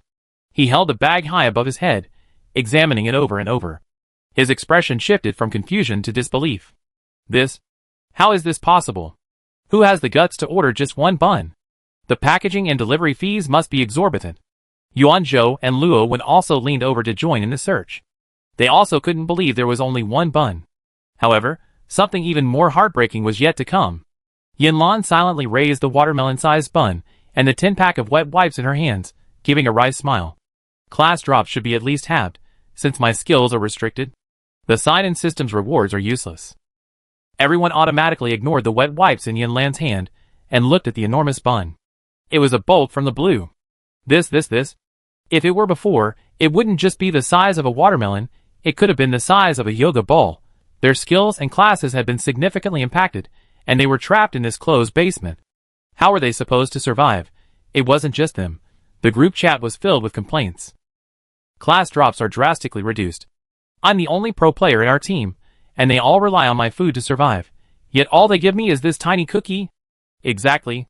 Is this game doing this on purpose? One moment they increase the difficulty, the next they restrict resources, and now they've even reduced our own skills. Do they really want us to complete the level? If they don't want us to, just say so. Why torture us like this? Even worse, time in this level flows 3 times faster than outside, and the cooldowns for skills and classes have tripled accordingly. What do you mean? It means that classes have to cool down for 3 days before their next drop, and the same applies to skills. And because of the limited inventory slots, friend item exchanges and the store are frozen. Hearing this, Sure Yuan and Yinlan exchanged glances and immediately checked their system dashboards. This was the first time they had done so since entering the game, and they were stunned. The other 3 teammates stared at them. Seeing their expressions, they knew the outcome without even asking. They were shocked and furious, their mouths hanging open. We're not going to lose on the first level, are we? Sure, Yuanyuan blurted out unconsciously. Aw, spit, spit, spit, spit, you jinx. Stop talking nonsense. Yuan Zhou quickly interrupted, reaching out and gently patting his mouth, as if to dispel the ominous words. Even Ji Zhou gave him a cold look. Yinlan took a deep breath, trying to remain calm. She quickly calculated her current supplies in her mind. Then she said, "Don't worry, everyone. There should still be some water flowing out of the capsule's faucet for emergency use. There's no need to worry about water for now. As for food, we have to eat sparingly. As long as we can hold out until the cooldown period ends, things will improve." At this point, worrying was useless. The only thing to do was to reduce consumption, conserve energy, and wait for a turnaround. After Yinlan's skill enlarged the buns, they were the size of watermelons, requiring 2 arms to hold them. They were fragrant and steaming, very appetizing. But these were the team's rations for the next few days. They endured for several hours, until their health had dropped by more than half, then they scraped together half. The 5 adults and a little elf carefully shared the food, then packed the remaining half in a takeout bag and placed it back on the table like a rare treasure. After dinner, everyone chose to lie down and rest. After all, sleeping was the least physically demanding way to relax. The capsule wasn't big enough for resting, so the 3 girls and Snowball squeezed onto a 1.2-meter bed, while the 2 boys had to make do with tables and chairs. Both men, 1.80 meters tall, found sleeping on the narrow table and chairs incredibly cramped.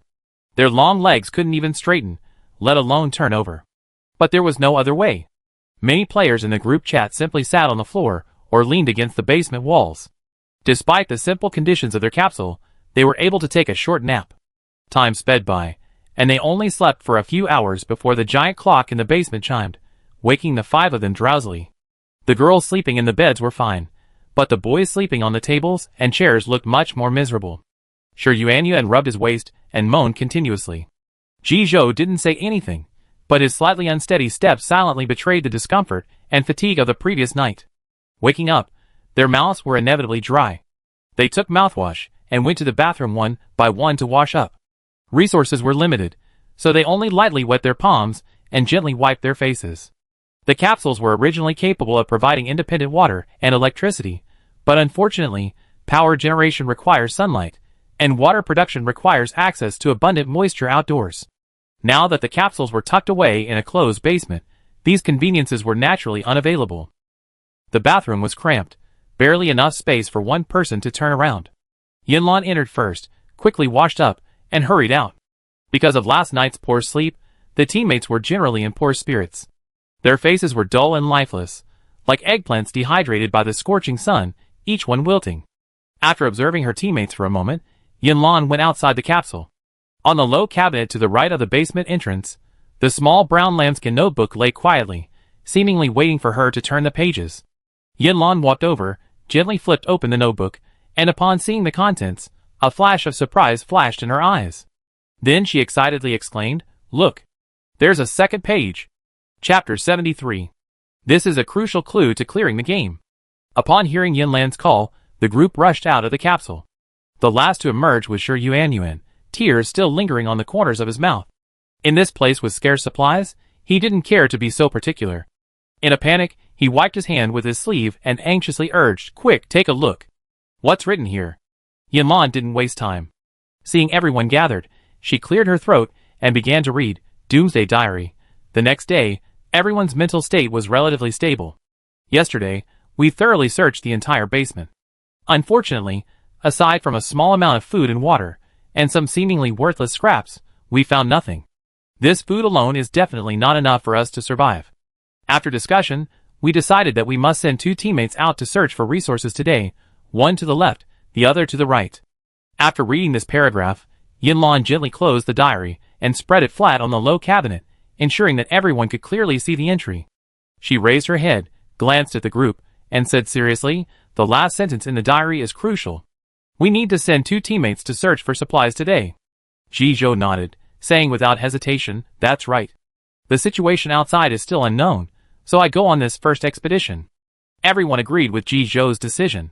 His health, speed, and maximum strength were twice that of the others, and his strength was obvious to all. He was undoubtedly one of the most suitable candidates. That's the second candidate. Everyone was eager to try. Yinlan quickly glanced around, then decisively raised her hand, saying before anyone else, "I go with the other one." "Sure." Snowball, perched atop Yinlan's head, chirped cheerfully, as if cheering its little master on. Jizhou, a faint smile playing on his lips, looked at her and shook his head slightly. "We all know you want to contribute to the team, but maybe even you can't go?" Yinlan looked puzzled. "Why?"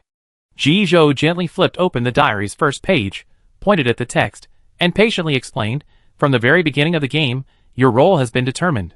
In this particular level, you play the role of the owner of this diary, and we are your friends mentioned in it. So, according to the plot, you can't leave this basement, which serves as your safe zone today. Of course, we can deviate from the diary's plot, but we don't know what the consequences will be." "Wow, that's true." Shi Yuanyuan hurried forward, took the diary, and examined it carefully. He then explained, "Thanks to your attentiveness, cousin. Otherwise, I wouldn't have noticed this crucial clue. Then I take the other one." Following Yinlan, Yuanzhou eagerly raised her hand. Her eyes gleamed with desire, hoping for this second chance to explore. She was aware of her position.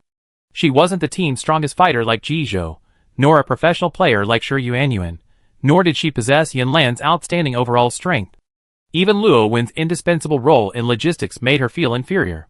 Her strength was neither above nor below average. In other words, she was dispensable. So, she wanted to contribute something to the team. As one of only 2 men in the group, Shi Yuanyuan remained quite gentlemanly. He wrenched down Yuanzhou's raised hand and said firmly, "We all understand your feelings, but I'm a boy. How can I let a girl stand in front of me? It's my first time, and—" "No!" The others interrupted him in unison. Shi Yuanyuan was visibly stunned. He could understand Yuanzhou's denial, but why was Yinlan and the others so tacitly in sync? He asked, his mouth slightly open in surprise, "Why can't I go?"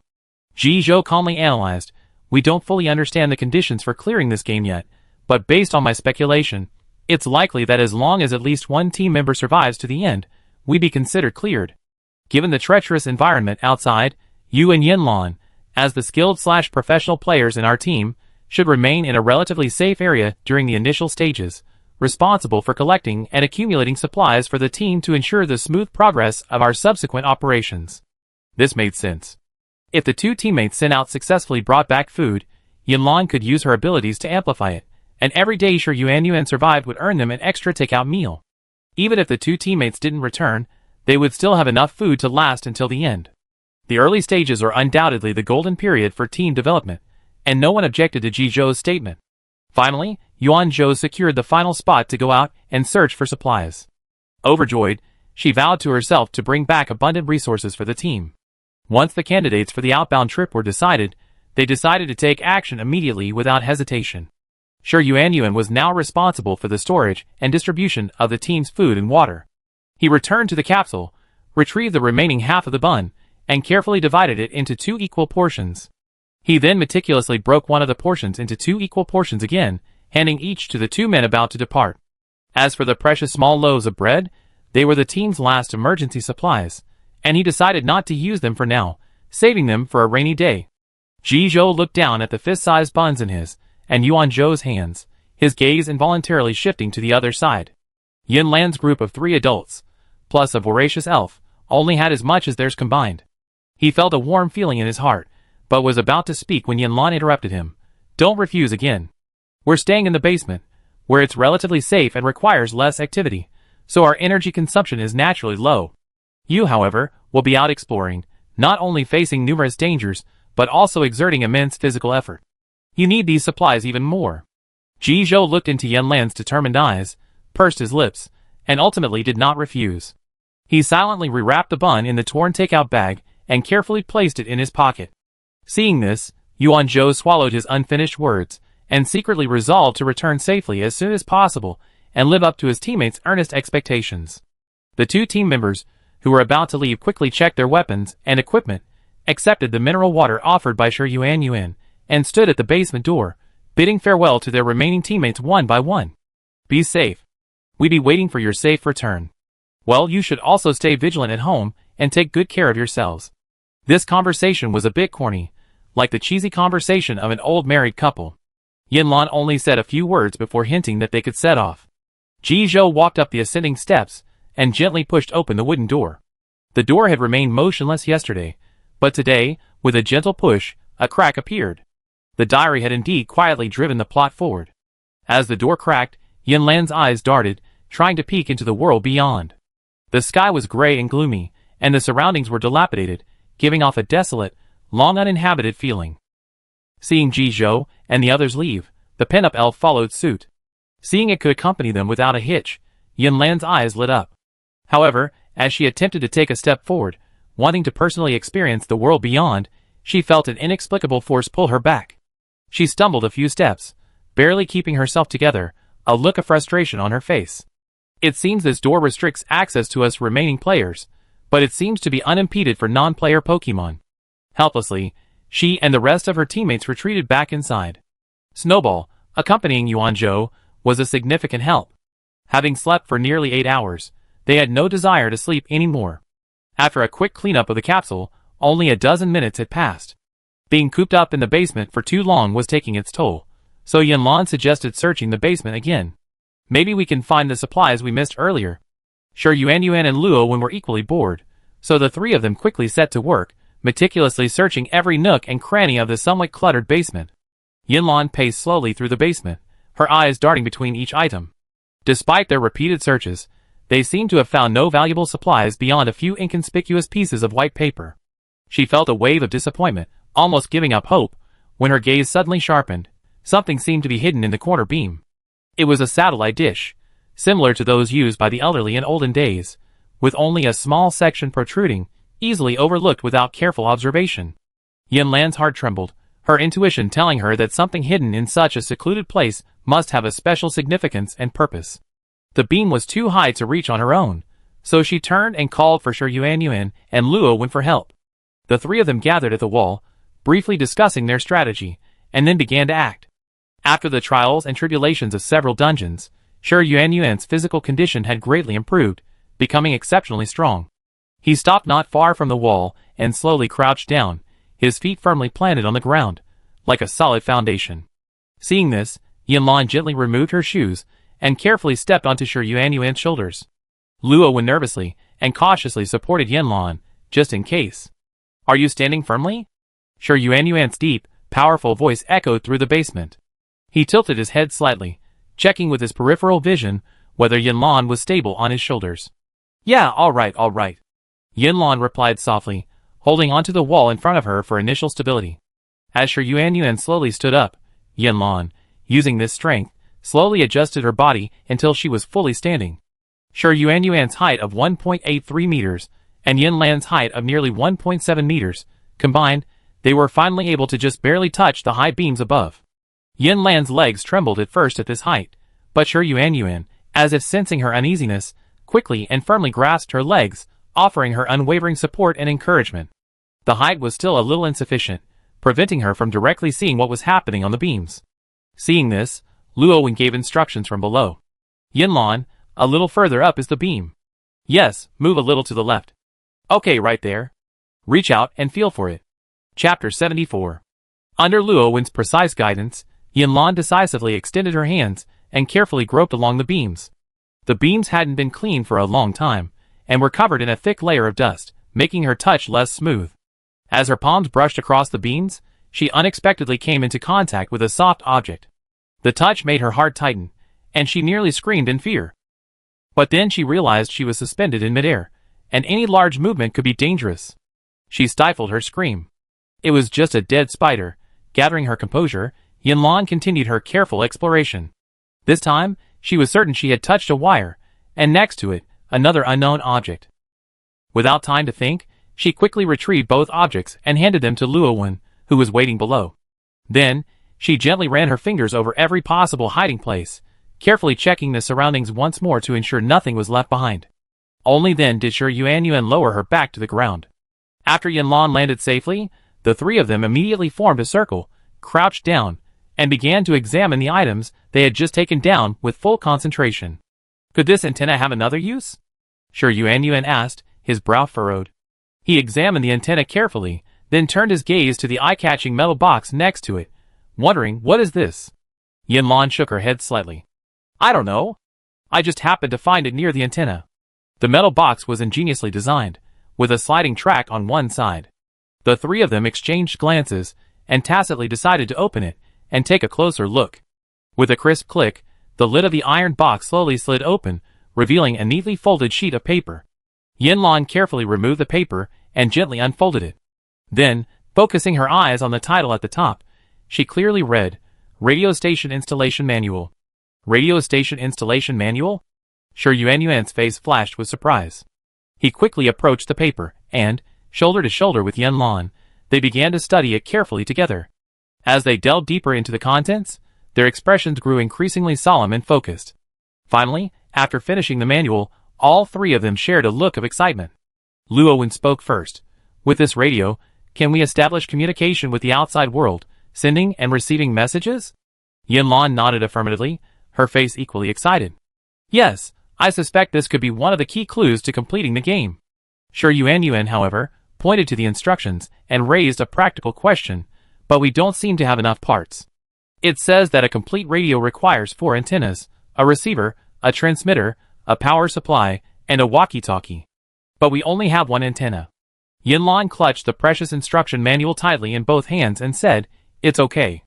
At least now, we have a clear direction to complete the game. All we need to do now is gather the necessary materials step by step. Luowen nodded in agreement.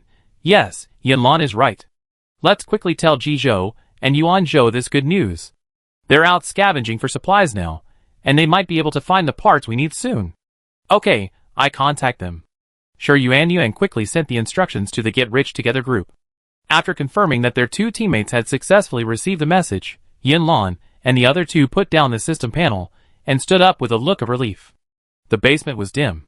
During the day, they could barely keep it illuminated by a sliver of light from outside. At night, it was pitch black, and with only 2 candles, they were sparing no effort. Staying there for too long was truly boring. Having now dealt with an important matter, the group lapsed into idleness again. They looked at each other, seeing the same boredom in each other's eyes. What are we going to do next? This is so boring. Sure Yuan, dressed in a light black tracksuit, paced back and forth in the small area in front of him, his hands in his pockets. Yinlan looked around the simple, messy basement, finding nothing to pass the time. Because of the game's only 3 items allowed, the capsule contained nothing except the table, chairs, and benches that came with the device. She shook her head slightly, idly smoothing her hair across her forehead, indicating she didn't know and asked not to be asked. Luowen, however, suggested an idea.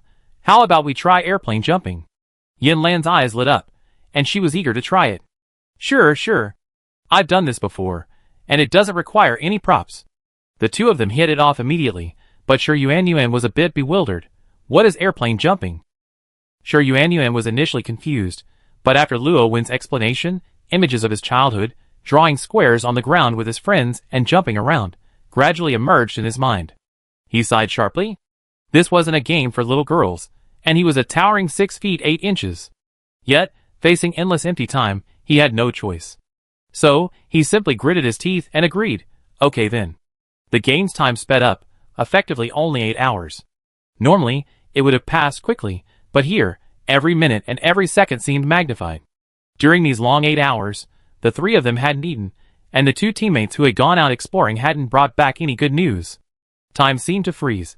Only the wall clock ticked tirelessly, recording the days round after round. Finally, the familiar chime rang again. In the cramped capsule, the 3 of them lay side by side on the single bed, taking a nap. Having not eaten for 8 hours, they were starving, their stomachs pressed against their backs. The chime of the bell rang, and they sprang up like springs.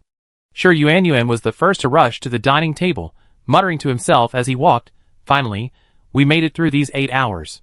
Let's divide up the remaining buns. Luowen headed out of the capsule. I get my diary. 2 teammates ran errands, so Yinlan simply lay there motionless. Wearily, she lifted her heavy eyelids and checked her health on the system panel. Health, 30, hungry. This alarming number reminded her that it was time to eat. If she didn't, she could easily die. Although this competition offered a golden medal that automatically teleported them to the current survival map upon death, they had entered the competition to claim the tempting prize. How could they give up so easily? Luo would enter the cabin, diary in hand. Yinlan then slowly stood up and walked towards the dining table with a slightly heavy step. Jizhou and Yuanzhou had gone out to explore for supplies, leaving just enough chairs for the three of them to sit around. The three of them sat around the table, not opening their diaries to read immediately, but staring intently at the few remaining buns in Sure Yuanyuan's hand. The backpack compartments were frozen, with no insulation to keep them fresh. The buns were already ice cold, but they still attracted everyone's attention. Sure Yuanyuan felt the fierce gazes from both sides, and his hands trembled uncontrollably, almost causing a mismatch in the buns he had originally distributed. He took a deep breath, calmed himself, and carefully divided the buns again, ensuring that each portion was as equal as possible. At the same moment he finished, Yinlan and Luo reached out almost simultaneously, accurately retrieving their respective portions. Hunger drove them to abandon their politeness and devour them with voracious mouthfuls, as if they were racing against time. In the early days of the survival game, the most common food item found in treasure chests was steamed buns. Back then, Yinlan, faced with piles of buns, nearly vomited. Their flavor had long since lost its novelty. As the game progressed, her life gradually improved. Not only were there countless delicious foods, but there were always different ones every day. So, she hadn't eaten buns for a long time. However, now, starving, she tasted buns again, and it felt like she had tasted a delicacy. They were absolutely delicious. How could there be such delicious buns? Her skill had enlarged the buns to the size of watermelons. After several rounds of consumption, each person now had less than a fist's worth. Yinlan devoured the bun in 2 bites. After finishing, she licked her lips, still feeling hungry.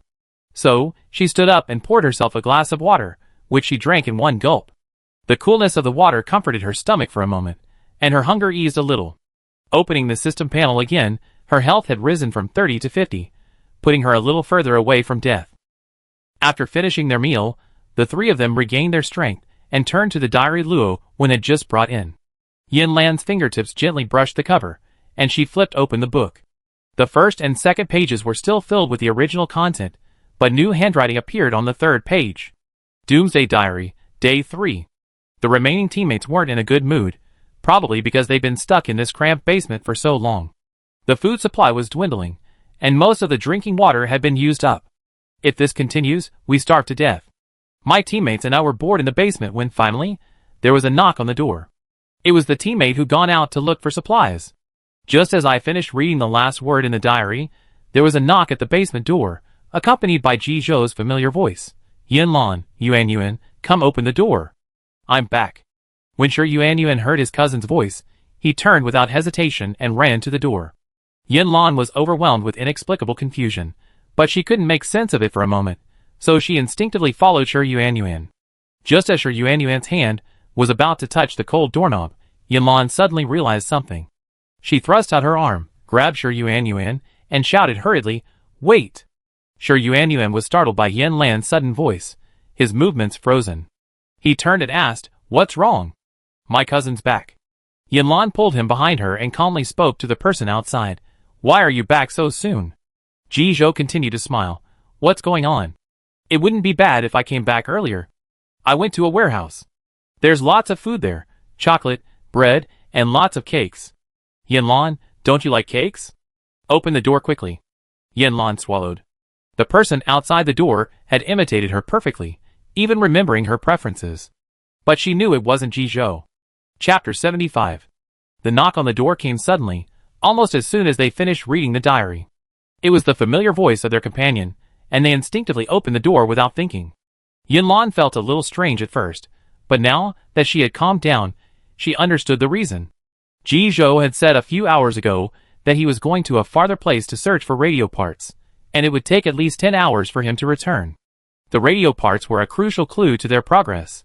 How could Ji Zhou return so early just for a little food? So, the person outside the door was fake. Sure Yuanyuan quickly realized this too. He watched in dismay as his hand hovered over the doorknob, a cold sweat breaking out. Luckily, Yinlan stopped him in time, otherwise the consequences would be disastrous. Luo would immediately open the system panel and displayed her chat messages to everyone. "I just contacted Ji Zhou in the group, and he clearly replied that he was still collecting supplies, and didn't mention returning at all." This evidence undoubtedly further confirmed Yinlan's suspicions. The three of them exchanged knowing glances. Needless to say, they all tacitly concluded that the person outside the door must be an imposter. "Sure Yuanyuan, hurry up and open the door. We've lived together for so long, and you can't even recognize my voice. The person outside the door not only mimicked Ji Zhou's voice, but even his tone was perfectly accurate. However, Yinlan and the others had already found the key evidence, and his rebuttal didn't faze her at all. Yinlan's lips curled into a cold smile, and her voice carried clearly through the crack in the door. Don't waste your energy. We all know you're a fake. Upon hearing this, Luo Wen also raised his voice. Yes, let's go. The people outside the door had clearly not expected their determination, and for a moment, silence fell. Then, an unusually harsh and hoarse voice rang out. I'm warning you, open the door now. Otherwise, when I get in, you be in trouble. He completely dropped his disguise, and began to threaten and intimidate. However, no matter what he said, Yinlan and the others remained unmoved, remaining calm and composed. Time passed, and the people outside the door seemed to realize that their threats were not working. They gradually lost their patience, and finally left in frustration. However, this was not the end. The door continued to slam again and again, each time with a different trick. After the first attempt failed, it was followed by the second, the third. At first, Yinlan and the others would try to argue, but later they simply returned to their beds in the capsule, closing their eyes and resting, becoming like a motionless, inert fish. After all, talking costs health. Night fell, and because of hunger, the days seemed to stretch infinitely longer. They counted down almost every second. Before going to bed, the 3 remaining guards checked their health bars. Even after a day of inactivity, their health had quietly slipped to a mere 10. Yinlan had signed in as soon as she entered the game. She had never experienced hunger before, but now her lips were pale, and her heart was pounding. To prevent any unexplained burping in their sleep, the 3 of them tacitly divided the last small piece of bread into 3 portions, chewing each bite with great care. Then, they each grabbed a large bottle of water and gulped it down greedily. Even so, it barely alleviated the agonizing hunger. Candles were extremely precious in this scarce environment. They dared only light them for a moment, letting their faint glow illuminate the small space before quickly extinguishing them to avoid wasting them. In the darkness, the small, 1.5 meter wide bed miraculously accommodated the bodies of 3 adults. They lay sideways, their legs half dangling from the edge, drooping limply in midair. Sure Yuanyuan felt his still rumbling stomach and asked in a faint whisper, how much water is left in the capsule tank? Yinlan closed her eyes, her voice thin, as if she would fall asleep at any moment. Not much. Not enough for a bath, but enough for drinking. Luo Wen lay on Yinlan's other side, tossing and turning with hunger, unable to fall asleep. She had been listening intently to their conversation, secretly thankful that at least they had water to drink. The 3 of them drifted between sleep and wakefulness in this cramped space, their consciousness drifting in and out like duckweed on the ocean. Suddenly, Yinlan's tightly closed eyelids trembled slightly. She whispered softly to her teammates, who also had their eyes closed, "Did you hear anything?" Though sure Yuanyuan's eyes were closed, he wasn't asleep at all. His ears perked up at the sound, but after a few seconds, he simply shook his head. "No, are you hallucinating from hunger?" Luo Wen echoed, his voice filled with concern. "Yes, Yinlan, you might really be very hungry. How about drinking some water first? At least a full stomach would feel better." Drinking water does temporarily increase satiety, but it's followed by even more intense hunger.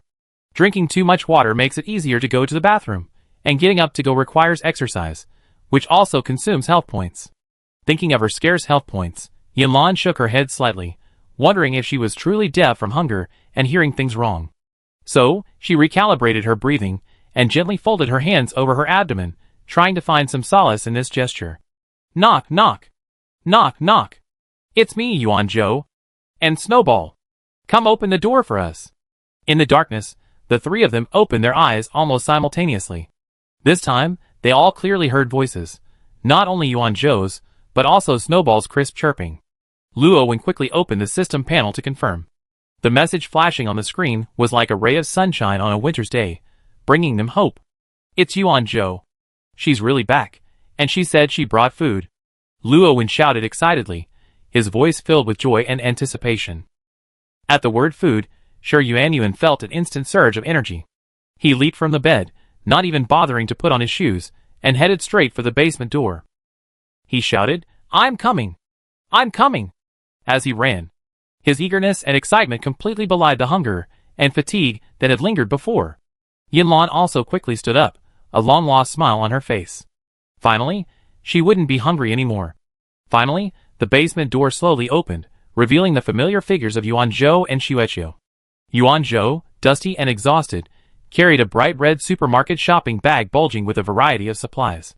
As soon as Snowball saw the door open, he eagerly leaped off Yuan Zhou's shoulders and headed straight for Yanlan. Sure Yuan, seeing this, hurried forward, took the shopping bag from Yuan Zhou with a smile, and said enthusiastically, "Come in, come in. It's so cold outside, be careful not to catch a cold." Yuan Zhou didn't refuse. After handing the shopping bag to Sure Yuan, he strode into the capsule. Although her steps were tired, her eyes gleamed with the joy of returning home. As soon as she entered the capsule, she plopped down on a chair without hesitation. Her entire body seemed to lose strength instantly, and her upper body involuntarily slumped over the dining table, clearly exhausted from the long journey. As soon as she entered the capsule, she plopped down on a chair, her entire upper body slumped over the table, clearly exhausted. Yanlan, holding Snowball, found a seat at the table.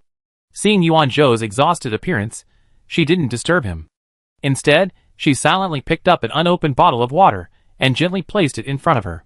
Sure Yuan, carrying his shopping bag, slowed down a step and followed closely behind Yuan Zhou, his face beaming with excitement.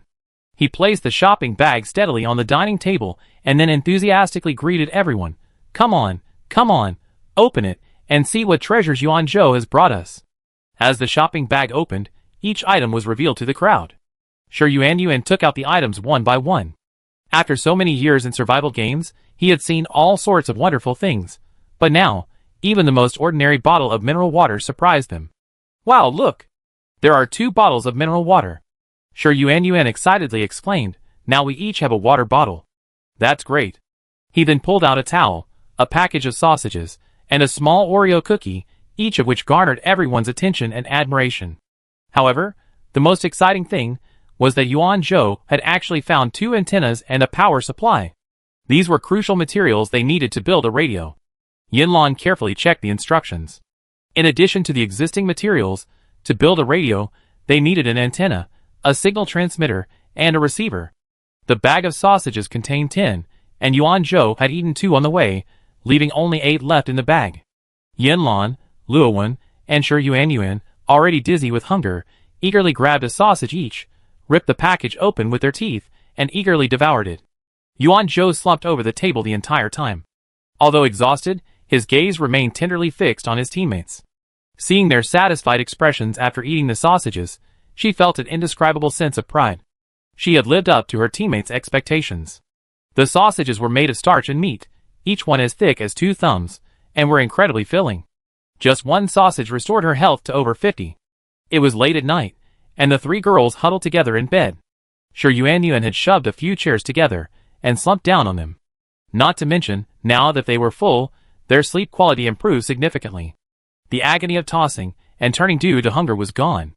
In the darkness, they briefly exchanged experiences of the past few days before drifting off to sleep. The next morning, the 4 teammates woke up one after another. Although the basement was dim, the air was filled with a sense of rebirth. Luowen was the first to wake up and the first to get busy. She built a makeshift fire in the corner of the basement, with scraps of which she scavenged and began to boil water. She polished the slightly worn enamel cup on top until it gleamed. They hadn't had any fresh drinking water these days. Every drop was boiled over the fire after being drawn from the tap. As she entered the capsule with a glass of water, Sure Yuan arrived with a diary and muttered, "Look everyone. There's a new note in the diary." Chapter 76. Upon hearing the new entry in the diary, everyone dropped their tasks and quickly gathered around the dining table. "Yanlan, you should read it. After all, this is a diary written from your perspective," Sure Yuan said, as he handed the brown-yellow sheepskin diary to Yanlan. Yanlan didn't refuse. She went straight to the diary, cleared her throat, and began reading aloud, "Doomsday Diary, Day 4. Last night, a teammate who had been out searching for supplies finally returned safely, bringing back a lot of supplies. We've been hungry for days, and our stomachs are finally giving out. Now we can finally eat, and our health has stabilized. To communicate with the outside world, we need to build a radio, but we're still missing several key parts. The basement's atmosphere is becoming increasingly depressing, affecting everyone's mental state. We desperately want to leave here as soon as possible." So, another teammate has stepped forward and decided to go out and search for the missing parts. As soon as he finished speaking, Sure Yuan decisively raised his hand, Then today's mission can finally be handed over to me. The diary mentioned another teammate, which meant it wasn't Yanlan, the diary's owner. Yuan Zhou only returned yesterday and needed to rest, and Luo Wen was relatively weak in the team. Thus, Shi Yuanyuan was the most suitable choice.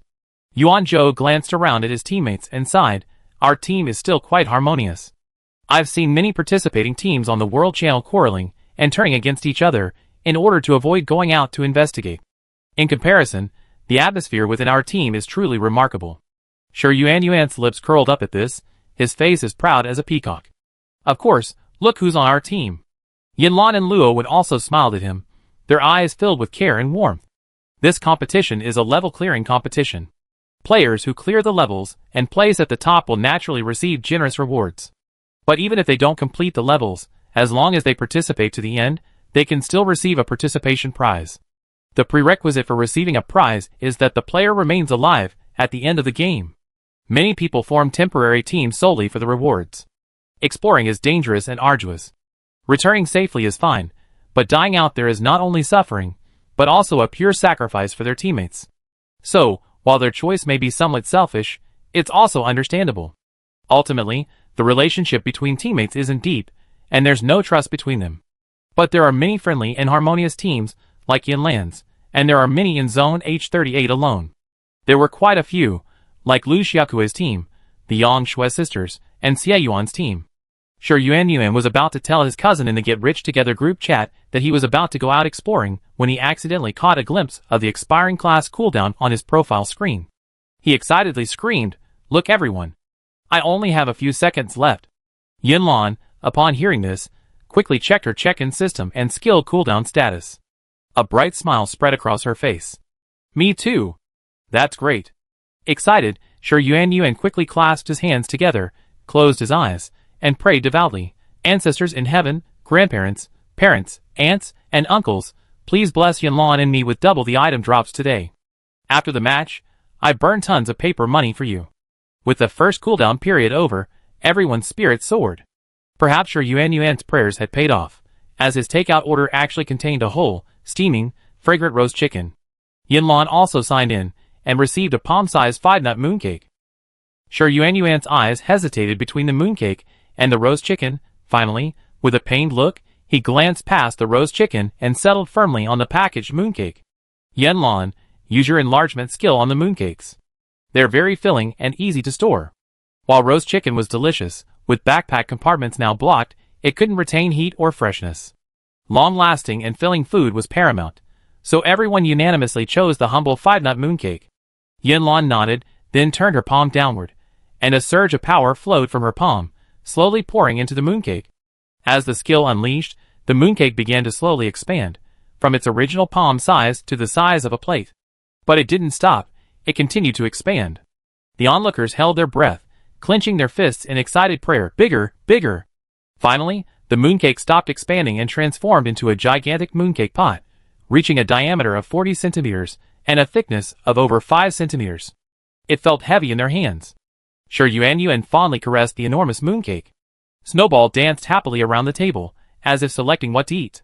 Even Luo Wen, usually taciturn and devoted, could hardly conceal his excitement, repeating several times, "We won't be hungry for the next few days."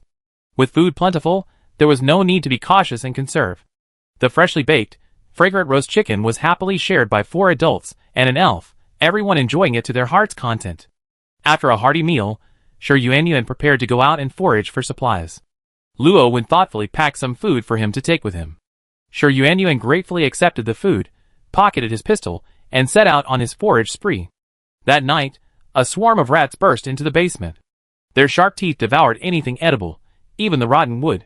The sudden attack caught many teams off guard, and their painstakingly stored food was devoured overnight. The group chat erupted in complaints. "Oh my god, this game is so awful! I worked so hard to gather food, I couldn't even bear to eat a single bite, and now it's all been ruined by these damn rats." A female player vented indignantly. "That's right. I was so pissed. They all got away. I didn't catch any. Otherwise, I could have had some rat meat." Someone immediately chimed in. Besides the complaints, some reasonable players also stepped forward to analyze the situation. "That's just a lack of foresight. This level actually has a hint. I guess many people have found rat poison in the basement, but most don't realize its importance. If rat poison had been used, the rats would have been dead by now, so why would they be stealing our food? The game's hints are so subtle. Who would have thought rat poison was for keeping rats away? I thought it was for us to eat when we're hungry. Excuse me, player, are you kidding me? Rat poison isn't for keeping rats away, it's for eating. How could you have thought of that? I think he's right. If you're truly at your wit's end, taking rat poison might give you a temporary boost of health. After all, in this game, running out of health just teleports you to the survival map, not actual death. Look, a lot of people think the same as me. What's wrong with taking rat poison? Taking rat poison is fine, but spreading it is just too bizarre. I don't think anyone would be so bored as to do that. I bet you a red bean paste bun that there's no such thing. In fact, there really is one. Yinlan's team was an exception. Not only did their food survive unscathed, but they didn't even see a rat. This was all thanks to Luo Wen's unintentional act. On their first day exploring the basement, they stumbled upon a rat hole. The basement was so rundown. A rat hole was perfectly normal, so almost no one paid it any attention at the time. But then, while searching for supplies, they found a bag of rat poison. Luo Wen suspected that the dark, damp basement must be infested with snakes, insects, and ants. So, when she saw the packet of rat poison, she immediately scattered it around the basement. At the time, several teammates were puzzled by her spreading of rat poison. Luo Wen explained that she had done this so often as a child that she couldn't help but spread it whenever she saw it. When she was little, she lived with her grandparents in a dilapidated wooden house. The structure was simple, and rats were a frequent infestation. If they started gnawing at the wood, her family's house would be uninhabitable. So, to protect the wooden house, she and her grandmother developed the habit of regularly spreading rat poison in the corners. No one could have anticipated that this unintentional act would ultimately become crucial to preserving the food supply. Shi Yuan, who was out searching for supplies, learned the news through the group chat and showered Luo Wen with praise. Luo Wen, already shy, blushed at the praise. Embarrassed, she picked up a rag and began wiping the small table until it was so shiny it reflected her reflection. Doomsday Diary, Day 5. As the first rays of morning sunlight filtered through the cracks in the basement, a new day quietly began. With ample food supplies, everyone's spirits remained high, and their health remained steadily within a healthy range of 80 to 100. The two men went out searching for supplies, while the three women stayed in the basement. They followed their established daily routine, waking up, washing, eating breakfast, and reading their diaries. However, today's entry held an unusual clue. Yinlan flipped open her diary, her eyes landing on a striking line. Her brow furrowed slightly. Latest news: 2 teammates out searching for supplies have been attacked by an unknown attacker. Their supplies are running low, and they urgently need medical assistance. We happen to have a professional medical worker in our team.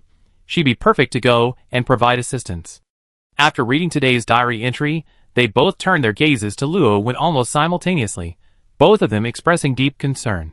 Luo Wen, not only a medical expert but also a pharmacist by trade, was undoubtedly the right person to provide support. But at the same time, her combat effectiveness was also the weakest. Since Ji Zhou and Shi Yuan hadn't withstood the attack, how could she possibly handle it? Furthermore, the source of this information was truly strange. Chapter 77. The diary mentions that 2 teammates searching for supplies, Ji Zhou and Shi Yuan, were attacked by an unknown attacker, but we haven't received any communication from them at all. Yuan Zhou carefully flipped through the diary again, his brow furrowed, bewildered by this sudden message. Could it be that they're in danger and can't send messages? Luo Wen offered his own hypothesis. Yuan Zhou thought of the last time someone pretended to knock on her and Ji Zhou's door, nodded, and agreed, that's right. This game loves to play psychological tactics like this, deliberately releasing ambiguous information to throw us off our feet. Perhaps this time, like the last time they knocked on the door, they're using the same old trick to throw us off our feet. Yinlan frowned slightly, staring intently at the chat interface on the game panel. After a few seconds of thought, she calmly replied, I don't think so. The game panel's communication function is very convenient. You can instantly open the panel and send messages with your mind. If they really are in an emergency, even if it's just a matter of seconds, a few seconds is enough time to send a distress message. But they didn't. That's unusual. As she spoke, she used her mind to control the game panel, scrolling up a few pages of chat history. She continued, and, as usual, they both report their progress in the group chat at midnight every night. But from last night until now, we haven't heard from them at all. I suspect this isn't just a simple delay, but a genuine danger. Sure, Yuan and Luo Wen followed Yin Lan's finger and looked at her chat interface, surprised expressions on their faces. You're incredibly thoughtful. Yuan Zhou couldn't help but give him a thumbs up. Yin Lan smiled faintly, a smile that held a profound meaning. It wasn't that she was being attentive, but before Ji Zhou left, to prevent anyone from worrying, he promised to send a safety text every night at midnight. He was a man of his word. If he said he would send, he would. If he didn't, it meant he was in danger. Add to that sure Yuan's incessant chatterbox, always sharing his daily life in the group chat whenever he was out and about. But now, there was complete silence. There was definitely something wrong. Luo Wen looked at his two teammates, his eyes gleaming with determination. This time, I follow the instructions in the diary and rescue them. While this was true, Yinlan couldn't help but feel some concerns. She couldn't help but ask, "Can you do it?" Luo Wen gently held her hand. "Yinlan, don't worry. Teacher Luo has taught me spearmanship for so long. It's time to verify the results. Also, as a member of the team, I can't always rely on your protection. I also need to gain more combat experience." Looking at Luo Wen's determined eyes, Yinlan smiled. He nodded slightly, clasping his hands tightly. "Okay, then let Snowball follow you. Remember, don't fight when you encounter danger. Run if you can. Safety is the most important thing. We must fight this together to the end." Rowan glanced at Snowball, who was slumped over the dining table, his eyes fixed on the mooncakes and drooling. He couldn't help but smile. "Don't worry, this isn't the first time I've explored these maps alone. Besides, I have Snowball by my side. He's incredibly powerful." After making all the arrangements, Rowan and the elf left under the watchful eyes of his teammates. The basement door slowly closed, shutting the two figures out of sight. Yuan Zhou stared at the tightly closed door, his brow furrowed slightly, a strange feeling of unease welling up in his heart. Why do I suddenly have this ominous premonition? The premonition came true the next day. This time, before they could even flip through the message in the diary, a rapid and violent banging on the door shattered the basement's silence. Yinlan and Yuan Zhou were the only two left in the basement. They had just woken up from their beds in the capsule, and were washing up in the bathroom. Upon hearing the noise, they almost simultaneously stopped what they were doing and rushed out impatiently. Yuan Zhou ran to the door first, trying to see through the crack in the wooden door to see what was happening outside. Yinlan was a few steps behind. She quickly returned the capsule to its original form and tucked it into her pocket. Then, following Yuan Zhou's footsteps, she arrived at the door. The basement door was made of wood, looking tattered on ordinary days. They tried pushing from the inside, but couldn't budge even a bit. However, now, under the fierce impact of the external force, the once sturdy wooden door began to creak harshly, each sound terrifying. Yinlan and Yuan Zhou exchanged a glance, their understanding unspoken. They quickly stepped back and, in tacit coordination, each drew their weapon from their hiding place. Yinlan's left hand firmly grasped the deep blue frost moonbow, its shaft emitting a faint cold glow. In her right hand, she gently grasped a sharp arrow, its tip gleaming with a cold light. A heavy quiver, filled with spare arrows, was slung over her shoulder, ready for the coming battle. Yuan Zhou had originally clutched a silver-white pistol, but then, thinking of the low-bullet magazine, she tucked it carefully into her pocket. Then, she quickly searched the corner of the basement and found a long, thick piece of wood with a few sharp nails still sticking out. She weighed the wood and nodded with satisfaction. The two of them, equipped with their weapons, quickly stood not far from the door. The banging outside intensified, each impact accompanied by a violent tremor in the wooden door. "Yinlan, be careful. There are a lot of them coming." As soon as Yuan Zhou finished speaking, the fragile wooden door collapsed, sending up a cloud of dust. The creatures outside were no longer human. Their clothes were tattered, their exposed skin almost rotten, their eyes dead and hollow, and their mouths emitted strange ju-ju-ju sounds, just like the zombies in TV dramas. Yinlan's eyes, sharp as a cheetah's, quickly scanned the chaotic scene, making a preliminary estimate of the enemy's numbers. The doorway was littered with human heads. Their blind spot inside made it difficult to determine the exact number, but based solely on the eerie cries, she could conservatively estimate the zombie count to be at least 50. Only she and Yuan Zhou were on their side, so this battle was going to be tough. Zombies seemed to have sensed the presence of the living, and driven by hunger and instinct, they swarmed frantically towards the room. However, just as they were about to step inside, a sharp arrow suddenly shot out of nowhere like lightning, firmly piercing the forehead of the foremost zombie. Skill 1, Piercing. The first arrow pierced the air like lightning, accurately striking the zombie horde ahead. The arrows not only pierced the zombies' bodies but, with their powerful impact, sent a series of zombies flying, even those immediately behind them being propelled several meters away. For a moment, a brief, empty space formed at the doorway. However, the zombies were simply too numerous. As one wave was repelled, another quickly surged forward. Luckily, the narrow entrance prevented the zombies from rushing in all at once, giving Yanlan and Yuanzhou a precious moment to breathe. The zombies' weak spot is in their heads. Make sure to shoot them. Yanlan calmly analyzed the situation, reminding Yuanzhou beside her. Okay, Yuanzhou replied. She held the long wooden stick with nails, and stood not far from the doorway, her eyes fixed on every zombie that tried to approach. Whenever a zombie came within striking distance, he swung the long stick without hesitation, striking it hard. The sharp spike instantly pierced the zombie's head. When it was pulled out, blood splattered everywhere, and the zombie fell to the ground, unable to move. The two men worked in perfect harmony, one attacking from a distance, the other defending in close combat, together resisting the zombie's frenzied attacks. Yanlan's quiver was gradually emptying. The arrows that had once accurately pierced the zombies' heads now lay scattered on the ground, uncollected. And those arrows with special properties had all been used up, and were in the cooldown phase, unable to be used again immediately. In desperation, she imitated Yuanzhou's example, picked up a piece of wood, swung it vigorously, and flung it at the nearest zombie's head. Luckily, the basement was short of everything except wood. Over on Yuanzhou's side, her arms were nearly numb from the prolonged, intense battle, but she still gripped the nailed wood tightly, gathering all her strength with each blow. After an hour of this, the zombies were finally annihilated. Looking at the corpses strewn across the floor, Yanlan and Yuanzhou breathed a sigh of relief, then collapsed to the ground in exhaustion. Oh, we're so exhausted. The two exchanged a smile, then wiped the sweat from their foreheads, and sat back together on the ground to rest, replenishing their health points lost from the zombie attacks.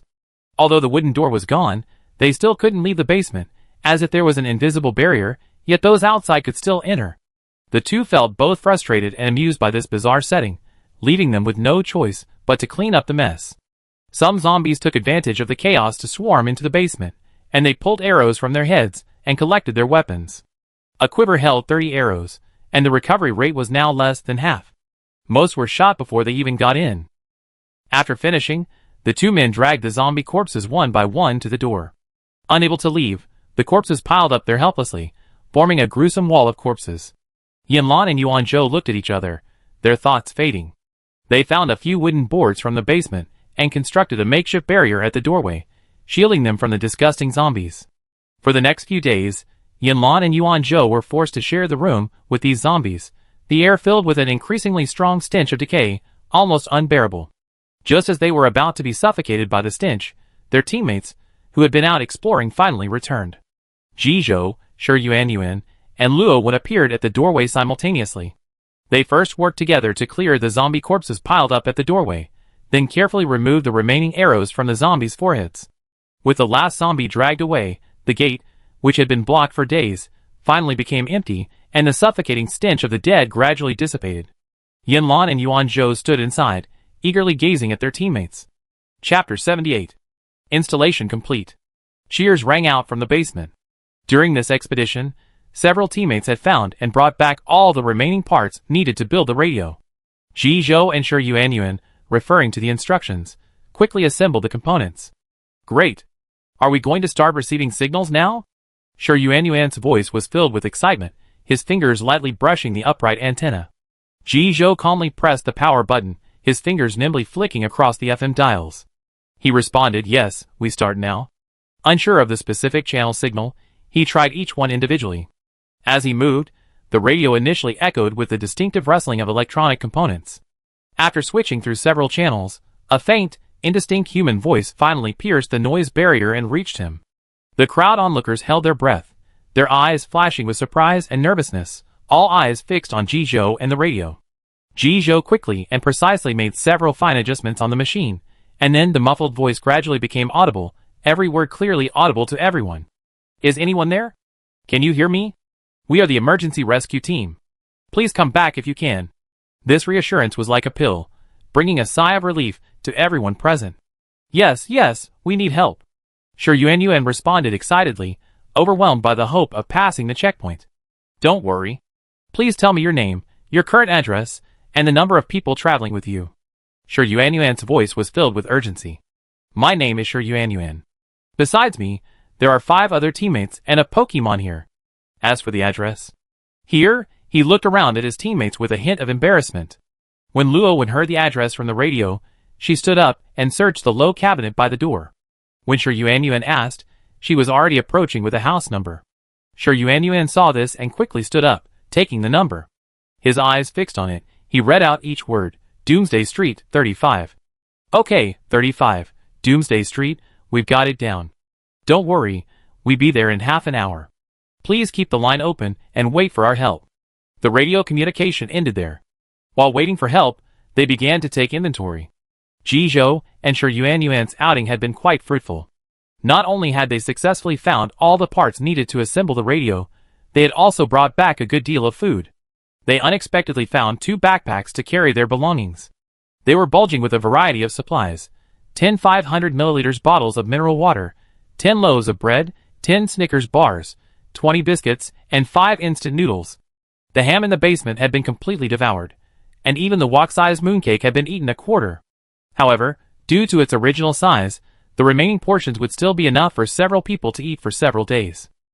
Additionally, with Shi Yuanyuan's class drops and Yinlan's sign-in system, they had more than enough to worry about hunger for the rest of their days.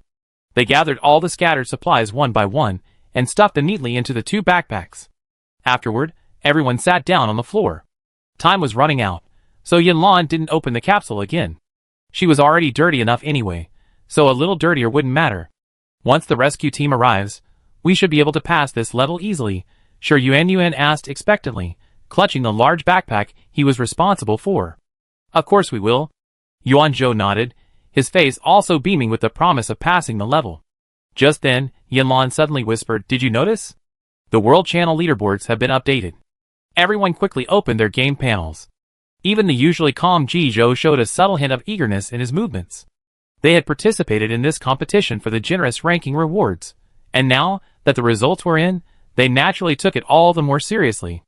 Previously, no team had yet passed the level, as the hashtag symbol was displayed behind all participating teams. But at this moment, something finally changed. Amidst the numerous hashtag, a striking number 1 stood out, announcing that a team had already completed the challenge. We were already fast enough, but I didn't expect someone to surpass us. Shi Yuanyuan glanced at the leaderboard, a flicker of surprise in his eyes, and a hint of disappointment in his heart. Yinlan, seeing this, gently patted his shoulder and soothed him, "Don't be discouraged. There are always people better than you, and there are always better things. This is perfectly normal." Shi Yuanyuan, hearing this, consoled himself, "You're right, Yinlan. Our rescue team is almost here, just a little late. It's no big deal.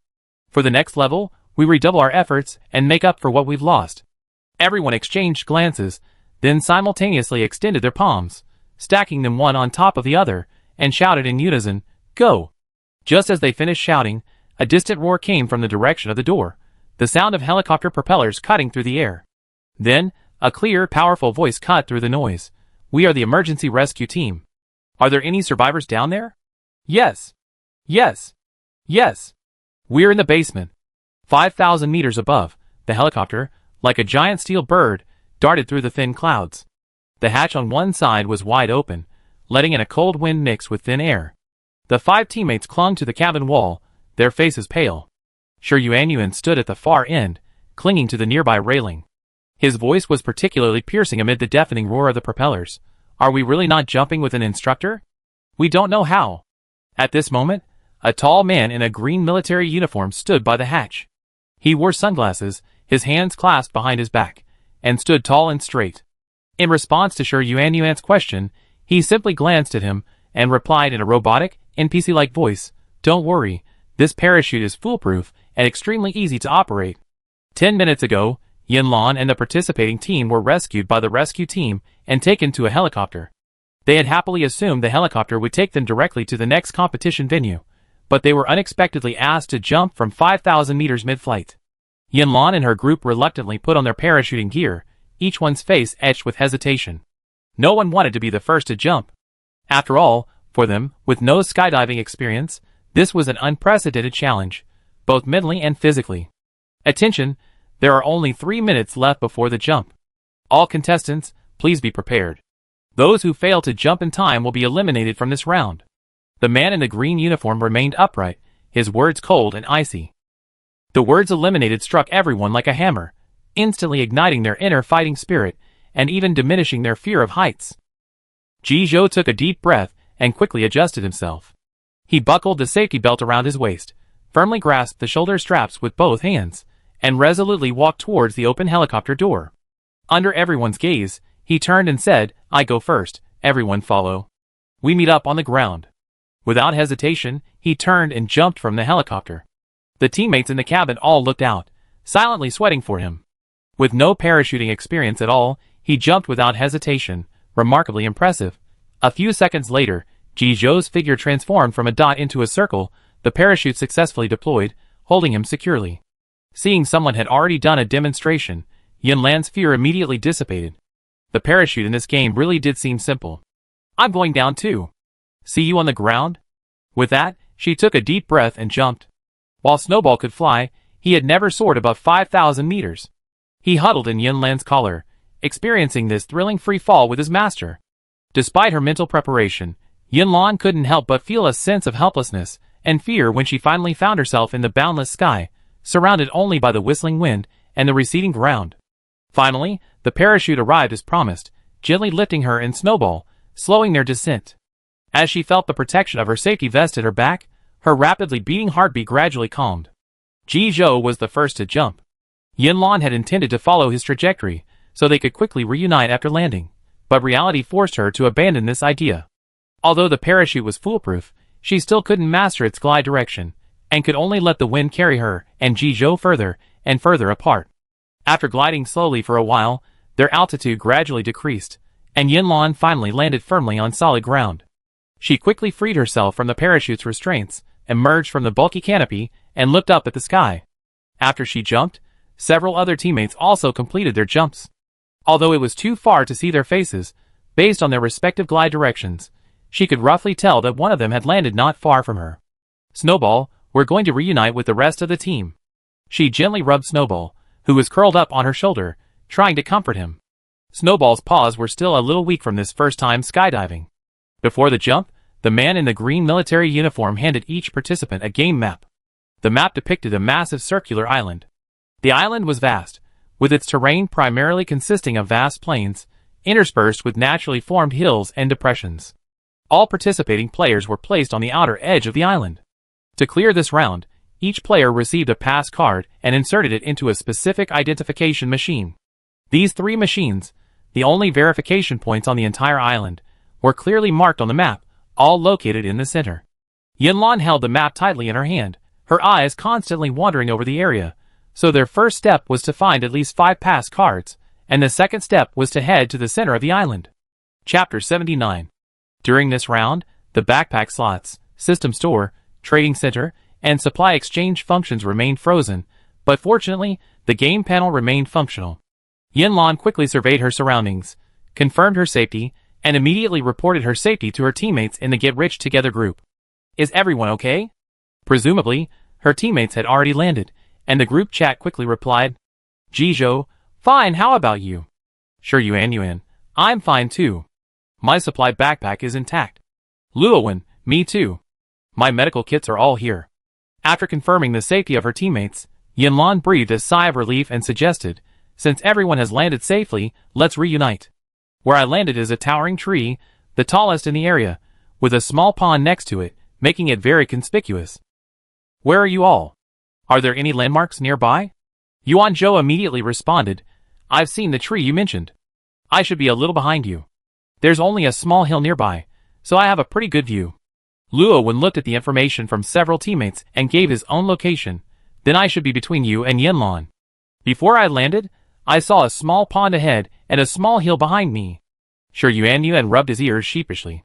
He was afraid of heights and hadn't opened his eyes to check during the entire jump. As a result, his teammates had calculated their positions and distances, but he had no idea where he was. He thought for a moment and replied cautiously, "I didn't look carefully before I jumped, but I was the last one to jump." Jizhou quickly sketched a rough map on the ground with sticks, based on the jump order, flight direction, and everyone's descriptions of landing. This map not only indicated everyone's approximate position, but also clearly indicated their relative distances. He then took a photo and shared it in the group chat. Since the helicopter is flying from the interior of the island outward, I should be closest to the center. Behind me is Yinlan, followed by Luo Wen and Yuan Zhou, who should be far behind. Everyone, please regroup with your companions nearby, then move towards me. Ji Zhou looked around, trying to find a reference point to orient himself. The reference needed to be obvious and visible to everyone. So he looked up at the sky, and suddenly his eyes lit up. Eureka! He quickly took a photo and shared it in the group chat. There's a turtle-shaped cloud directly above me. It's the only cloud in the sky. Everyone can move forward in this direction. After receiving the message, his teammates stopped and looked up, soon spotting the unique cloud not far away. They had originally intended to head towards the center of the island, but they were a bit lost for a moment because they didn't know the direction. Ji Zhou's guidance immediately gave them a sense of direction. The immediate priority was to gather the scattered people. Without further delay, everyone set out once they had determined their location. After memorizing the directions, Yinlan carefully studied the map handed to her by the man in the green military uniform as they walked. The map detailed the island's topography and building layout, clearly dividing it into 3 main areas from the center outward. The central area was the most densely populated, with key locations including our city, the research institute, and the laboratory. Extending outward from the central area lies a crisscross of mountains and plains, with relatively scattered buildings, including threshing grounds, garbage dumps, and villa complexes. The outermost area, the one Yinlan was most interested in, featured small fishing villages, beaches, and harbors. She was likely somewhere within this region, though her exact location was unknown. To know her location, she needed a prominent landmark on the map. However, after walking continuously for half an hour, she hadn't even made it out of the sparsely populated woods, let alone the marked building areas. Before the jump, except for the 2 boys who were specifically responsible for keeping the food backpacks, everyone else carried a bottle of mineral water and a piece of bread, just in case. It had been a short while since breakfast, so she wasn't feeling hungry, but the constant walking had still consumed a lot of water. Just as she was about to finish her last sip of water, the view ahead finally opened up. She was on a high hillside, and at the foot of the mountain, a small village lay quietly. Just as she was about to leap from the hillside, a sudden, sharp gust of wind pierced the still air, hurtling straight toward her face. Her heart suddenly tightened. It was gunfire. At the critical moment, she abruptly stepped back, her body pressed flat against the ground, and in a nearly perfect roll, carrying the snowball, she landed behind a nearby tree. The spot where she had stood was now riddled with bullets, sending dust flying and leaving a jarring bullet hole. Yinlan lay on the ground, her heart pounding like a drum, the air around her frozen. Recalling the scene just now, she couldn't help but feel terrified. If she hadn't reacted quickly, she would have been a victim by now. She held her breath and climbed to her feet, clinging to the thick trunk of the tree, not daring to move. But after the first shot, a long time passed before the second. Even so, she remained cautious. She carefully reached out, drank the last sip of the water from the mineral water bottle, grasped the now empty bottle, and slowly lifted it out from under the shelter of the tree trunk. Bang! Just as the bottle emerged from the tree trunk, a crisp gunshot pierced the air, shattering it instantly, sending fragments flying everywhere. Yinlan's heart sank. The man had indeed been watching from the shadows. Judging by the range and accuracy, he must have a sniper rifle capable of long-range aiming. A sniper rifle! If only I could snatch it. Just as she was contemplating how to quietly seize the sniper rifle, the system panel suddenly lit up, announcing a message. In this eerie silence, having just narrowly escaped being sniped, a sudden voice inevitably set everyone into a state of panic. Yinlan clutched her wounded heart and opened the game panel. It was a message from Ji Zhou. Yinlan, I pick you up from the back. Where are you? Taking on her own, facing the unknown enemy at the foot of the mountain was inherently difficult, but with 2 people, the chances of success would be much greater. Her mood brightened immediately, and she replied, I see a small village at the foot of the mountain, but there's an ambush. Ji Zhou, are you on the hillside behind the village? Yinlan's eyes lit up, and she quickly replied, yes. Ji Zhou, I've just entered the village. You hold him steady from the front, and I attack from the rear. She was on the hillside, a clear target. Staying still provided excellent sniper visibility, but if exposed, she would be a sitting duck. But Ji Zhou was different. As long as she could pin down the sniper, Ji Zhou would be the one hiding in the shadows. After quickly reviewing their plan, Yinlan and Snowball began coordinating to attract the attention of the village sniper. Yinlan leaned against a tree trunk, carefully observing her surroundings, then quickly selected a tree as cover for her next move. After precisely calculating her route and the sniper's reaction time, she suddenly burst out from the tree's cover. The moment she revealed herself, the sniper's gunshot rang out almost instantly, and the bullet whistled towards her like thunder. The sniper's speed was fast, but so was Yinlan's. Through constant practice, her speed had increased to 99 points, allowing her to vanish almost instantly before the bullet reached her. A few meters was a blink of an eye for her. Seeing Yinlan successfully evade the sniper's attack, Snowball followed his master's lead without hesitation, bravely emerging from his hiding place behind a large tree and successfully drawing 2 sniper bullets. Meanwhile, Jizhou silently infiltrated the village. Exploiting the village's intricate layout, he slipped in through the window of one cottage, and then swiftly and silently leaped out another, moving nimbly through the village like a ghost. He sped from one end of the village to the other. As he passed a seemingly ordinary cottage, his eyes strayed to a half-open door inside, and he vaguely sensed something unusual inside. But remembering Yinlan and Snowball were on the hillside, holding off his fire, Jizhou quickly gathered his composure and resolutely continued running towards the end of the village. At the end of the village stood a 2-story house. The sniper, lurking in the shadows, must have been hiding somewhere on the 2nd floor. After determining the sniper's location, Jizhou silently pushed open the window, deftly slipped inside, and headed straight for the 2nd floor. At that moment, the sniper's attention was completely absorbed by Yinlan and Snowball, who were constantly popping up like moles on the hillside, oblivious to the danger quietly approaching behind him. When he heard approaching footsteps from behind and prepared to reload his gun and turn, it was too late. Jizhou quickly raised his pistol, the cold muzzle pointing directly at the sniper's vitals. Although a sniper rifle is a powerful long-range weapon, its advantage is negligible at such close range. Before the sniper could react, Jizhou shot him dead, and he fell to the ground. Not far away, Yinlan keenly noticed the unusual gunfire coming from the foot of the mountain, secretly speculating that Jizhou might have succeeded. But to be on the safe side, she didn't act immediately.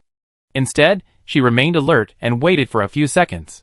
Until she heard Jizhou's familiar voice from the bottom of the slope, she rushed down the hill with Snowball in her arms, feeling at ease. "Show me that sniper rifle." As soon as she reached the foot of the hill, Yinlan couldn't contain her excitement and rushed to the 2nd floor of the village house in 2 steps. Jizhou was currently carefully examining the scattered supply bags. Hearing Yinlan's anxious voice, a gentle smile involuntarily crossed his lips. He then raised his head and steadily handed the heavy sniper rifle to her. "Be careful, this is a 98K, it's a bit heavy." 98K? Isn't this a weapon only found in games? I didn't expect to see it in this competition. Yinlan's eyes lit up instantly. She excitedly took the sniper rifle and played with it lovingly. Seeing Jizhou still squatting on the ground sorting supplies, her eyes were drawn to him, and her gaze involuntarily fell on the items on the ground. She'd been too excited to look carefully, and now she noticed something strange in the room. She let out a curious "huh?" and looked around. "Where's the sniper who shot me? Where did he go?" "Jizhou, he's not a player, but a robot in the game. He disappeared after being shot. This is the supply bag he dropped." Yinlan's eyes lit up with excitement. "Wow, isn't this what they call looting in games? I didn't expect to see it in real life. It's so exciting." Finding something more interesting than a sniper rifle, she set the 98K aside, squatted beside Jizhou, and asked curiously, "What are all these?" Jizhou, methodically sorting through his supplies, replied, "This robot is quite poor. It only has a few dozen rounds of ammunition and 2 bottles of Coke." Despite Jizhou's words, Yinlan felt it was quite good. Something was better than nothing. She blinked, thinking of the many houses she hadn't explored yet. An idea suddenly occurred to her.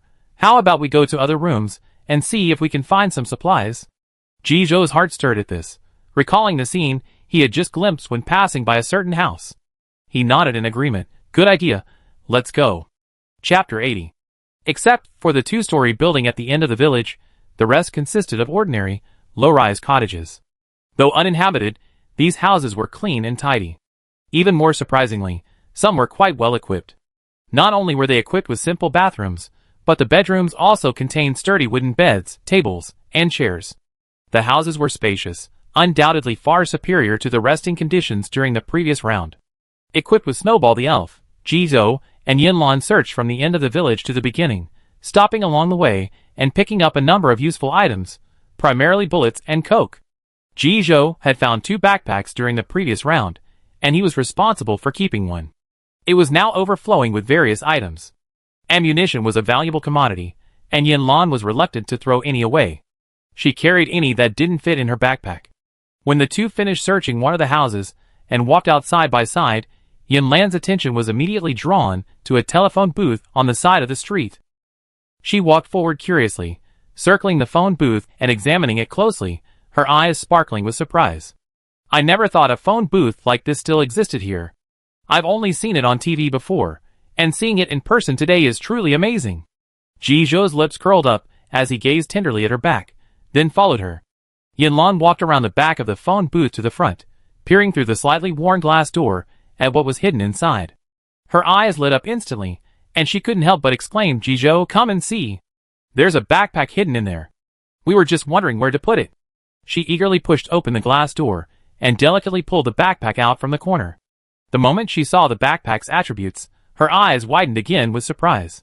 Wow, this is a level 2 backpack, capable of holding 50 items. Amazing.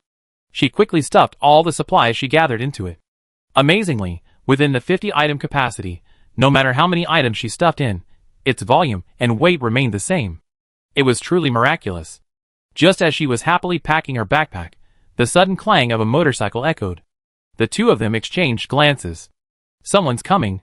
The sound was rapidly approaching, and it was too late to run back to their room and hide. Yinlan grabbed Snowball and, along with Jizhou, dodged into the phone booth, closing the glass door behind them. The motorcycle slowed noticeably after entering the village, but it didn't stop. The faint sound of conversation could still be heard from the people on board. Yinlan and Jizhou held their breath, pressed against the wall of the phone booth, listening intently. Didn't they say they were waiting for us in the fishing village? Why haven't we even seen a trace of them? Maybe they felt the main road wasn't safe, so they hid in their rooms? Should we shout? No, absolutely not. That's too dangerous. What if the enemy hiding in the shadows hears us? We become targets? You're right. I drive, and you two stay alert. The voices of the two men hiding in the phone booth met eyes, but just as they were about to speak to confirm each other's identities, a motorcycle roared past on the village road, leaving them only a glimpse of its afterimage. Yinlan immediately opened the glass door, walked to the center of the village road, and waved toward the nearby area. Followed by this, Yuanzhou's eager and excited voice called out, "Wait, I see Yinlan and Jizhou." "Sure, Yuan, stop." The motorcycle braked sharply, the tires screeching against the ground. Then, it slowly backed up to the phone booth, where the scattered teammates gathered. It turned out that when Jizhou entered the village, he had stumbled upon a signpost at the entrance.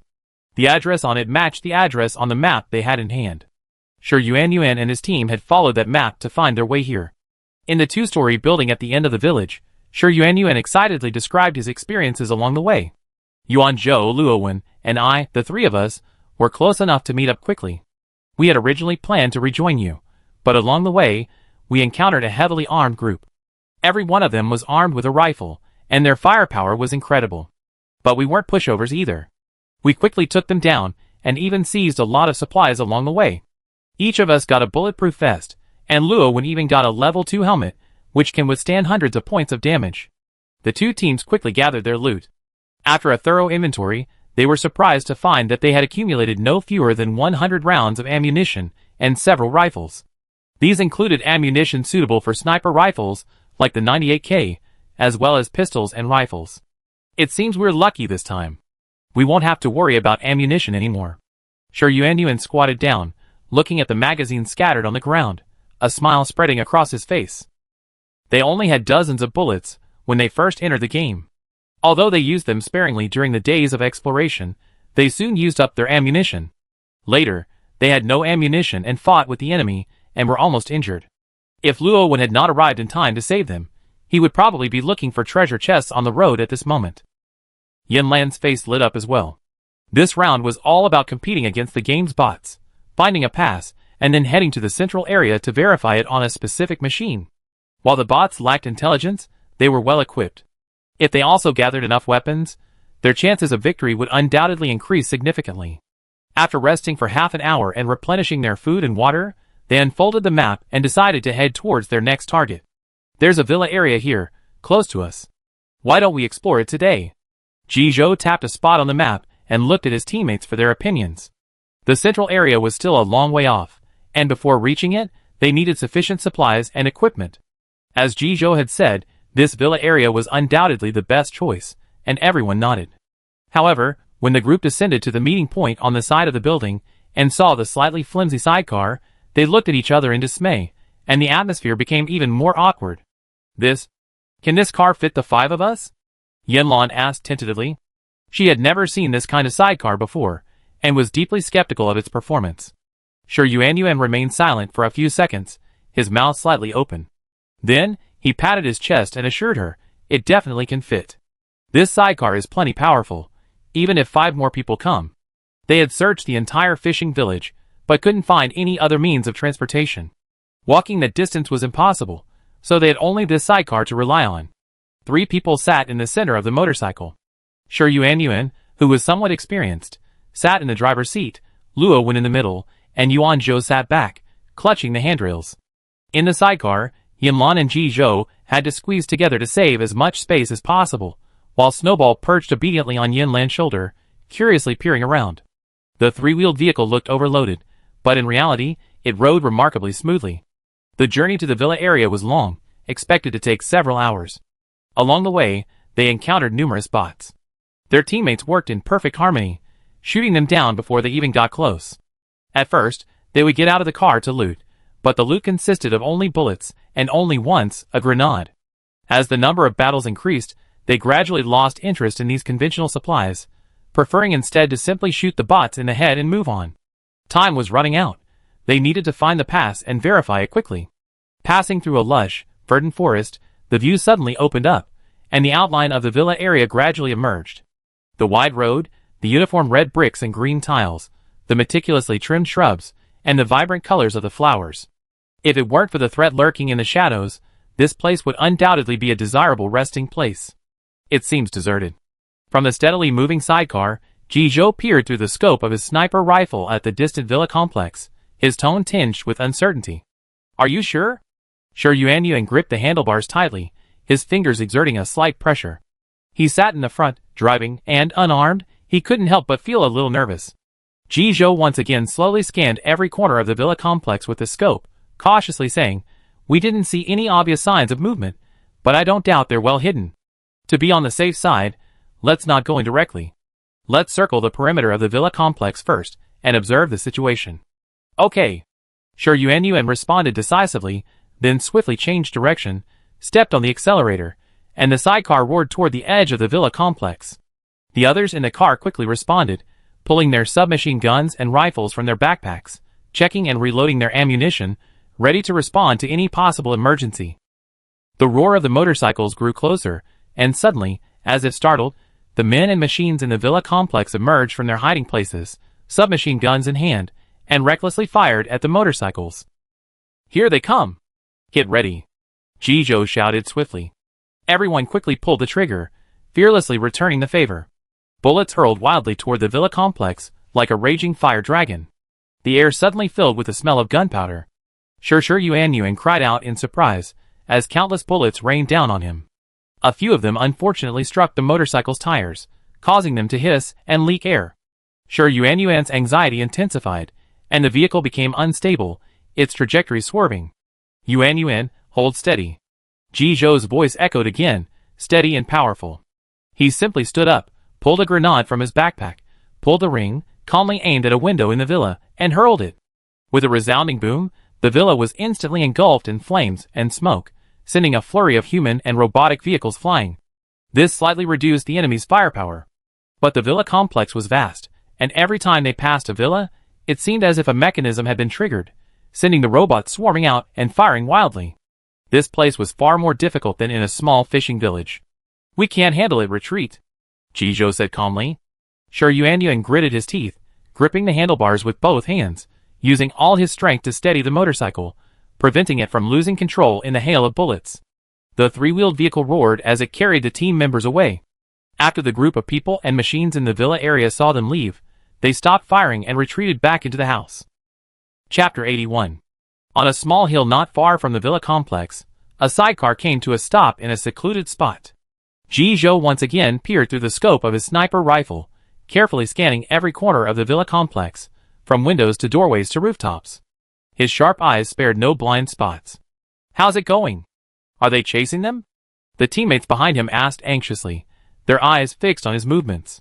"No," Ji Zhou slowly lowered his sniper rifle and shook his head gently.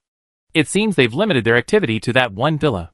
Hearing this, everyone's hearts finally settled, their tense nerves finally relaxing.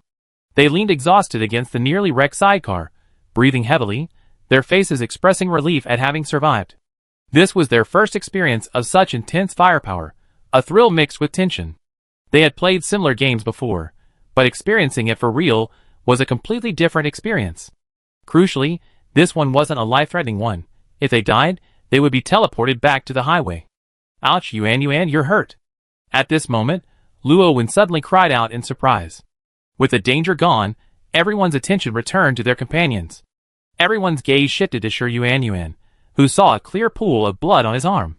The wound couldn't be seen clearly because of his black and white jacket, but the blood had turned black, clearly indicating the passage of time. Shi Yuan waved his hand nonchalantly, wiping the wound with his other hand. He said nonchalantly, "I'm very strong. This little injury is nothing. It's no problem." During the battle against the human-machine enemies in the villa area, everyone was carrying submachine guns, except Shi Yuan, who had to keep his hands free to control his motorcycle. Therefore, he was unfortunately hit by a bullet, which was understandable. Yuan Zhou glared at Shi Yuan, then suddenly reached out and gently tapped the edge of his wound. "Ah!" The sudden touch made Shi Yuan scream in pain, his brow furrowed, and he turned to glare at her. "You said you were fine, but you're in so much pain. Let Luo Wen bandage you."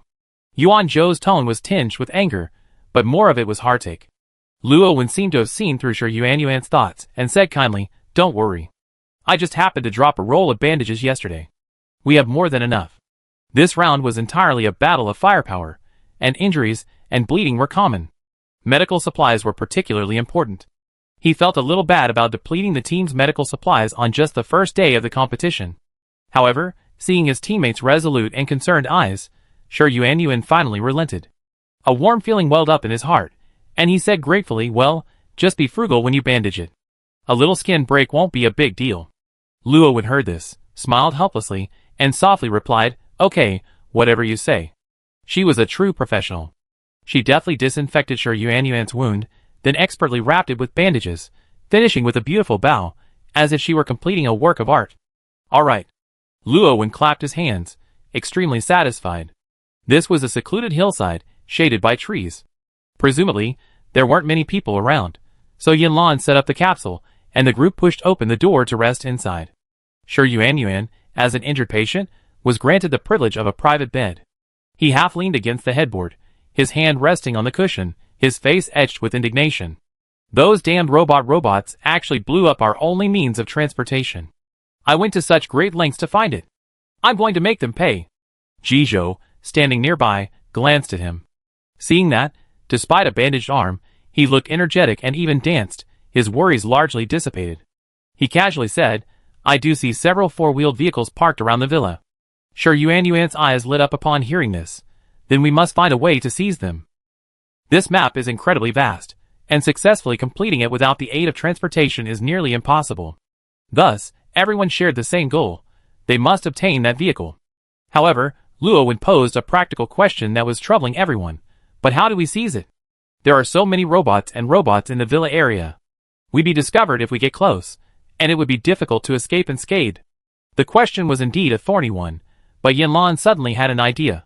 She looked at Ji Zhou and asked, "Didn't you say before that the robot's range of activity is limited to the villa?" Ji Zhou nodded affirmatively. "Yes, I've observed them for a long time, and none of them have ever set foot outside the villa." Upon hearing this, Yanlan's eyes lit up instantly, as if she had found the key to solving the problem. "Since we can't defeat them all in one go, let's defeat them one by one." That was certainly worth a try, but Shi Yuan thought again of the wrecked motorcycle outside the door, his brows furrowed into a frown. "But our motorcycle is broken. Are we supposed to walk there?" Yanlan blinked and said mysteriously, "We can only walk there. The mission was scheduled for 2 a.m., a full 10 hours away. Considering the upcoming operation would be extremely arduous, they decided to use this time to rest and recuperate, fully preparing for the battle that night. While this secluded hillside offered temporary safety, there was still the possibility of 1 or 2 feral bots appearing, so a night watch was essential. Snowball, an ice-type spirit, was naturally afraid of fire-type weapons. Unable to control the guns, he could only hide in Yanlan's arms during the confrontation. Though he hadn't been of much help in the battle, he had taken the initiative to take charge of the night watch, allowing his teammates to get a good night's sleep. In the blink of an eye, it was 2 o'clock. Yanlan and the others immediately awoke from their deep sleep. They didn't bother with personal hygiene anymore, simply washing their faces to stay awake before eagerly leaving the capsule. Yanlan restored the capsule to its original state. Then, she gently carried Snowball to a broad branch and placed a pile of food and water next to him. She gently rubbed Snowball's furry head and instructed, "Just stay here and rest. Don't run around. We'll be back to pick you up as soon as we're done fighting." "Chirp." Snowball nodded obediently, his dark eyes filled with trust. After settling the little elf, Yanlan and her group quickly geared up. With their level 2 backpacks slung over their shoulders, they donned bulletproof armor, and armed with submachine guns, they set off on foot towards the villa complex. The night was as dark as ink, and all was silent, the only sounds being the soft rustle of their footsteps and the whisper of the night wind through the leaves. They cautiously approached the edge of the villa complex under the moonlight. As Yanlan had expected, these bots relied on sound and visual signals to trigger their movements. Now, in the absolute silence, they moved like ghosts, successfully evading all surveillance and security. The villa complex was utterly silent. All the lights in the rooms were off, leaving only the soft, dim glow of the streetlights lining the streets. This game was set up for gunfights, and the windows were designed to be opened and climbed through. They peered in from the windows. Although their view was blurry, they could still make out the outline of a figure lying on the bed. These bots were meticulously designed to mimic human routines, automatically entering a dormant state at designated rest times, just like real people. After roughly gauging the layout of the first floor and the number of enemies, Jizhou turned and made a brief gesture to his teammates. Having worked together for so long, they had already developed a tacit understanding and quickly grasped his meaning without needing further explanation. With a gesture, the group silently dispersed, and the 5 of them, in 4 groups, deftly climbed in through the 4 windows on the first floor. The first gunshot rang out, instantly shattering the tranquility of the villa. The sudden sound, like an alarm, quickly alerted the bots upstairs and in neighboring villas. Lights flickered on one after another, illuminating the villa as bright as day. There were 6 bots on the first floor, all shot in the head while they slept. The first floor was quickly cleared, while Yanlan and her team quickly occupied a blind spot on the spiral staircase leading to the second floor, armed with guns, and maintaining a tight defense. Attracted by the chaos below, the bots upstairs rushed downstairs, unsure of where to begin, only to walk right into their carefully laid trap, killing them as they descended. After several bots were killed, the remaining bots seemed to sense their tactics and began to adopt a defensive stance, retreating to the second floor and refusing to reappear. The 2 sides were locked in a stalemate. The enemy was numerous, while they were only 5. Every second of delay increased the danger. After weighing the pros and cons, they resolutely decided to attack head-on. "We're running low on bullets. Let's go back and pick up the sack," Shi Yuanyuan said in a low voice. The others also checked their magazines. Indeed, they were running low. The upcoming battle would be a battle of firepower, and running low on ammunition would be fatal. So, they retreated tacitly from the stairwell back into the room. As they hurried past a window, Jizhou's eyes suddenly changed, a scene flashing through his mind. He turned, protecting Yanlan's head, and quickly crouching down, shouting, "Get down!" As soon as he finished speaking, a burst of intense gunfire pierced through the window, fiercely pounding the opposite wall, leaving rows of bullet holes.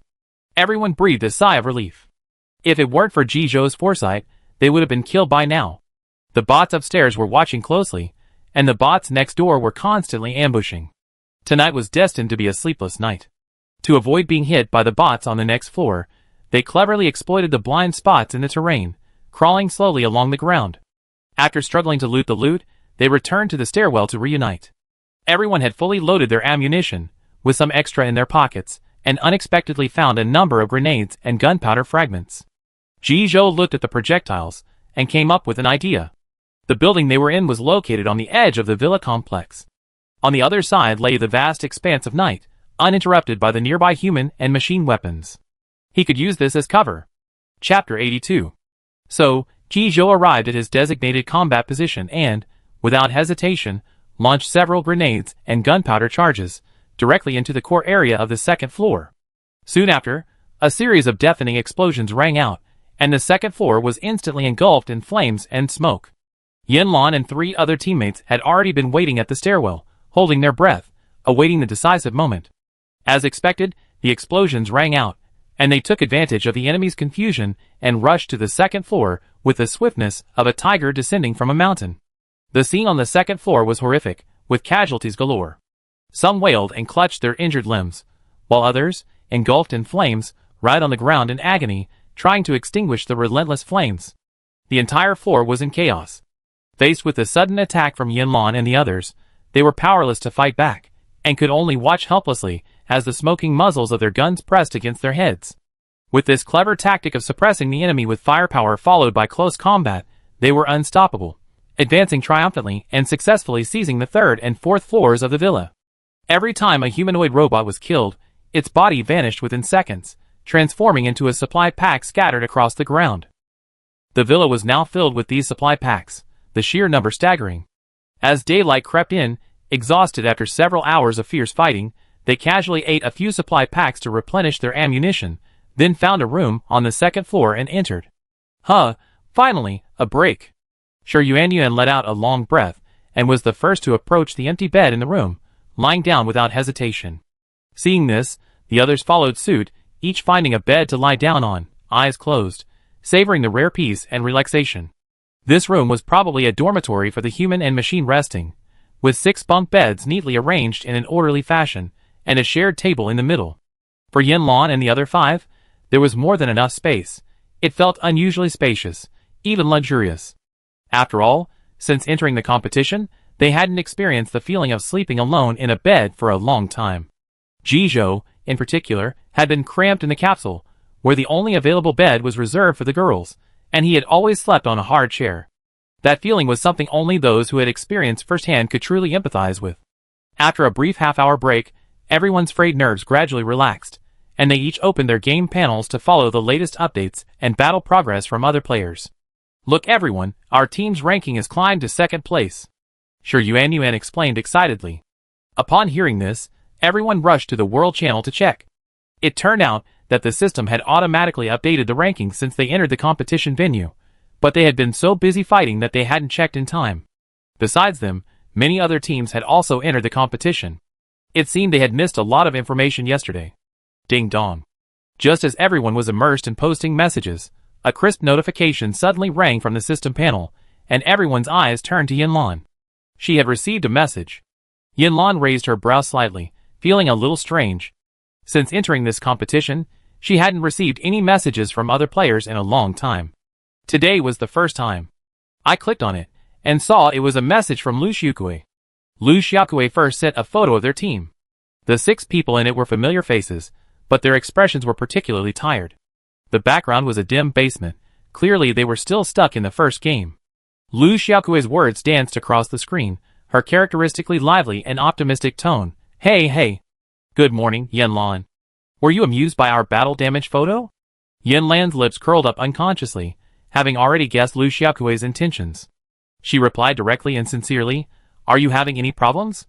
Haha, I knew you were straightforward. Lu Xiaokui's message came back quickly. You've successfully cleared the first round, haven't you? That's amazing. We're stuck at the last step of synthesizing the radio station. We can't find the signal receiver. So, I was wondering where you found it. Of course, we wouldn't ask for clues for nothing. In exchange, I give you all my class drops for the week when you get back. How about that? Yanlan nodded silently. She knew Lu Xiaokui well enough to know she wouldn't ask for help easily. Since she did, it must have been after careful consideration. And they had clearly been closely monitoring the developments of the other teams, including their own team's clearances. If they came rushing in to ask for clues right after their team had cleared a level, she might offer her assistance, but she'd inevitably feel a tinge of displeasure. After all, these clues were the product of their team's immense hard work, and handing them over easily could leave them vulnerable to being surpassed in future competitions. But they didn't ask immediately, choosing instead to wait a day, until the gap between the two teams had been narrowed by other players. She admired their composure. Yinlan had to look at her with new eyes. She quickly replied to Ji Zhou's request, of course, no problem. Ji Zhou found the signal receiver in a hidden warehouse at an abandoned chemical plant. He said he couldn't quite remember the exact location, but there were a lot of old machines and piles of supplies there. If you look carefully, you should be able to find it. Lu Xiuquo's message arrived again, words filled with gratitude. Holy crap! That signal receiver was hidden so well. No wonder we couldn't find it after searching for so long. Yinlan, you're our savior. Thank you so much. And thank Ji Zhou for me, too. Yinlan smiled and offered a few gentle reminders. It's quite dangerous out there. Be extremely careful. Lu Xiaoque quickly replied, yes, we be careful. Yinlan, take care too. I hope you finish first place soon. Yinlan closed the system panel. First place? More work is needed. Half an hour later, after a short break, they all rose and began to eat breakfast. Breakfast was still mooncakes, though the remaining ones weren't as large as they had been at the beginning. Still, having a food supply was a blessing. After everyone shared their food, their health points were restored to a full 100. Burp! Shi Yuanyuan burped dramatically, and the mooncake in his hand vanished. He grabbed a nearby can of Coke and gulped it down. Then he threw the empty bottle toward the chandelier overhead, sighing, this feeling of being well-fed and well-drunk is truly one of the greatest joys in life. Yinlan's gaze followed the Coke bottle Shi Yuanyuan threw, and as she looked at the ceiling above, an idea suddenly struck her. She suggested, we haven't been to the rooftop yet. Why don't we go check it out? Shi Yuanyuan's words immediately reminded him of the game he played before. He excitedly stood up and shouted, yeah, we have to go to the rooftop. I'm telling you, usually those important supplies are hidden there.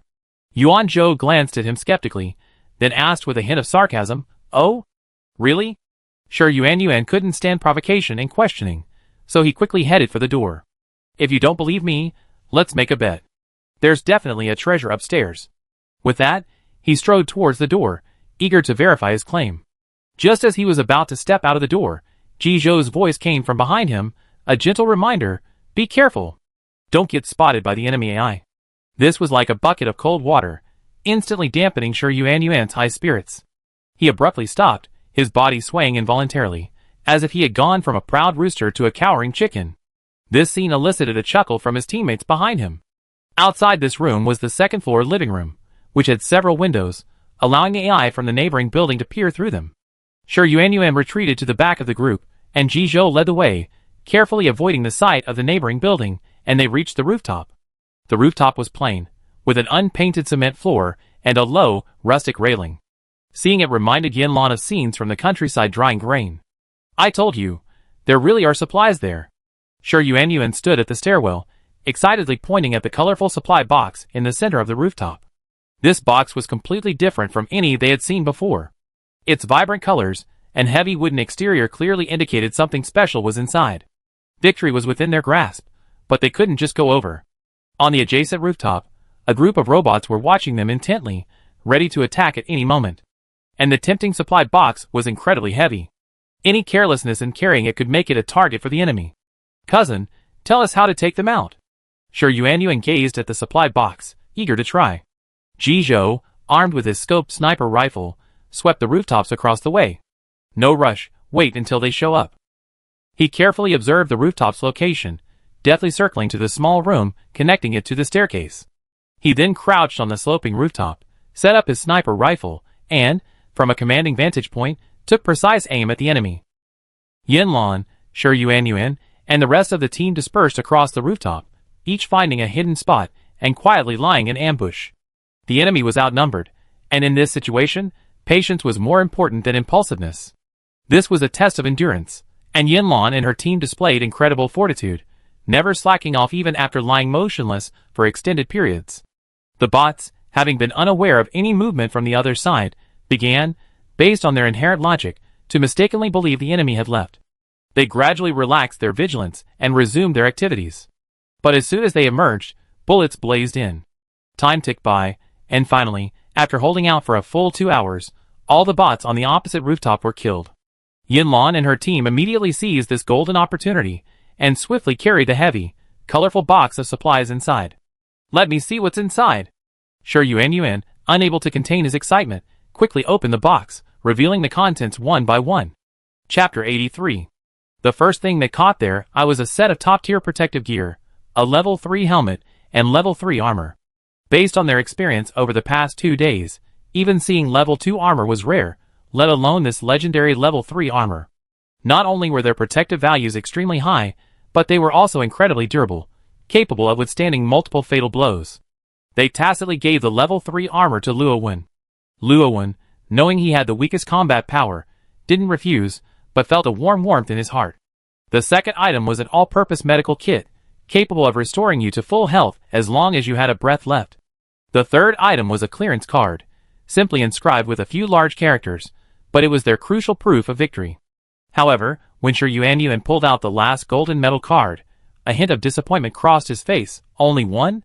The other's anticipation was also slightly dampened. To pass this round, every player needed at least one clearance card. Their team, excluding Snowball, consisted of 5 people, so one wasn't enough. But just then, Jizhou's voice chimed in, "Don't worry. I just noticed similar supply boxes on the rooftops of other villas, while observing from the rooftop." Shi Yuanyuan's eyes lit up instantly at Jizhou's words, but then he lost his composure, like a dried eggplant. "Doesn't that mean we still have to capture other villa areas?" Yinlan felt a little overwhelmed at the thought of the massive task, but she quickly composed herself, looked at everyone, and said firmly, "Don't worry. The instructor said on the plane that there are limited clearance cards. We've already gained a head start by arriving here first." This remark was like a shot in the arm, instantly dispelling everyone's doubts and concerns. The difficulty of the mission didn't matter. What mattered was that the other teams were lagging behind them. After successfully completing the first round, the players entered the second round one after another. As time went on, the number of participants would grow and the competition would intensify, so the sooner one obtained a pass card, the higher the chance of success.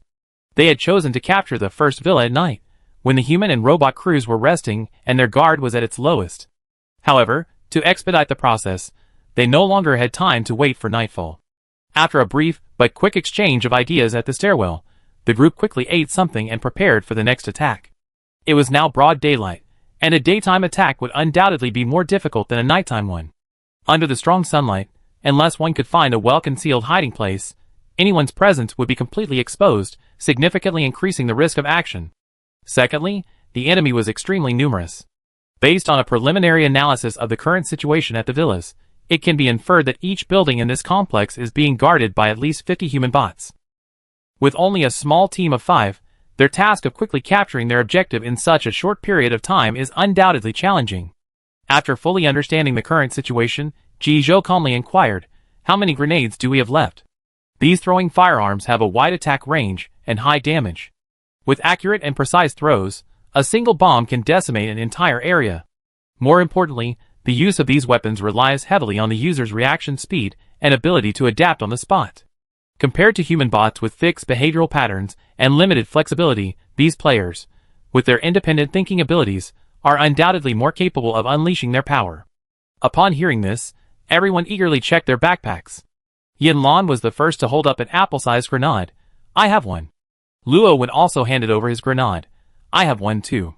Yuanzhou shrugged somewhat helplessly, his hands empty. "I used a few for the novelty, and now I have none left." Shi Yuanyuan chuckled smugly and pulled out several grenades from his backpack. "Look at me. I have 3.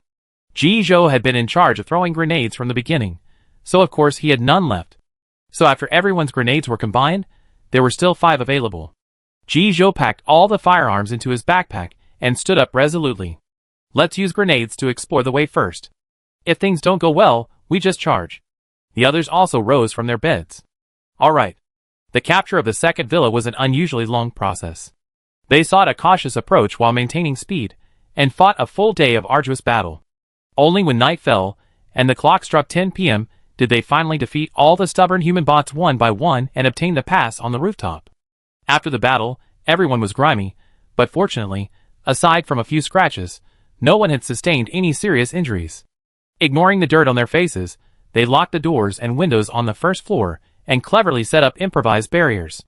Then, dragging their exhausted bodies to the 4th floor, they chose the most spacious room as their temporary shelter. "I'm starving. Let's see what food we have left." Shi Yuanyuan barked loudly upon entering. To capture the villa as quickly as possible, they had barely stopped. The prolonged battle had left everyone ravenous. their health almost below 30. All the food was with Yanlan. Upon hearing this, she immediately pulled a pile of food from her backpack, counting it out as she spoke. We still have bread, biscuits, and chocolate. Which one do you want? On the hillside not far away, she had left some food for Shueqiu. Now, the contents of their backpack were their entire food supply. Jizhou passed by the delicate chocolate and casually picked up a piece of dry bread, saying, I have this one. Share the rest. Although Shi Yuanyuan had been the loudest, when the food was actually divided, he only took a piece of dry bread, the same as Jizhou's. The girls each received a piece of chocolate and a packet of small biscuits. Seeing her teammates struggling to eat their rations, Yanlan comforted them, don't worry. Tomorrow, Yuanyuan and I's skill cooldowns will be over, and things should improve by then. This was already their second day in this round of games. Although the game flow had returned to normal, their skills were still significantly restricted. On the first day, Shi Yuanyuan's takeout bag contained only a small malt sugar pancake, and Yanlan's enlargement skill could only barely enlarge the scallion pancake to the size of an orange. As for today, there was nothing at all. Even the sign-in system, which she had always been so proud of, only rewarded a trivial daily necessity. That's right. I just don't believe our luck will always be this bad. Shi Yuanyuan took a big bite of bread and swallowed it with water. I have a feeling tomorrow will bring good luck. Jizhou tore off a piece of bread and slowly stuffed it into his mouth. Yanlan's eyes lit up after hearing Jizhou's words. Curiously, she asked, besides predicting danger, can you also predict good things? Jizhou smiled and nodded, explaining, yes, but there's a certain probability. However, the accuracy rate for predicting danger is usually higher. With Jizhou's assurance, everyone's hearts were filled with hope and joy, and they fell asleep with full anticipation. The next day, things unfolded just as Jizhou had predicted. Shi Yuanyuan's takeout order came with a double serving of stir-fried pork with chili peppers, and Yanlan's sign-in system rewarded her with a 5-pack of instant noodles. Since the instant noodles had a long shelf life, they stored them for a rainy day. They had stir-fried pork with chili peppers for breakfast. Yanlan took the spicy stir-fried pork lunch box from Shi Yuanyuan, and, using her magnification ability, enlarged it to the size of a pot. The fragrant rice alone was enough for 20 people. Will we not be able to finish this? Looking at the oversized food before him, Shi Yuanyuan felt a happy worry for the first time. The backpack compartment was frozen, and the cooked food wouldn't stay fresh. Yanlan analyzed, 3 meals a day, 5 of us share, so this amount will take a little over a day. Looking at today's weather, it shouldn't go bad in a day. Yuanzhou wasn't so particular. She simply pulled disposable chopsticks from the takeout bag, deftly broke them apart, and handed them to everyone. For her, just being able to eat white rice was her greatest satisfaction. She didn't even care whether the food was still hot or fresh. Luowen suddenly interrupted, don't worry, everyone. I just discovered a kitchen on the first floor while patrolling. I found a pot inside, and the natural gas is working. We can heat it up and eat. Really? That's great. You're so attentive. Having solved a major problem, Shi Yuanyuan's face returned to a smile, his focus returning to the enormous plate of chili stir-fried pork in front of him. This time, there was plenty of food, and the 5 of them ate their fill. Spurred by the delicious food, they were incredibly motivated today, quickly conquering 2 villas and obtaining 2 more clearance passes. The next morning, the 5 of them awoke refreshed and began a new day of work. Luowen heated up the last bit of chili stir-fried pork and returned from downstairs with the pot. Yuanzhou had finished clearing a table and hurried over to help, while Shi Yuanyuan neatly arranged the washed dishes. Yanlan glanced around the room.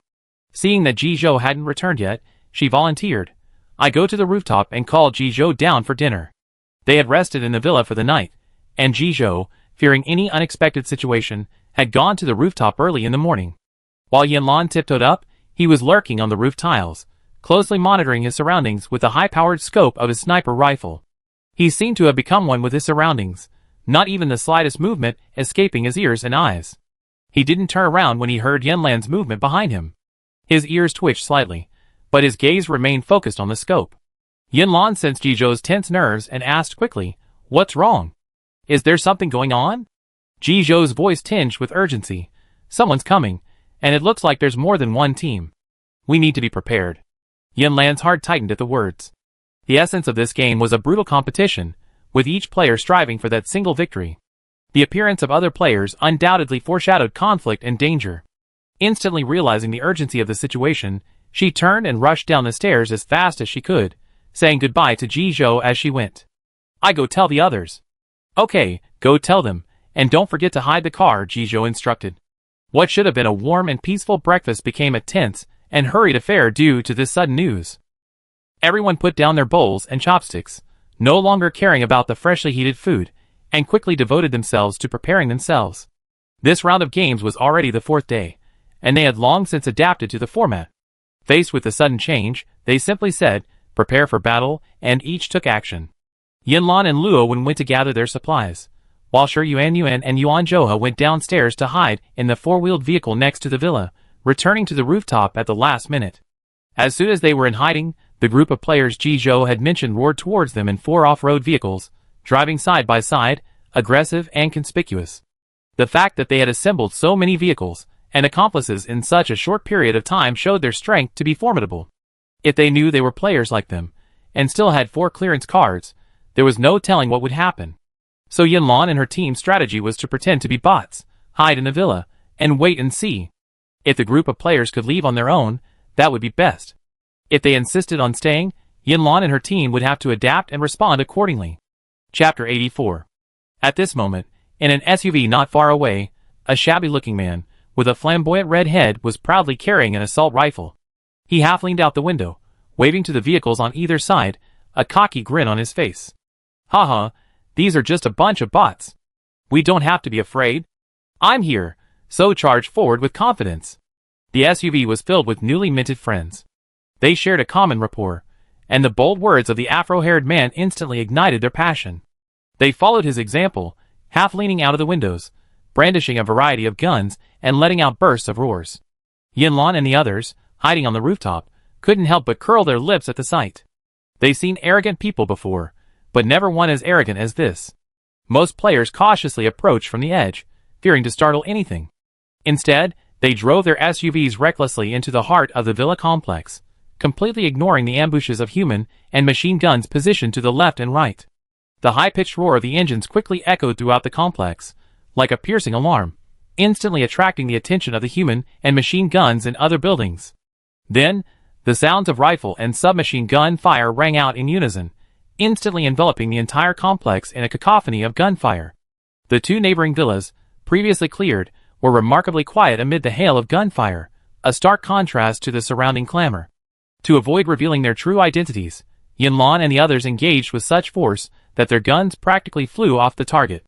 Jizhou had already laid down his prized sniper rifle in favor of a faster-firing submachine gun.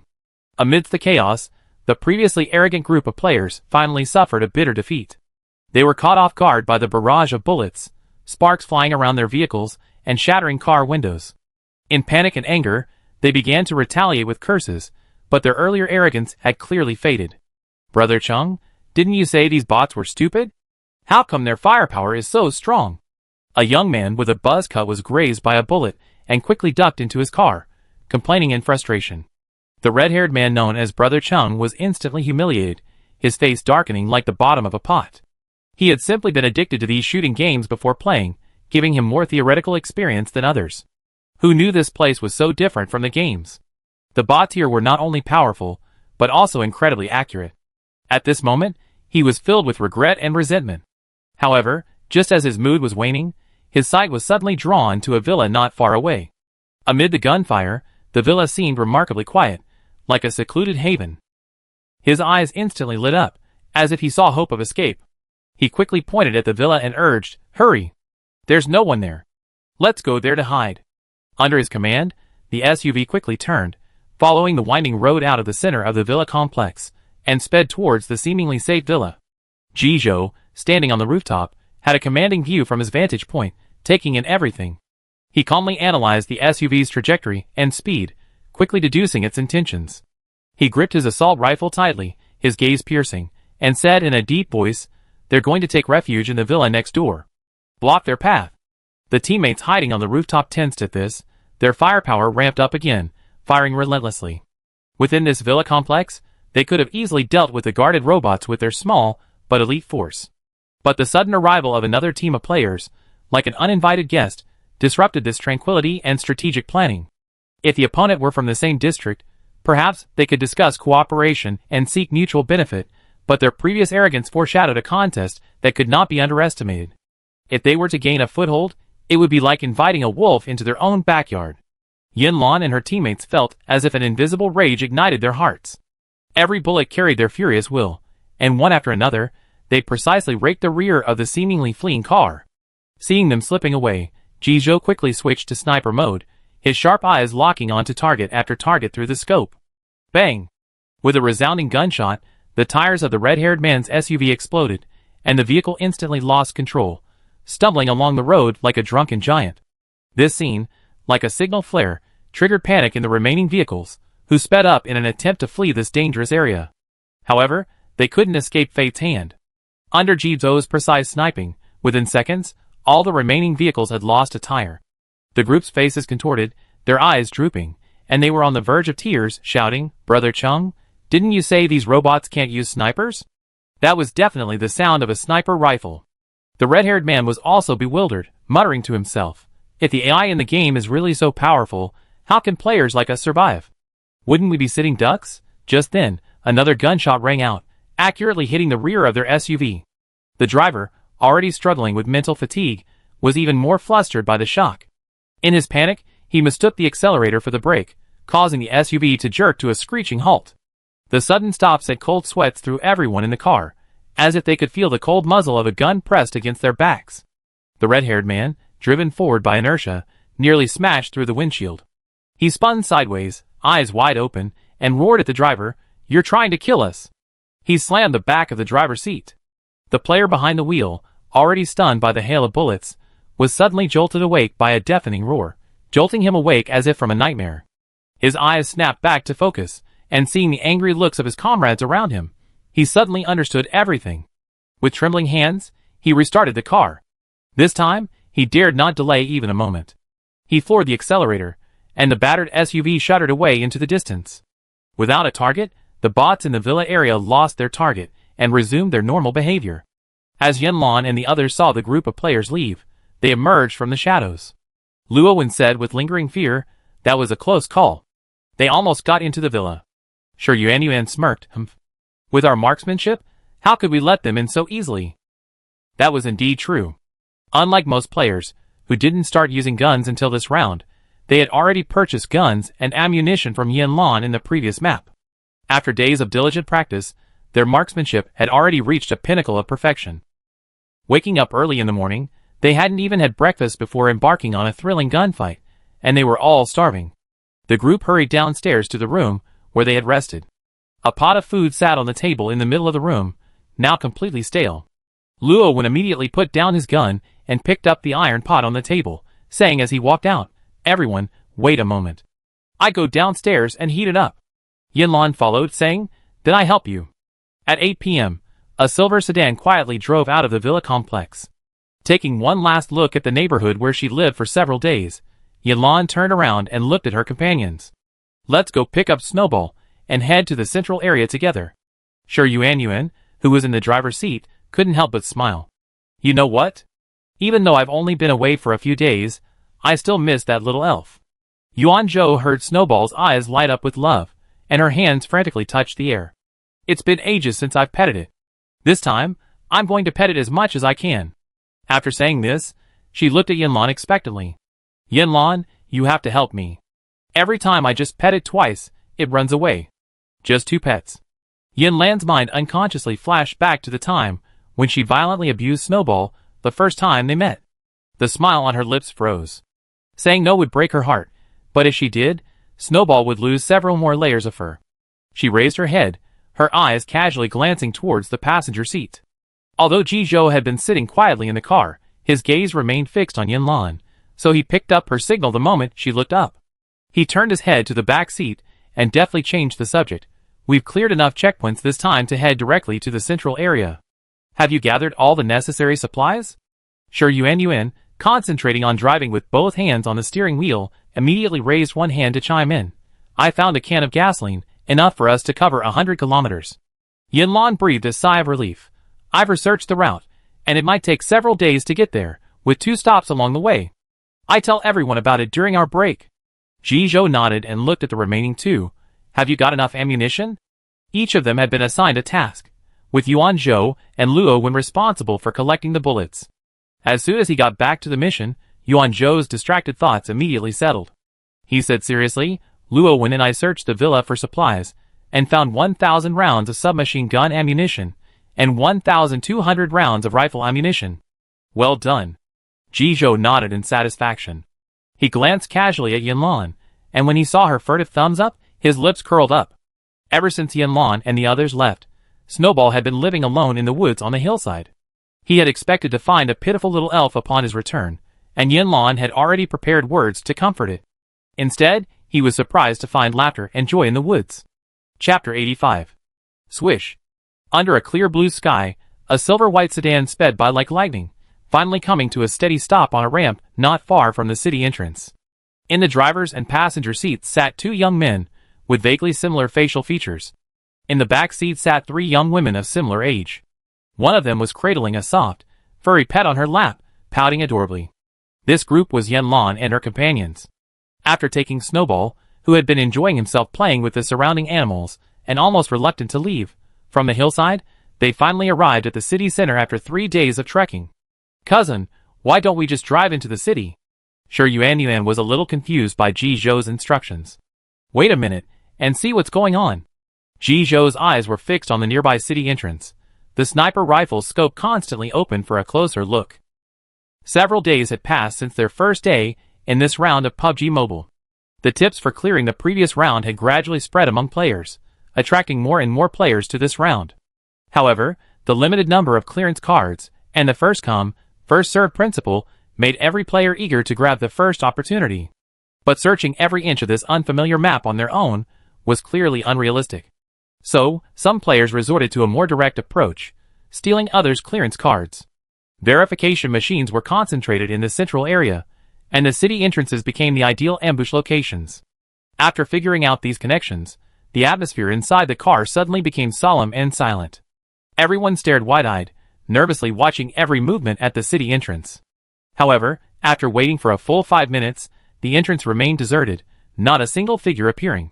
Sure, Yuan rubbed his eyes, sore from staring for so long, and quietly broke the silence. Cousin, could it be that we're just lucky, and there's no one ambushing at this entrance? They had always been cautious and low-key, trying not to attract attention except at critical moments. So, when choosing the entrance to the city, they deliberately chose a relatively small one. A small entrance would reduce the number of guards and potential players, thus avoiding many unnecessary troubles. However, it couldn't be ruled out that some players might go the other way and ambush at such a small entrance. In response to Sure Yuan's speculation, Ji Zhou didn't directly answer, but simply gave a brief instruction. Drive back. Sure Yuan thought his brain wasn't working fast enough, but he was obedient. When Ji Zhou said to turn back, he followed the instructions without hesitation. The silver-white body of the vehicle gleamed brightly in the bright sunlight, a noticeable movement that even the players hiding far away on the city walls couldn't miss. Just as Ji Zhou had expected, there was indeed a team of players lying in ambush. Originally, they had been two separate teams, but they had entered this level simultaneously. They had reached a cooperation agreement through friendly communication in the helicopter before parachuting, and now this joint team consisted of 12 people. When the silver-white sedan carrying Yanlan and her companions arrived, the team had already set up an ambush, meticulously laying traps behind the city gates, waiting for their prey to enter so they could pounce. They waited eagerly for a long time, but still heard no engine roar. This was somewhat unexpected, as the distance was not far, and at its lowest speed, the vehicle should have arrived long ago. At this moment, a greasy-haired man, unable to contain his curiosity, quietly peeked out to investigate. What he saw startled him. He frantically shouted, "Boss! Boss! They've escaped. Should we chase them?" As soon as he finished speaking, the other ambushing team members emerged from the ground like mushrooms, watching the receding vehicle with a heart full of regret. Even if they couldn't snag the clearance card, owning such a nice car would be fantastic. God knows, after landing, they only found a few bicycles for transportation, and their legs were practically broken from running just to get to the central area. What are we chasing? They have cars. How can we possibly catch them? The player, respected by the rest of the team as the boss, spoke with a genuine northeastern accent. He held high prestige within the team, and given his age, most players were willing to follow his lead. The greasy-haired bro was still a bit unwilling, We've waited so hard to get this first order. The Northeastern boss snorted and said in a gruff voice, "It's actually a good thing they ran away. It means they must have some good stuff in their pockets. The first wave is here, and the second wave won't be far behind. Those who could arrive here at this time all had clearance cards. Let's guard this entrance and wait for our prey to come to us." It must be said that the Northeastern boss's words resonated deeply with everyone. They all put aside their eagerness and retreated obediently to the city walls, taking cover. In the slowly driving silver sedan, except for Shi Yuan, who stared straight ahead, concentrating on driving, the other four turned their heads simultaneously. Although the ambushing players only briefly peeked out, they still managed to catch their eye. Though Shi Yuan was concentrating on driving and didn't look back, he could still deduce the situation from the expressions on his teammates' faces. He couldn't help but feel grateful that his cousin Jizhou was there, so thoughtful. If he had acted alone, he would have been as obedient as a quail, jumping around obediently, entering an ambush by those players. So what should we do next? Just a few seconds after he felt relieved, he thought of a more thorny problem. The central area can only be entered through the city gate. If players were already ambushing in this remote little place, one could imagine the situation elsewhere. It would certainly not be easy either. The others were also pondering this. Yinlan placed a snowball on her shoulder, kneeled together, and spread the system dispatch map across her lap. Luo Wen and Yuan Zhou, one on each side of the map, leaned against Yinlan to study it. The layout of the central city was quite similar to ancient city defense maps. The entire area was tightly enclosed by a solid wall, and the only way to enter was through the city gate. Yuan Zhou stared at the map, searching carefully but still unable to find a breakthrough. He sighed and complained, "This game's difficulty setting is ridiculous. Are we supposed to be able to fly over rooftops, climb walls, and even ascend to the heavens and descend to the earth?" Above all, Yinlan's eyes lit up at this. She looked up, and her gaze met Jizhou's, who was looking back. The same glint shone in their eyes, clearly reflecting on the same idea. Yuan, circle the city wall. Yinlan quickly gave the command to Shi Yuan, who was behind the wheel. Although Shi Yuan was completely focused on driving, he kept a partial eye on his teammates. After hearing Yinlan's instructions, even though he hadn't fully grasped the plan, he instinctively turned right and headed towards the city wall. Although the central city had multiple entrances and exits, most players flocked to the entrances, leaving the central area almost forgotten. After circling the city wall for a while, they finally settled on a relatively low section of the wall as a breakthrough point. Although this section of the wall was slightly lower than others, it was still nearly 4 meters high, making it a difficult climb for an ordinary person. But these people were not ordinary people. Shi Yuan squatted steadily in the car, fully prepared. Jizhou faced the wall, his feet firmly planted on Shi Yuan's shoulders. Both men were over 5 feet tall. By the time Shi Yuan slowly stood up, Jizhou's hands had almost reached the top of the wall. "Yuan, hold on tight." Jizhou specifically reminded Shi Yuan. Having grown up together, the two of them had a perfect chemistry. Shi Yuan knew what Jizhou was going to do without even looking. He braced himself against the wall with his arms, his muscles bulging. His voice was a bit muffled from the sheer force of his entire body. "Well, jump." Using Shi Yuan's shoulders for support, Jizhou gave a sudden push, leaping upwards, his hands firmly grasping the top of the wall. The walls in this game weren't like the modern walls covered in broken glass, where you'd be pierced by glass shards. Once he had his hands on the wall, Jizhou took a deep breath, his biceps bulging, and used all his strength to push himself up onto the wall. Yinlan and the others, who had been nervously watching from the car, looked up at the scene, breathing cautiously, fearing any mishaps on the part of the two. Only when Jizhou was securely resting on the wall did they breathe a sigh of relief, their hearts finally at peace. The subsequent operation became relatively simple. Jizhou was in charge of the support on the city wall, while Shi Yuan was responsible for ferrying the others to the wall one by one. Finally, after removing several people's clothing and cleverly creating a rope, they successfully hauled the last member up the wall.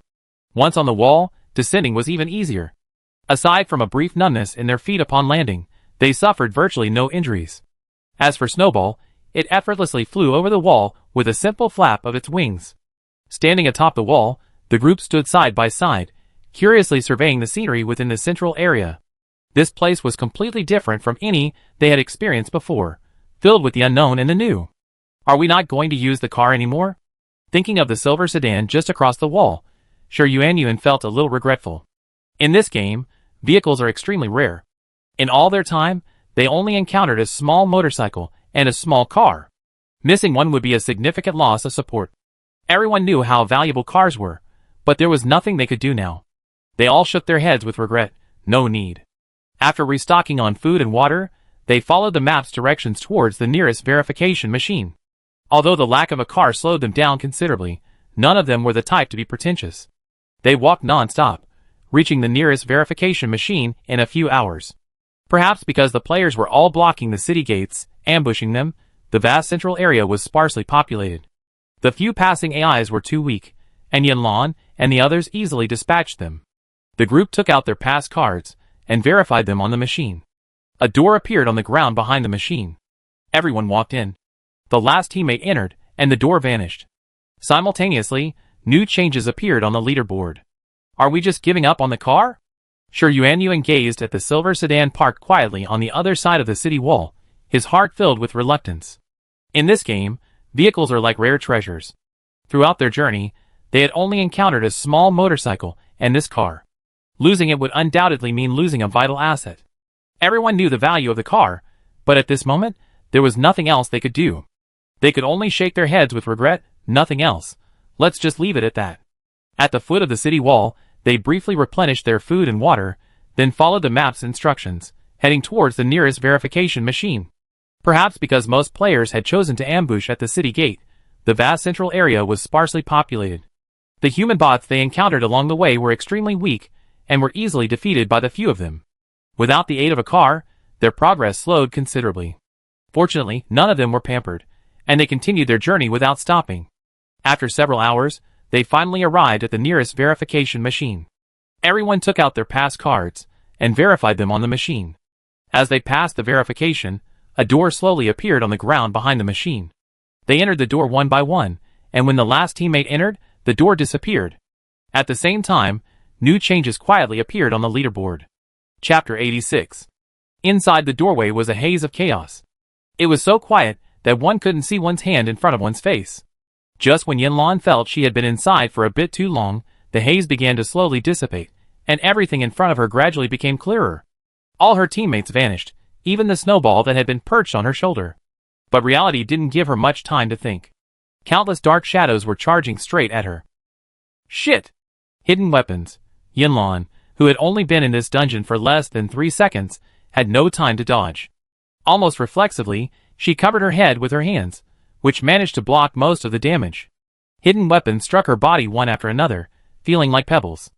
Yanlan breathed a sigh of relief. Fortunately, they weren't any serious weapons, so they wouldn't be a problem. She continued to hold her head in her hands, and a strange feeling gradually arose. The pebbles struck her arms with a weak, feeble force, indicating that the opponent was merely trying to scare her, not to kill her. Yanlan, who had just arrived at the dungeon and wasn't sure what was going on, finally found a way out. As long as there were no malicious intent, there was still room for negotiation. Stop! Yanlan seized the opportunity and shouted coldly. Her voice was loud and powerful, and the attackers immediately stopped. They stood there, clutching the pebbles, their faces still guarded. When the pebble attack ceased completely, Yanlan finally lowered her hands from her head and looked up. What she saw gave her a start. She had thought her attackers were some rude and unruly people, but they turned out to be a few pitiful children. What kind of dungeon had she entered? Even the children hated her. These children were young, probably only 5 to 8 years old. But their attire was truly strange. It had no design at all, like a piece of cloth casually wrapped around the chest, secured only by a hemp rope at the waist. The garment was very long, almost covering her entire buttocks. The lower half of her torso was covered in gray trousers, also tattered and patched, with fresh mud still stained on the cuffs. Their tattered appearance matched their faces. Each one was sallow and thin, as if suffering from chronic malnutrition. Combined with their unconventional hairstyles, Yanlan had a rough idea. The malnourished children stared at her with wide-open eyes, indignant, as if she were some wicked villain. Behind the children stood several adults, their expressions mirroring those of the children. Their resentful stares made her shudder. She had already offended someone on her arrival. But these were the first NPCs she had encountered since arriving. They must hold clues to her progress. To be friendly, Yanlan flashed her signature 8-toothed smile. Several children looked at the woman before them, and suddenly broke into a grin. Her white teeth gleamed coldly in the sunlight, a testament to her good teeth. Recalling the recent rumors, The young children shuddered, their hands and feet cold as ice, and took a step back. Watching their synchronized movements, Yinlan's raised lips froze. Even with her best self-control, she couldn't help but internally scream, "Someone tell me what's going on." The few adults present, seeing Yinlan's menacing smile towards the children, became wary and impatiently stepped forward, pulling the children behind them. The elderly woman in the lead was the only elder present. Perhaps due to her limited mobility, she leaned on a cane, her dry eyes fixed on her. "Don't try your tricks. We won't be fooled again. Get out of here. If you don't blame me, an old woman, for being unreasonable." As soon as the old woman spoke, the other two young women followed suit, herding her like a chicken. "Get out of here. You heartless, ungrateful bastard." Yinlan thought quickly for a few seconds. She didn't dare move forward, remaining where she was, her voice a little more uncertain than before. Perhaps you've misunderstood. I'm not a bad person." It would have been fine if she hadn't said it, but once she did, it was like a lit firecracker, and the people in front of her were instantly shocked. "I've seen shameless people, but never one as shameless as this." The younger woman pointed at her, with a trembling finger, her chest heaving with anger. "We saved you out of kindness, but you turned your back on us and deceived my husband. Woohoo, my life is so miserable." Before she could finish her words, she hugged the woman beside her and burst into tears. The woman supporting her was older and more reserved, her expression less emotional than hers, but she couldn't help sobbing softly. The elderly women and children nearby also offered comfort, leaving Yinlan standing alone on the periphery, bewildered. What do you mean by deceiving her husband? She should either keep her words to herself or finish them. Half-spoken words are misleading, okay? They huddled together, weeping heartily, seemingly unable to stop. Yinlan pricked up her ears, listening and taking the opportunity to check her skills. Seeing this, she felt completely daunted. Oh well. Skills, talents, and inventory were all disabled, and the communication panel was also taken away. This meant they would have to fight alone this round. The only reassuring thing was that the remaining supplies from the previous dungeon had been brought here. The level 3 bag from PUBG Mobile had been transformed into a simple gray cloth bag and slung across her waist. She secretly opened it and took a look while carrying a few NPCs, or perhaps dungeon natives, on her back.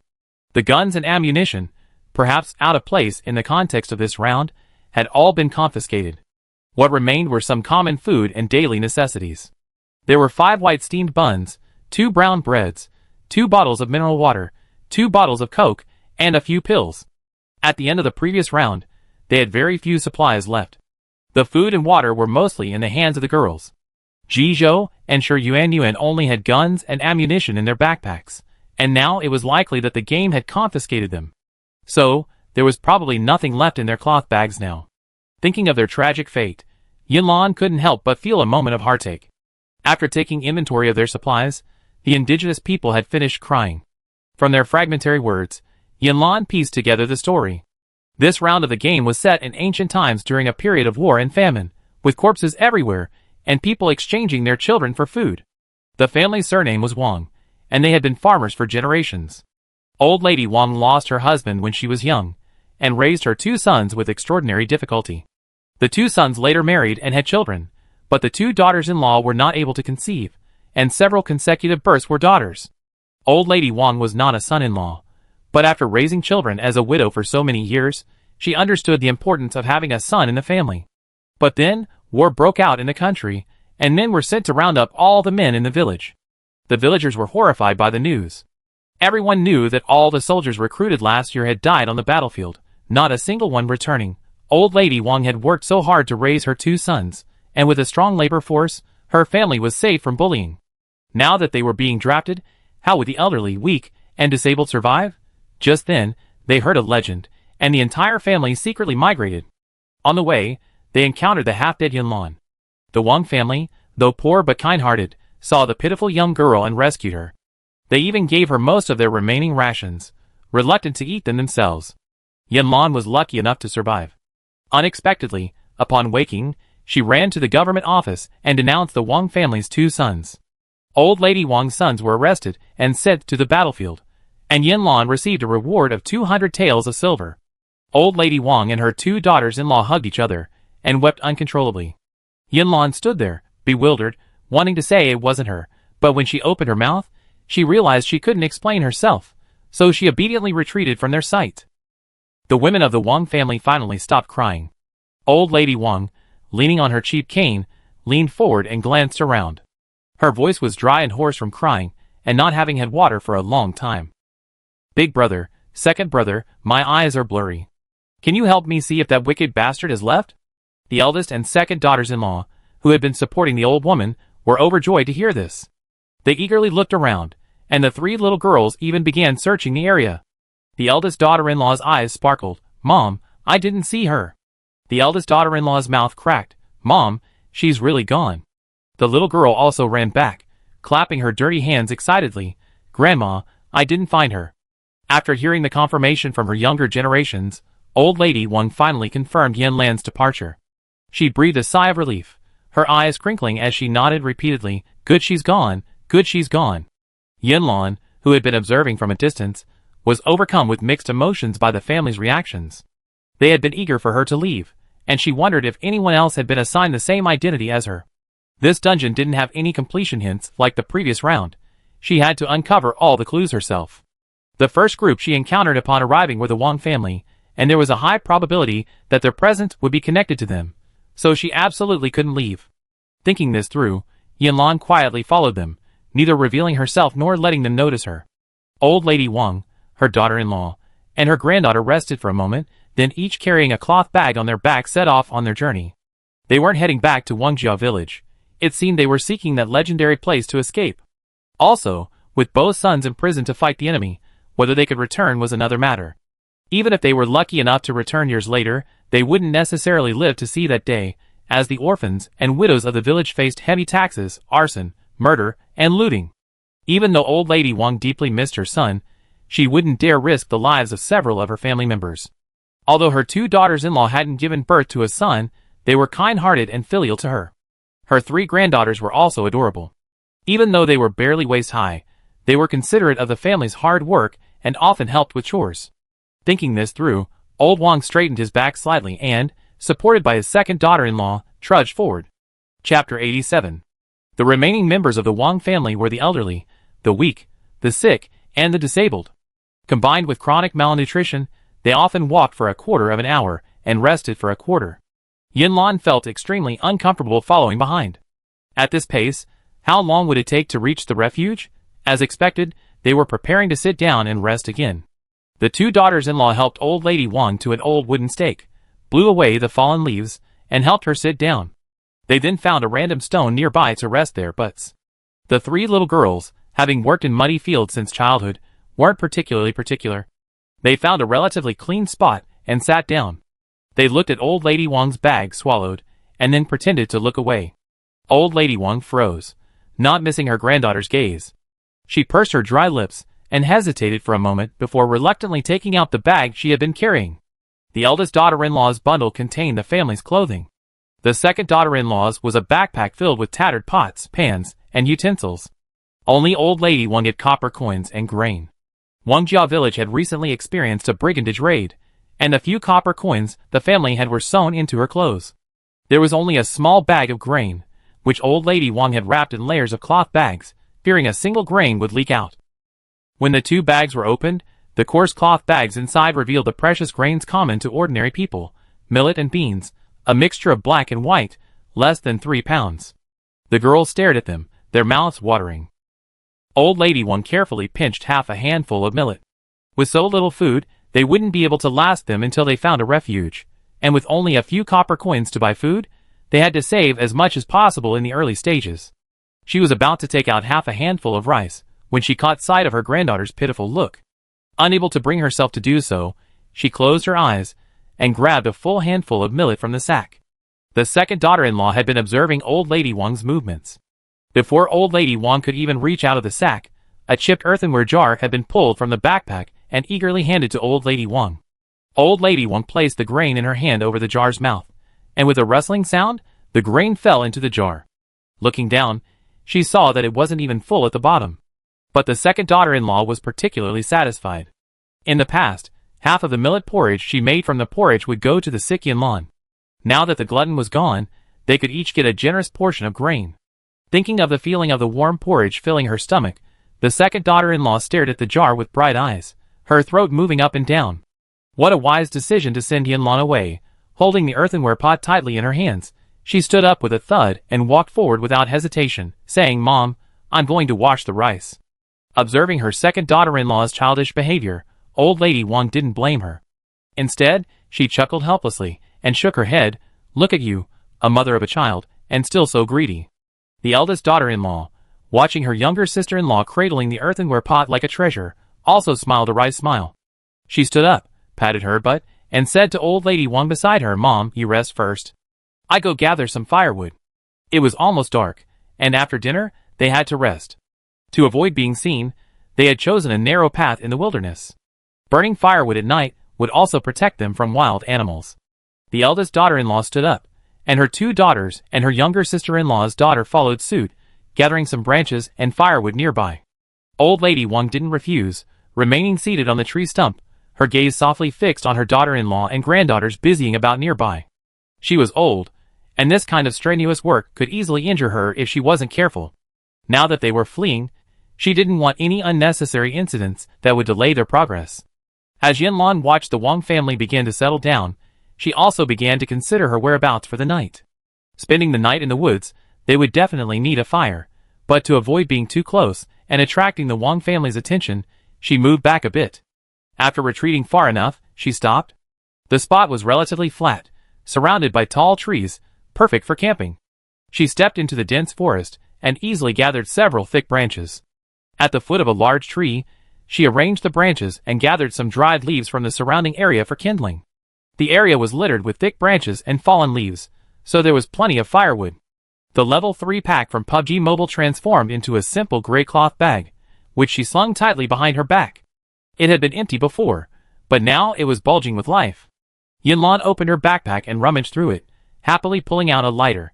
This item was incredibly common in the last round of the game. You could find several lighters in any abandoned house. No one wanted it last round, but unexpectedly, it would be a huge help this time. While it's possible to imitate the ancient practice of drilling wood to make fire without a lighter, it sounds simple, but in practice it's incredibly difficult. You probably rub your hands until they were bruised and still not even get a spark. The hay ignited easily, and she stretched her hand toward the flames. The light reflected on her face and body, bringing a strong warmth. She then pulled a white flour bun from her backpack, unscrewed a bottle of mineral water, and downed it with the water. Now, the only food left was 4 white flour buns, 2 brown breads, 2 bottles of mineral water, and 2 bottles of Coke. This amount of food was far from enough to complete this round of the game. It seemed she would have to find a way to get some food tomorrow. She only half-eaten the white flour bun, threw some firewood into the fire, and leaned against a tree trunk to rest. Night fell, and the entire forest fell into silence. Amidst the stillness, a scream rang out. The scream startled the small animals in the trees, and they rustled through the branches, dropping a few leaves.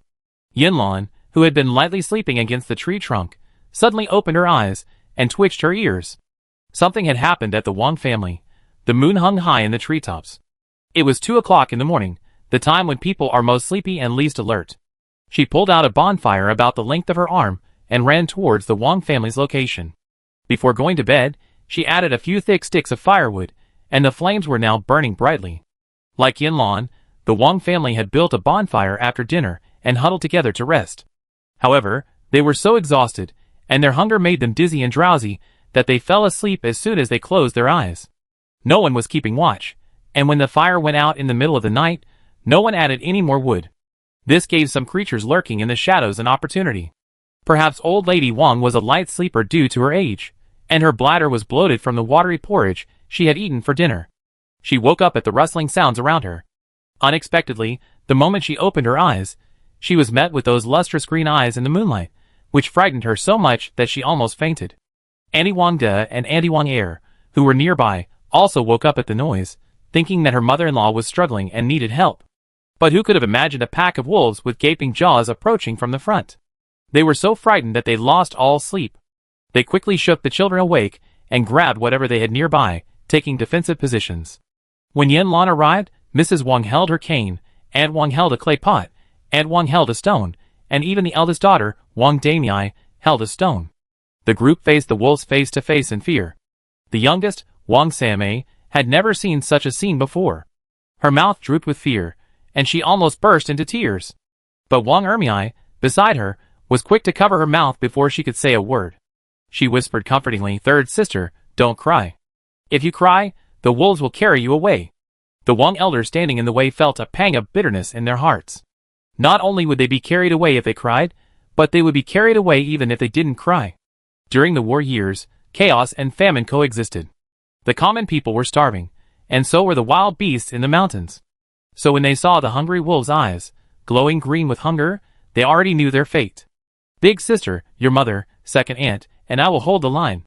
You take your second and third sisters, and run as far as you can." Old Lady Wang raised her cane, and pushed Big Sister Wang backward. She was already unsteady on her feet, and if it weren't for her strong willpower, she would have collapsed long ago.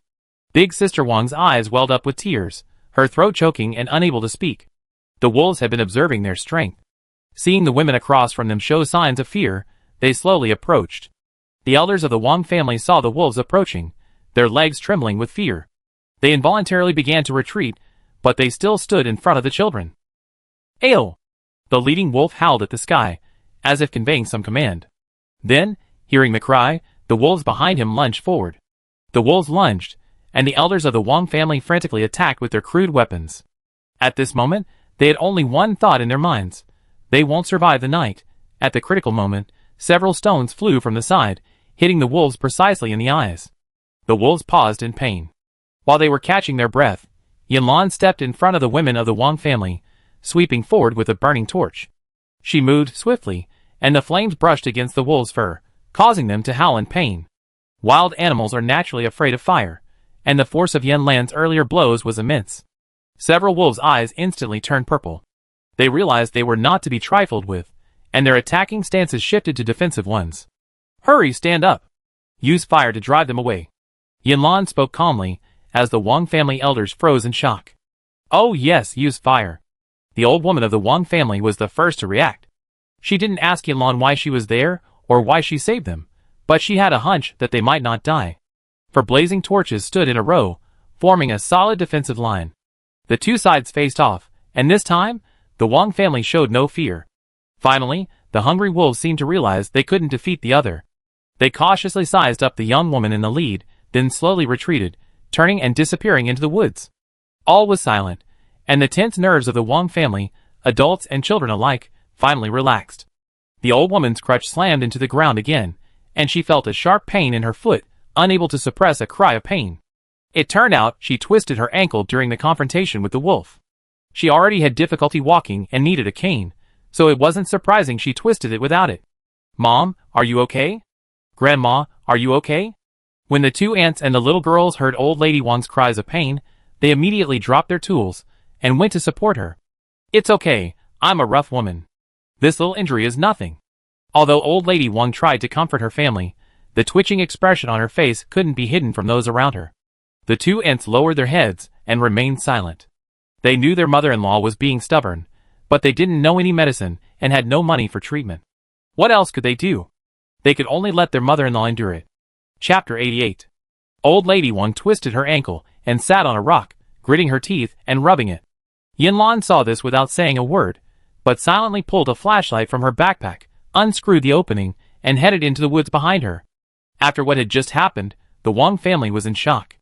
Although they hadn't had time to speak, their eyes were fixed on Yanlan. They were amazed to see her pull a magical cylinder from her backpack, a cylinder that actually glowed brightly. They had seen that backpack before, but it was empty. When had such a treasure come into her? Old Lady Wang and the two Wang aunts exchanged glances, each revealing shock and confusion.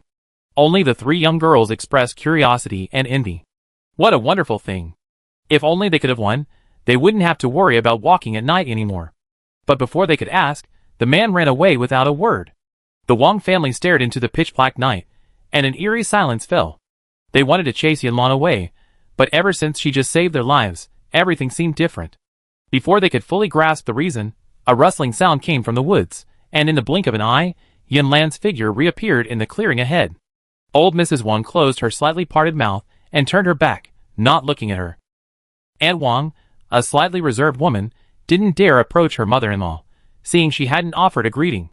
She simply nodded slightly, a hint of embarrassment on her face. Second Aunt Wang was more open-minded. Lan had been wrong before, but today she had saved her life. Those were two different things.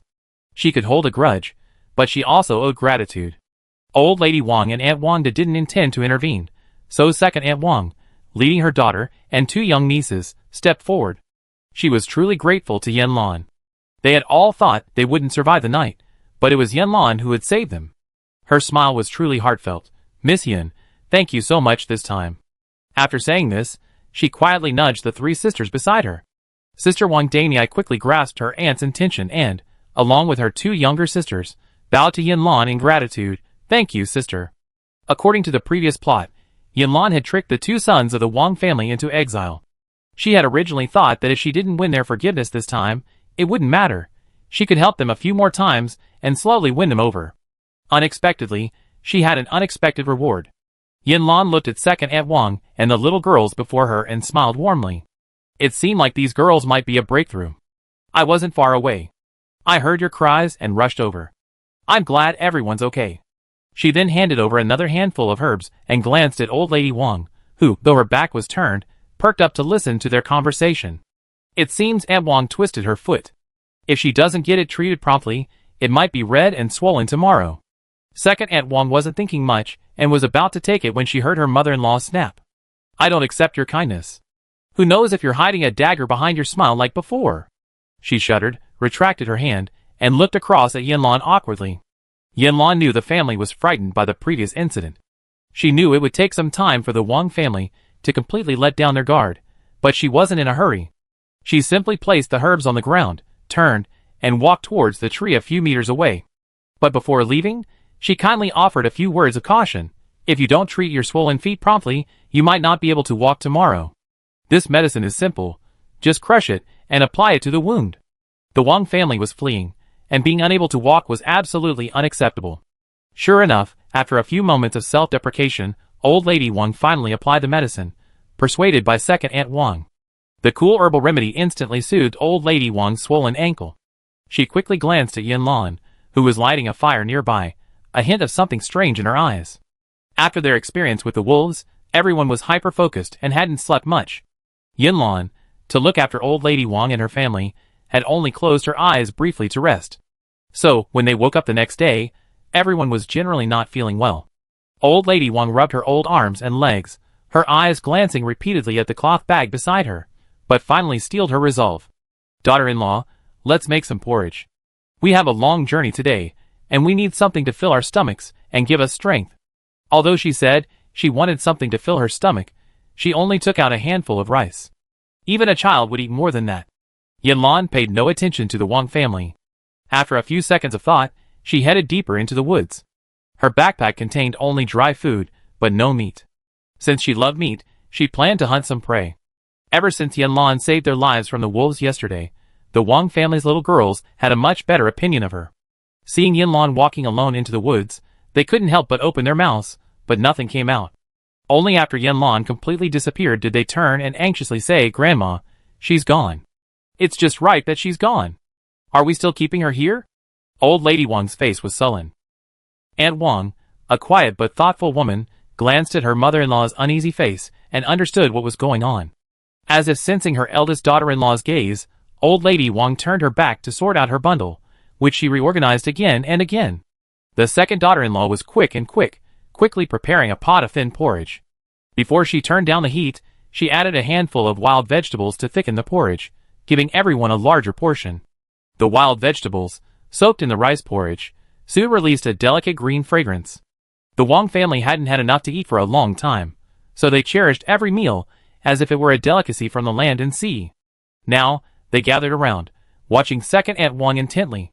Under the watchful eyes of the crowd, second Aunt Wang felt a heavy sense of responsibility.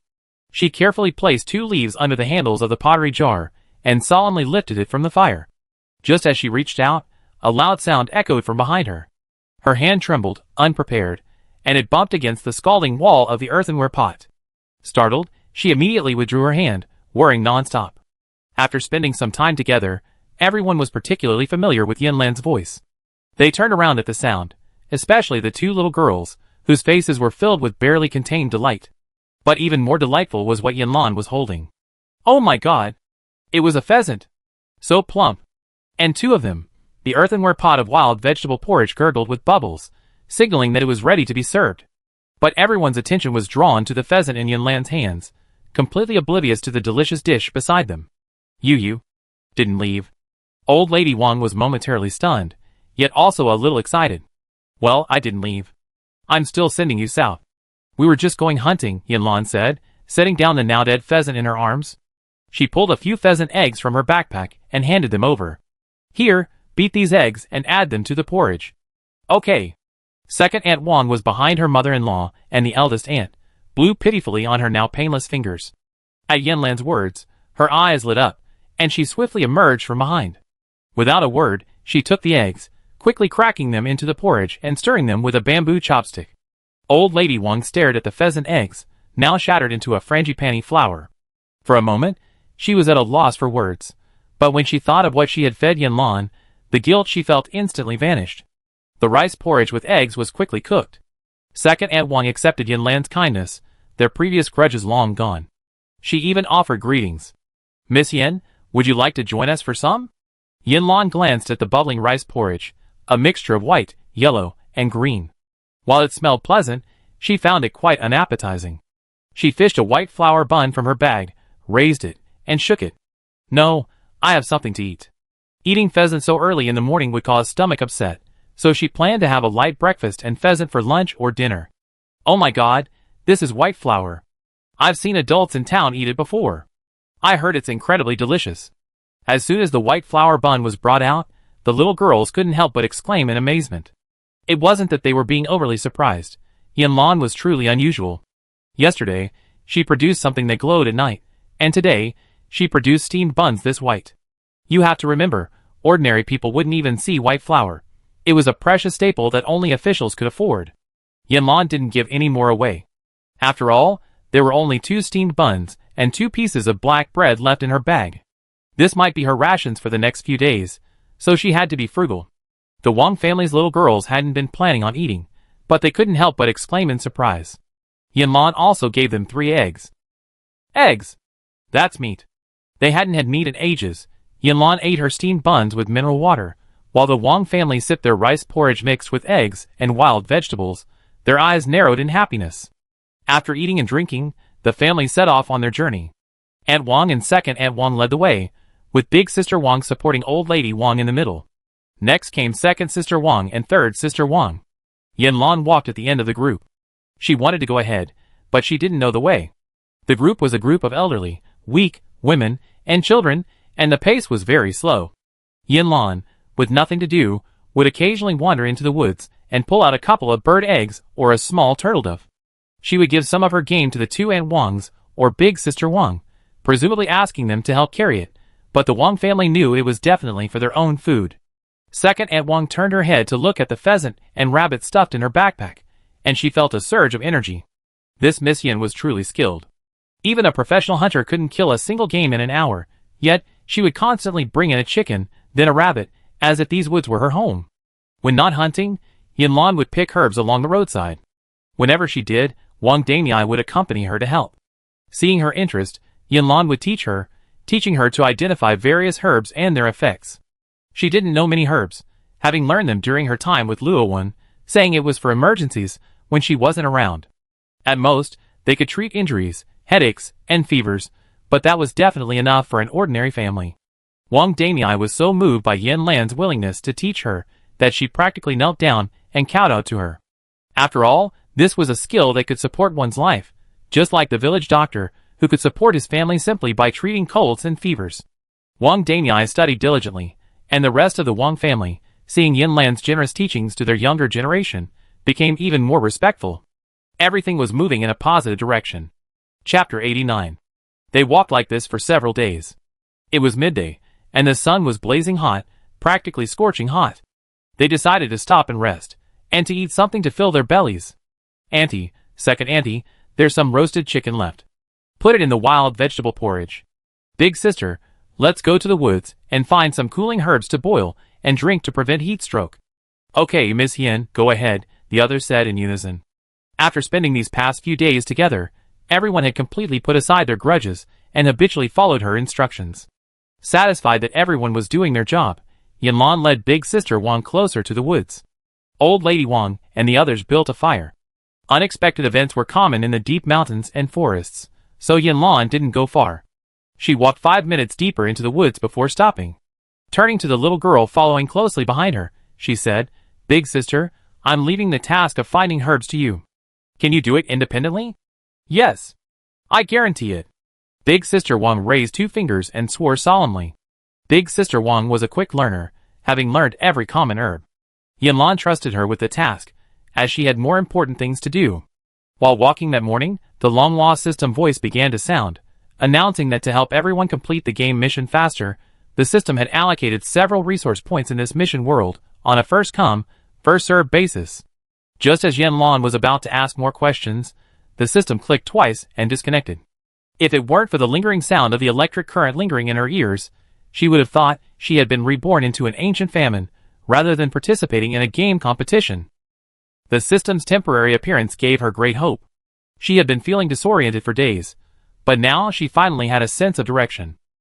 Since receiving the system's reminder, she had been observing her surroundings as she walked. This game world, like a real dynasty, was vast. Resource points wouldn't be buried very deep, there would always be some signs. But she hadn't found any hidden resource points along the way. Until just now. The sun shone vertically overhead, stimulating her slightly. She called over Wang Daniai, who was busy picking herbs, and pointed to a small hill not far away. "Daniai, do you see smoke over there?" Wang Daniai carefully placed the herbs in her basket, and looked in the direction Yanlan pointed. There seemed to be nothing. She suspected she was too short to see clearly, so she stood up and opened her eyes again. After staring for a few seconds, she looked at Yanlan in confusion. "Sister Yan, there's nothing. Are you seeing things?" There was no wind here, and the plume of green smoke from the hill drifted straight up. She blinked and said, "Oh, I guess I must have seen it wrong." Wang Daniai said kindly, "Sister Yan, you must be tired from walking. Please sit down and rest. I find the herbs." Yanlan was just looking for an opportunity to visit the hillock. Why would she actually sit down and rest? She found an excuse. "It's a bit stuffy here. I go check over there. Don't stray too far from here. I come find you later." Wang Daniai didn't suspect anything and responded with a heartfelt smile. "Okay, Sister Yan, go quickly. It take me a while to find everything." After giving Wang Daniai her instructions, Yanlan followed the direction of the smoke toward the hillock. Since the natives of this game couldn't see the smoke, and only she, the player, could see it, it must be a resource point. After these past few days, the dry rations in her backpack had been completely consumed. She and the Wang family usually ate wild vegetable porridge, occasionally hunting for game for a snack. She had no seasonings in her backpack. The Wang family only had a handful of coarse salt, which was black, unrefined, and had a strong bitter taste. But without salt, they felt weak, so they added salt to both rice porridge and game, but only a pinch with their fingers. So, her appetite had been quite bland these past few days. Thinking of the resource point she was about to reach, she quickened her pace, hoping the system would be more effective. The small hill was not far ahead, and she quickly reached her destination. Perhaps because the reminder was time-sensitive, the green smoke had disappeared by the time she arrived. A small, overgrown hill came into view. She glanced around, seeing no trace of supplies in plain sight. That meant they were hidden. This hill wasn't large, but it was incredibly well hidden. Having survived several rounds of survival games, she was well versed in the system's mechanics. She zeroed in on a few key locations and began searching, under large rocks, in piles of weeds, among thorn bushes. A quarter of an hour later, she finally found a cave behind a pile of bushes. The cave was only 2 square meters, but it held a vast array of supplies, food, useful items, and even a wooden cart, thoughtfully prepared for her when she couldn't carry everything. The sight of this pile of supplies instantly dissipated the drowsiness brought on by the summer heat.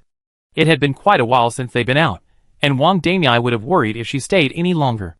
Without even checking everything, she dumped all her supplies onto the wooden cart, and pushed it back in the direction they come from.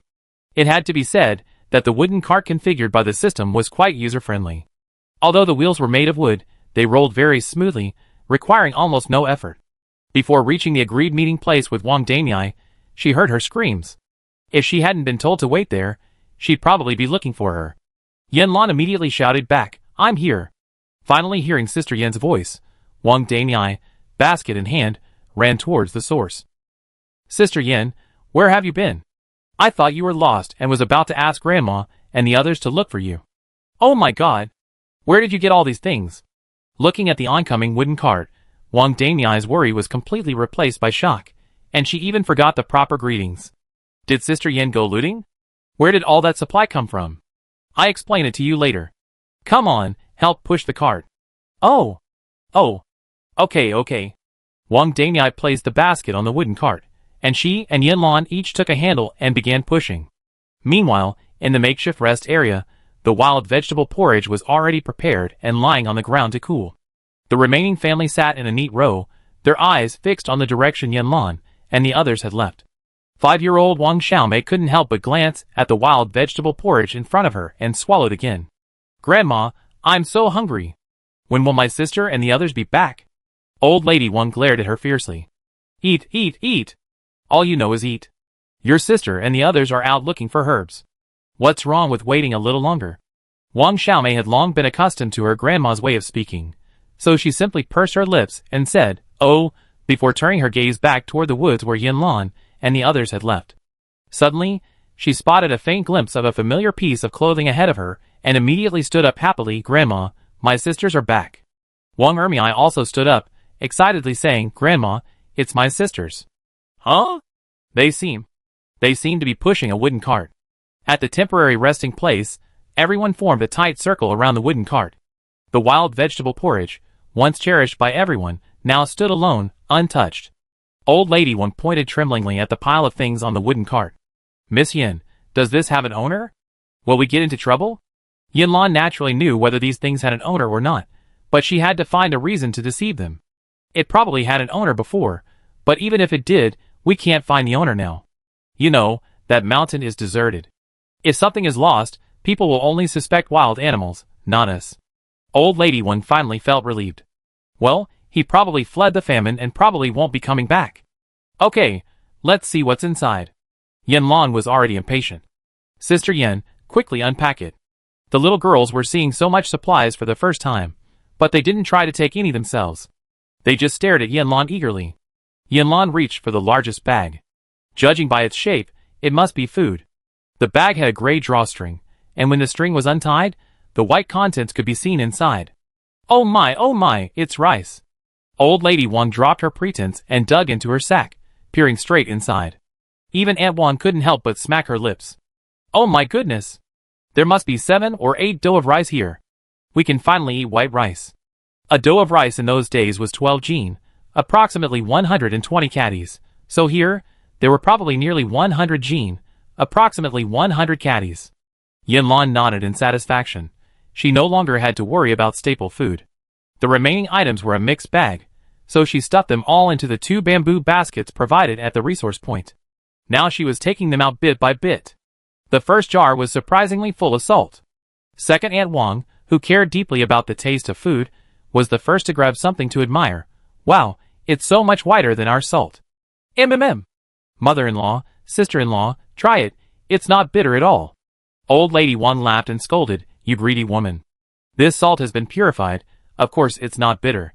To be able to enjoy such fine salt, it seems this family is truly wealthy. Thinking of this, Old Lady Wang felt even more reassured. Rich families have plenty of supplies, and probably forgot there were hidden treasures here. Next came 2 jars, one as big as a faceplate, the other the size of a water cup. The larger one contained solidified lard, the smaller one a jar of 13 spices. With oil, salt, and seasonings, any dish would taste delicious. Next, Yinlan pulled out a 34-inch iron wok, which looked incredibly sturdy. The Wang family had never seen so many fine things before, and they were filled with amazement. Moving to the next bamboo basket, Yinlan pulled out 4 pieces of cured pork and 2 pieces of spicy fish, each weighing 5 pounds. She had enough meat to last a long time. Then came a few rolls of cloth and a kitchen knife. Finally, she unexpectedly found an envelope at the bottom of the basket. The yellowed bamboo paper of ancient times, because it hadn't been filtered thoroughly, still had visible bamboo fibers on it. The Wang family member, who couldn't read, stared intently at the picture above. "Miss Yin, what's written on this?" Chapter 90. Yinlan pondered for a few seconds before deciding to tell the truth. This place has records of a place where the people are simple and honest, and the leaders are benevolent and generous.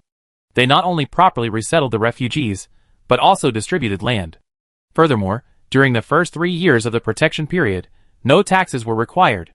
After that, the tax rate was only 130%. Old Lady Wang, who had worked with land her entire life and was particularly sensitive to fields, immediately screamed upon hearing this. What? Outsiders get free land? And 3 years of tax exemption? Annie Wang excitedly added, Mom, after 3 years, it's not exempted, but it's only 130% tax. It's less than 10%. And Wang was also counting on her fingers. Our family used to yield 50 dan of grain per mu of land, and we had to pay 20 dan to the court. Now we have to pay less than 2 dan. Old Lady Wang responded, her eyes suddenly moist. For farmers like them, the land is their roots. She had been exploited her entire life, never having enough to eat. She had worked hard all year to earn 30 dan of grain, never wanting to eat it, having to trade it all for coarse grains. Now, she was told that she could live a good life too. But she had lived decades longer than her descendants, and after a moment of excitement, she suddenly calmed down. Miss Yen, this is a lie, isn't it? Where in the world could there be such a wonderful place? And Wang also thought through the implications. Yes, I think Mother is right. Look at our imperial court. The exorbitant taxes and levies are so chaotic they're practically devouring you until nothing is left. How could they give you land for free without collecting any taxes? Miss Yen, what do you think? In my opinion, this is most likely true. Yanlan paused briefly, handing them the map. Look at the map.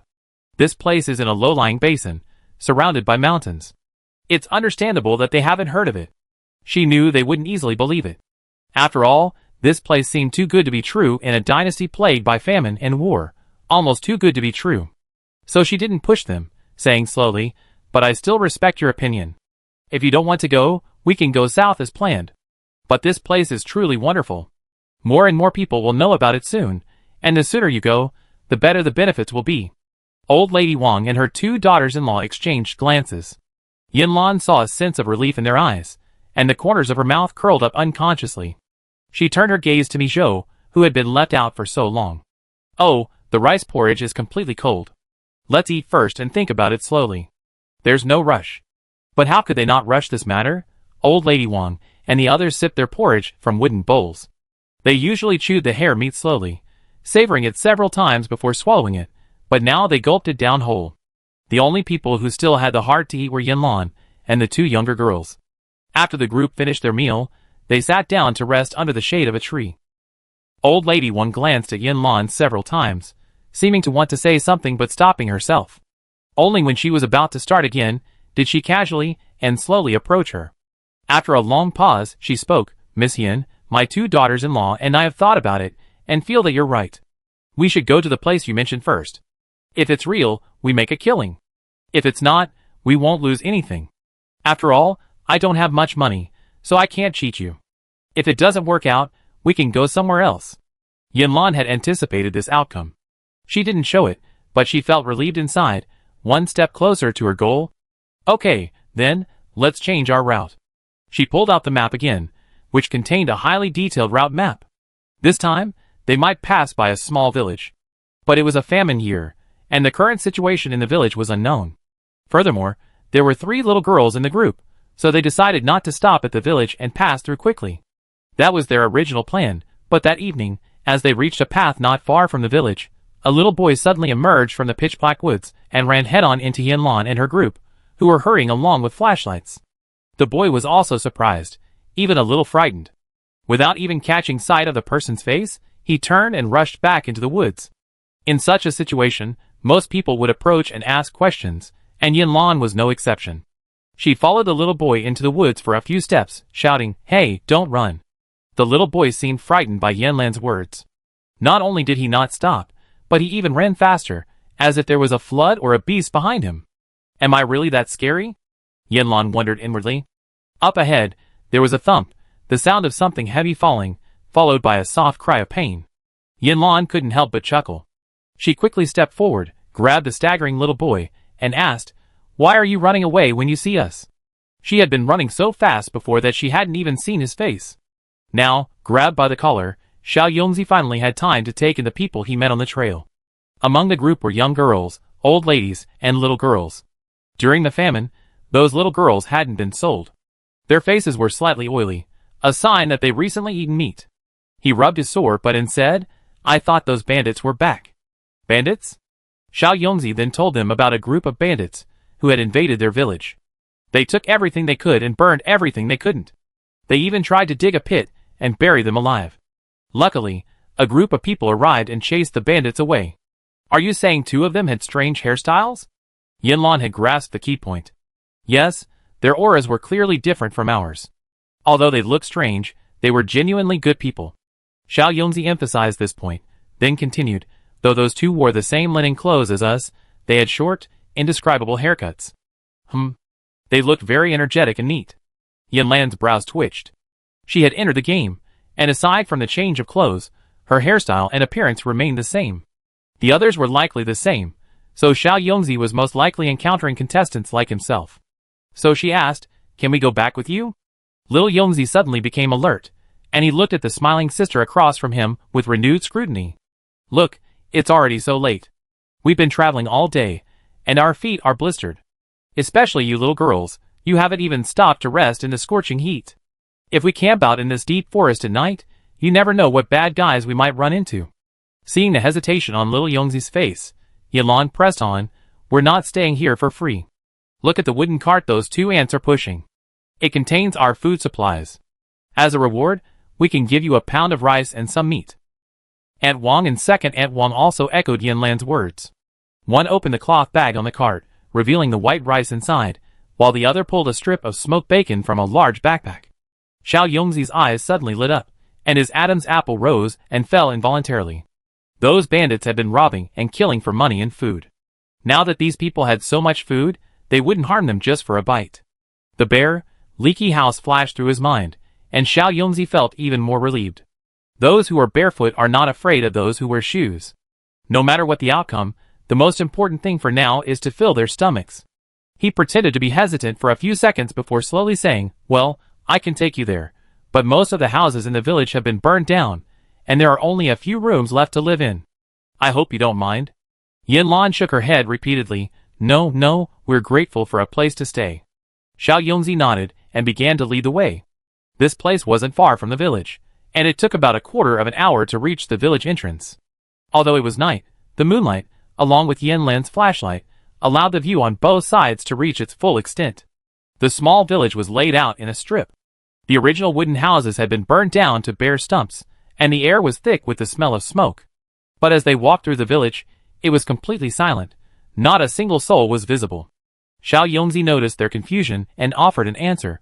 After being rescued by those kind-hearted people, everyone in the village fled with them. "Then why didn't you go?" Thinking of this, Xiao Yongzi sighed. "My grandfather accidentally injured his foot while fighting bandits. The kind-hearted people were pressed for time and had to leave that day, so our mobility left us stranded here." Then, he could be heard muttering quietly, "After all these days, I have no idea where they are. Will we ever catch up?" While they were talking, they had reached the end of the village, where there were 2 dilapidated courtyards. Xiao Yongzi led them to one of the houses and scratched his head. "Because it's far away, ours and our neighbor's house were the only ones that weren't burnt down.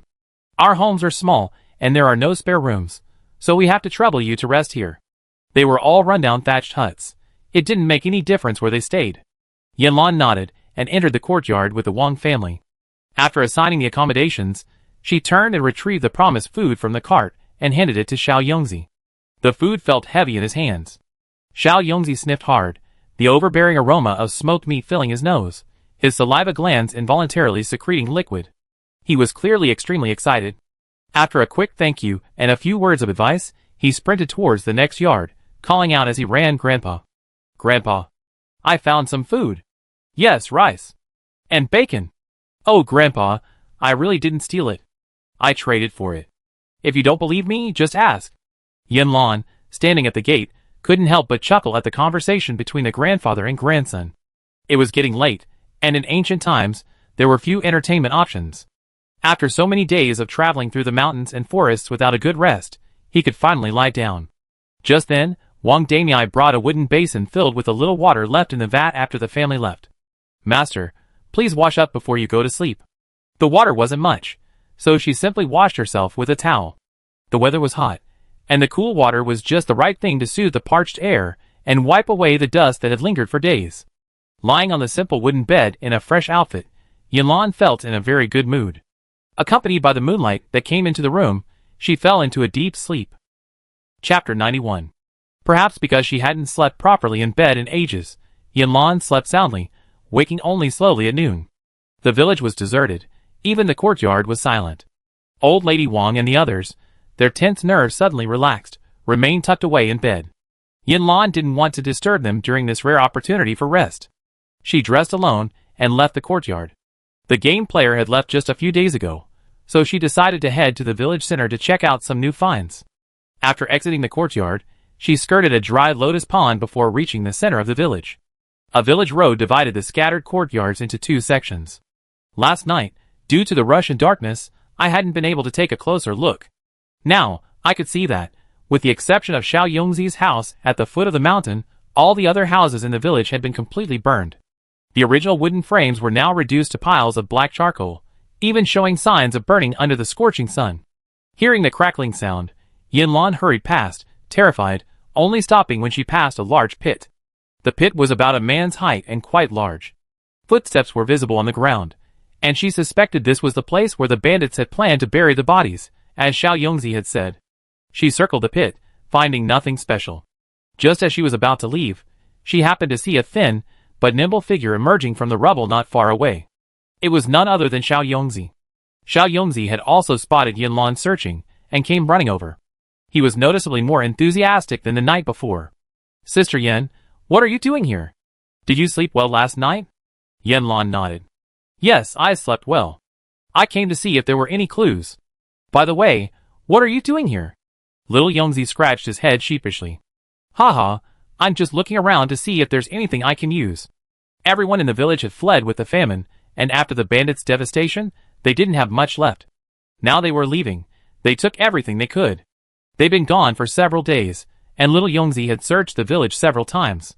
He hadn't found much, but he always come across one or two unexpected finds, like a small piece of saltstone that hadn't been used up, a sweet potato left in the cellar, or a penny hidden in a rock. Though the value was small, he was content. Yanlan knew his family's situation. With his grandfather injured and recuperating at home, he was the only one who went out to forage for food. He was so young, yet he could still support the entire family, a truly admirable achievement. "Did you find anything useful today?" Xiao Yongzi shook his head with a bitter expression, then suddenly nodded. "It's not like I didn't find anything useful. I didn't find anything to eat or use, but I did find this.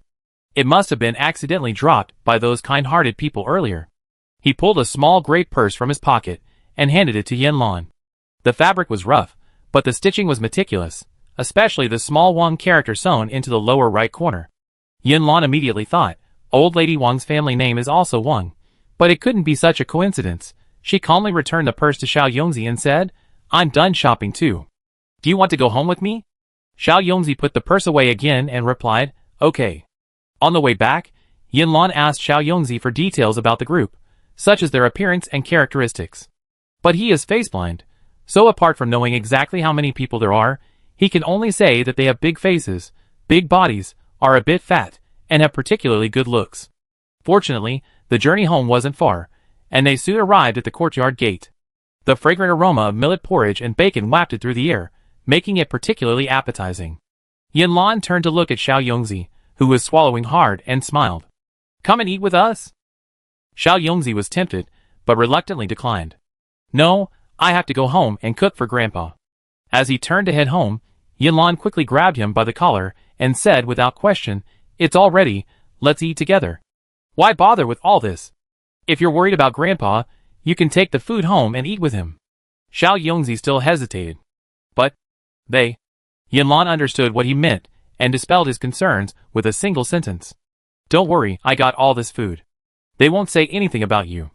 "You got all this food by yourself? That's amazing." Xiao Yongzi looked at Yanlan in shock and admiration. Yanlan didn't dare to mention that this was a system-delivered supply point, so she headed for the courtyard first. "I guess so you can rest assured." Xiao Yongzi trotted over, his voice brisk. "Yes, thank you, Sister Yin." As soon as they entered the courtyard, Aunt Wang came out of the kitchen with a pot of porridge. Seeing Yanlan, Her face lit up. "Oh, Miss Yin, you're back. I was just about to go look for you." "Yes, I was just taking a walk around the village." Aunt Wang Er placed the pot on the wooden table in the middle of the courtyard and started gossiping. "Anything new?" Yinlan shook her head. "I didn't find anything, but Xiao Yongzi did." Xiao Yongzi, receiving her eye contact, quickly pulled out the small purse from his pocket and said, It's not worth anything." Before he could finish his words, the purse was snatched from his hand by second Aunt Wang. She took it in her hand, examined it carefully, and then excitedly called into the bamboo hut. "Sister-in-law, come and take a look." Yin Lan's heart skipped a beat. Could it be true? At the shout, Aunt Wang emerged from the hut unhurriedly. Second Aunt Wang, impatient, stepped forward and pulled her towards him. "Hey, sister-in-law, hurry up and see if this purse is the one you embroidered for my brother." Aunt Wang's movements froze noticeably, and after a few seconds, she slowly took the purse and carefully stroked it. Then her fingers began to tremble, and her voice choked with sobs. Yes, I embroidered this for the child's father. Look at the cloth. It's leftover material from making the child's new clothes. And the needle and thread. I sewed 2 extra stitches." Her cries attracted Old Lady Wang and the little girls. Looking at the purse in her eldest daughter-in-law's hand, Old Lady Wang immediately understood what had happened. She grasped little Yongzi's hand, her voice filled with emotion. "Yongzi, tell Grandma. Where did you get this? How did it end up in your hands? Tell Grandma." Little Yongzi was completely bewildered. Grandma and Auntie seemed to think something was wrong with this purse. Could it be that they recognized it? They wouldn't think I stole it. At this thought, little Yongzi started and hurriedly explained, "Grandma, I swear, I didn't steal it. I found it in the center of the village. It must have been accidentally dropped by those kind-hearted people. If this is yours, I just give it back to you." Surrounded by the crowd, staring intently, and with someone else's belongings on him, Xiao Yongzi's face began to flush. Old Lady Wang continued to hold his hand tightly. "Yongzi, Grandma didn't say you stole it. I just want to ask if you remember what the people in there look like." At this point, Xiao Yongzi became excited and said, I know. They're all tall, with 2 eyes and 1 nose." Old Lady Wang was still convinced. Is there an old man with a square face and a mole on his nose, or a young man around 30 with a slightly pointy head? Xiao Yongzi wanted to scratch his head, but found that Old Lady Wang was holding his hands tightly. He had to suppress the itch in his heart and replied, "Grandma, I can't remember, but I know a few were very good-looking, and a few were average-looking." Yinlan endured the rambling until they couldn't get to the point. She had to rescue Xiao Yongzi from Old Lady Wang and share her conjecture with them. After hearing this, Aunt Wang's eyes welled with tears, a mixture of surprise and bitterness at having lost something and then found it again. "Miss Yin, you mean, the head of the household, my father-in-law, and my second brother all fled with them?" Yinlan nodded. "Yes, that's most likely the case."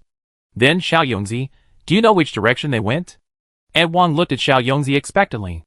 Xiao Yongzi suddenly felt a surge of pressure. Although he was a precocious, diligent, and kind child, he still didn't understand any of this. "Yes, I got it. How could I have forgotten Grandpa?" He suddenly raised his head and, pulling Aunt Wang towards the next yard, said, "My grandpa must know. Let's go ask him." Old Lady Wang and Aunt Wang hurried forward, while Yinlan grabbed the last place Sister Wang, and motioned for her to go inside with her to get some things. "We've been here a while, and I haven't even visited Xiao Yongzi's grandfather yet." Second Aunt Wang had cooked a large pot of porridge that morning. Using a ladle, she let out fresh wild vegetables and finely chopped bacon. She filled a large bowl to the brim. Xiao Yongzi had heard that his grandfather had injured his leg, and they just gathered a lot of herbs, so she asked Sister Wang to find some for bruises and injuries. They were a little slow, and by the time they reached the next room, they had already finished what they needed to say. Seeing Yinlan arrive, Aunt Wang hurried forward, took the porridge from her hand, and said, "Miss Yin, please show Uncle Zhang our escape map." Yinlan didn't ask why. She simply pulled the map from her bosom, unfolded it, and handed it to Xiao Yongzi's grandfather, who was half lying on the bed. Grandpa Zhang held up the map, half closed his eyes, and stared at it for a long time before excitedly speaking amidst the crowd's anticipation, I'm sure this is it. At the time, we couldn't leave, so everyone showed me the map, hoping that after my leg healed, I could follow it to find them. We didn't have pen and paper to record it, but I remember it vividly." Grandpa Zhang carefully stroked the soft paper and asked in surprise, "Miss, where did you get this map? Even the grain of the paper is exactly the same as the one I saw before." Yanlan made up a random excuse and turned to look at the Wang family. Old Mrs. Wang, upon learning that not only did her 2 sons not go to the war, but that their destination was the same as hers, was now happily weeping with her 2 daughters-in-law. Yanlan didn't bother the mother-in-law and daughter-in-law. She instructed her eldest sister, Wang Damei, to apply medicine to Grandpa Zhang's injured leg and then left. Chapter 92. Yanlan decided to take Xiao Yongzi and Grandpa Zhang with her. Considering Grandpa Zhang's leg injury hadn't healed yet, they stayed a few days longer. During these few days, she discovered another supply point provided by the system. She had to admit, she was incredibly lucky. Besides the usual food, it also included some ointment. Besides the usual bruise medication, there were also capsule anti-inflammatory pills, powdered healing medicine, laxatives for gastroenteritis, and so on, just enough to give Grandpa Zhang some of it. Products from the system are truly extraordinary. After using this special medicine, Grandpa Zhang, who would have needed a full month of recuperation, was almost fully recovered in just 5 days.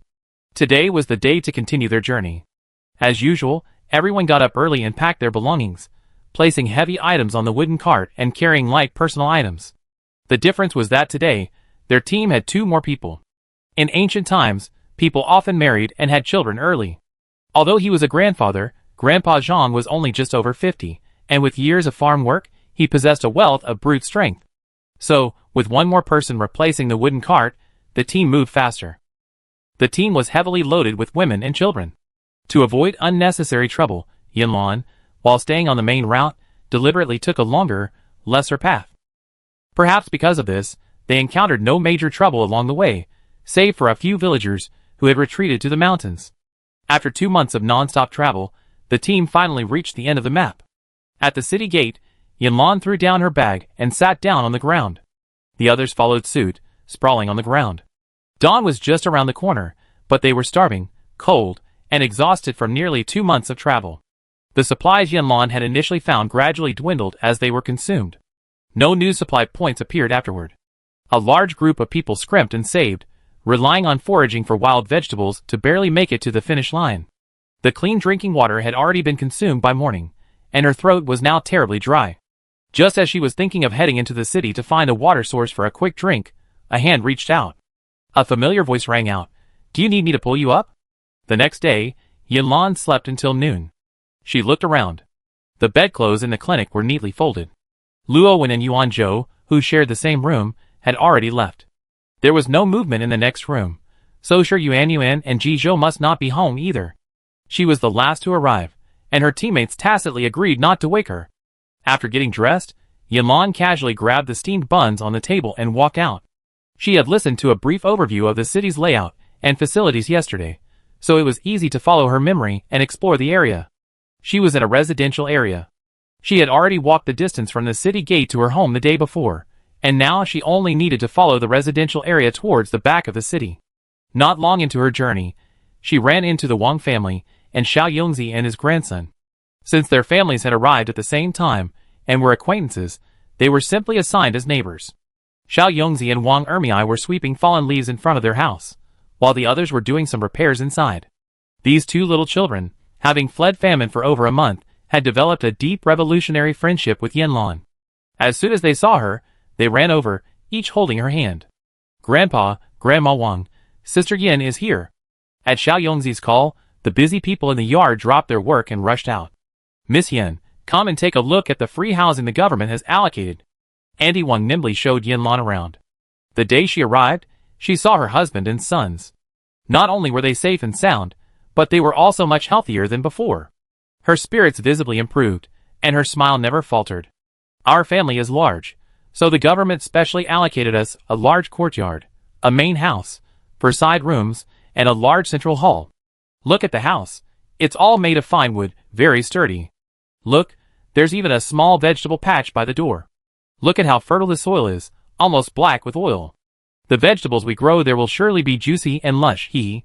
There's also a dug cellar here. We store our food there from now on." Auntie Wang showed Yanlan around, and it was clear she was very satisfied with the place. After discussing the allocated housing, she moved on to the arrangements made by her family. "The government has also allocated us 2 acres of prime farmland. When our sons go off to work for the government, my husband and I will take our daughters-in-law to work in the fields. Life will be wonderful. Auntie Wang was satisfied, as was Grandpa Zhang. His family was small, but he, too, was allocated 2 rooms and a small plot of land behind his house. After bidding farewell to the reluctant Wang and Zhang families, Yanlan continued on her way. It was still a residential area, but here were only half-finished buildings. Not far away, a group of men gathered. Ji Zhou and Shi Yuanyuan were leading the indigenous people in building houses. Many refugees had arrived in recent days, and the existing shelter was no longer sufficient. Besides Ji Zhou and Shi Yuanyuan, the other members of the other gaming teams, having mastered the game's rules, have been eager to contribute. I heard there's a carpenter and a sculptor, both highly sought-after tradesmen here, earning widespread recognition among the indigenous people. Beyond the residential area lies the farming area, where, in addition to the existing fields, several new plots have been cleared. It was almost noon, and the villagers working in the fields were walking up the ridges. Under the shade of the trees, they took out the food their families had sent them, munching away with water from a kettle. An elderly man, cramming a steamed bun into his mouth, chatted with his neighbor, who had only moved in a few days earlier and wasn't familiar with him yet. "Hey, did you hear? The government is going to distribute seeds to us tomorrow. They're called, what's it called?" At these words, the scattered residents gathered. Zhang Ergu, who had arrived a few days earlier, held his head high, appearing proud and confident. "It's called high-yield hybrid rice, and it was specially presented to the higher-ups by the think tank. They say the seeds are already ready, and all we have to do is plant them." Another old woman happily chimed in. "Speaking of seedlings, my wife has been assigned to the seedling team. They say she's skilled and quick to learn, and that's a guaranteed job with a government salary." As the old woman spoke, the others looked at her enviously. "Wow, it's easy work, and the day's pay is quite good." This resonated deeply with the old woman, and her usually inconspicuous wife suddenly gained prominence. "Of course," the manager said, "she's skilled and meticulous, and she takes great care of the seedlings." Yanlan had heard about this yesterday. She had heard that the high-yield rice seedlings had also been provided by a player in the game. Moving forward past the rice paddies, Luowen led several young women and men identifying herbs. Wang Danyai was also there. The warm sunlight shone on their faces, illuminating their youthful, energetic smiles. Everything here was beginning to progress normally. The game should be nearing its end. After more than 10 days, on a dark and windy night, the players in their dungeon were silently teleported back. Because this dungeon was so large and had such a wide impact, it not only led the indigenous people to new settlements, but also helped develop agriculture, construction, and textiles. Thus, the players who participated in this dungeon at the time received extremely generous rewards. And through this competition, Yanlan successfully collected all the fragments. As she had expected, this fragment was the key to an alternate dimension, connecting not only the game and reality, but also the dungeons she had visited before. Unfortunately, the duration of this alternate dimension was limited, and could be exchanged for in-game items. The more valuable the items, the longer the time spent in the alternate dimension. But once the redemption period expires, no matter where you are, or what you're doing, you'll be unconditionally teleported back. While it's impossible to completely escape this survival game, it has brought comfort to many. Ji Zhou and Shi Yuanyuan returned home to find their grandparents. Luowen found his elderly grandmother, and countless others found their parents and children. The survival game isn't over yet. They might encounter high-temperature conditions, volcanic eruptions, meteorite impacts, or alien attacks. Perhaps many will die in the future, but it's also possible that by then, through upgrades, they have gained the ability to resist. But no matter what, life will go on.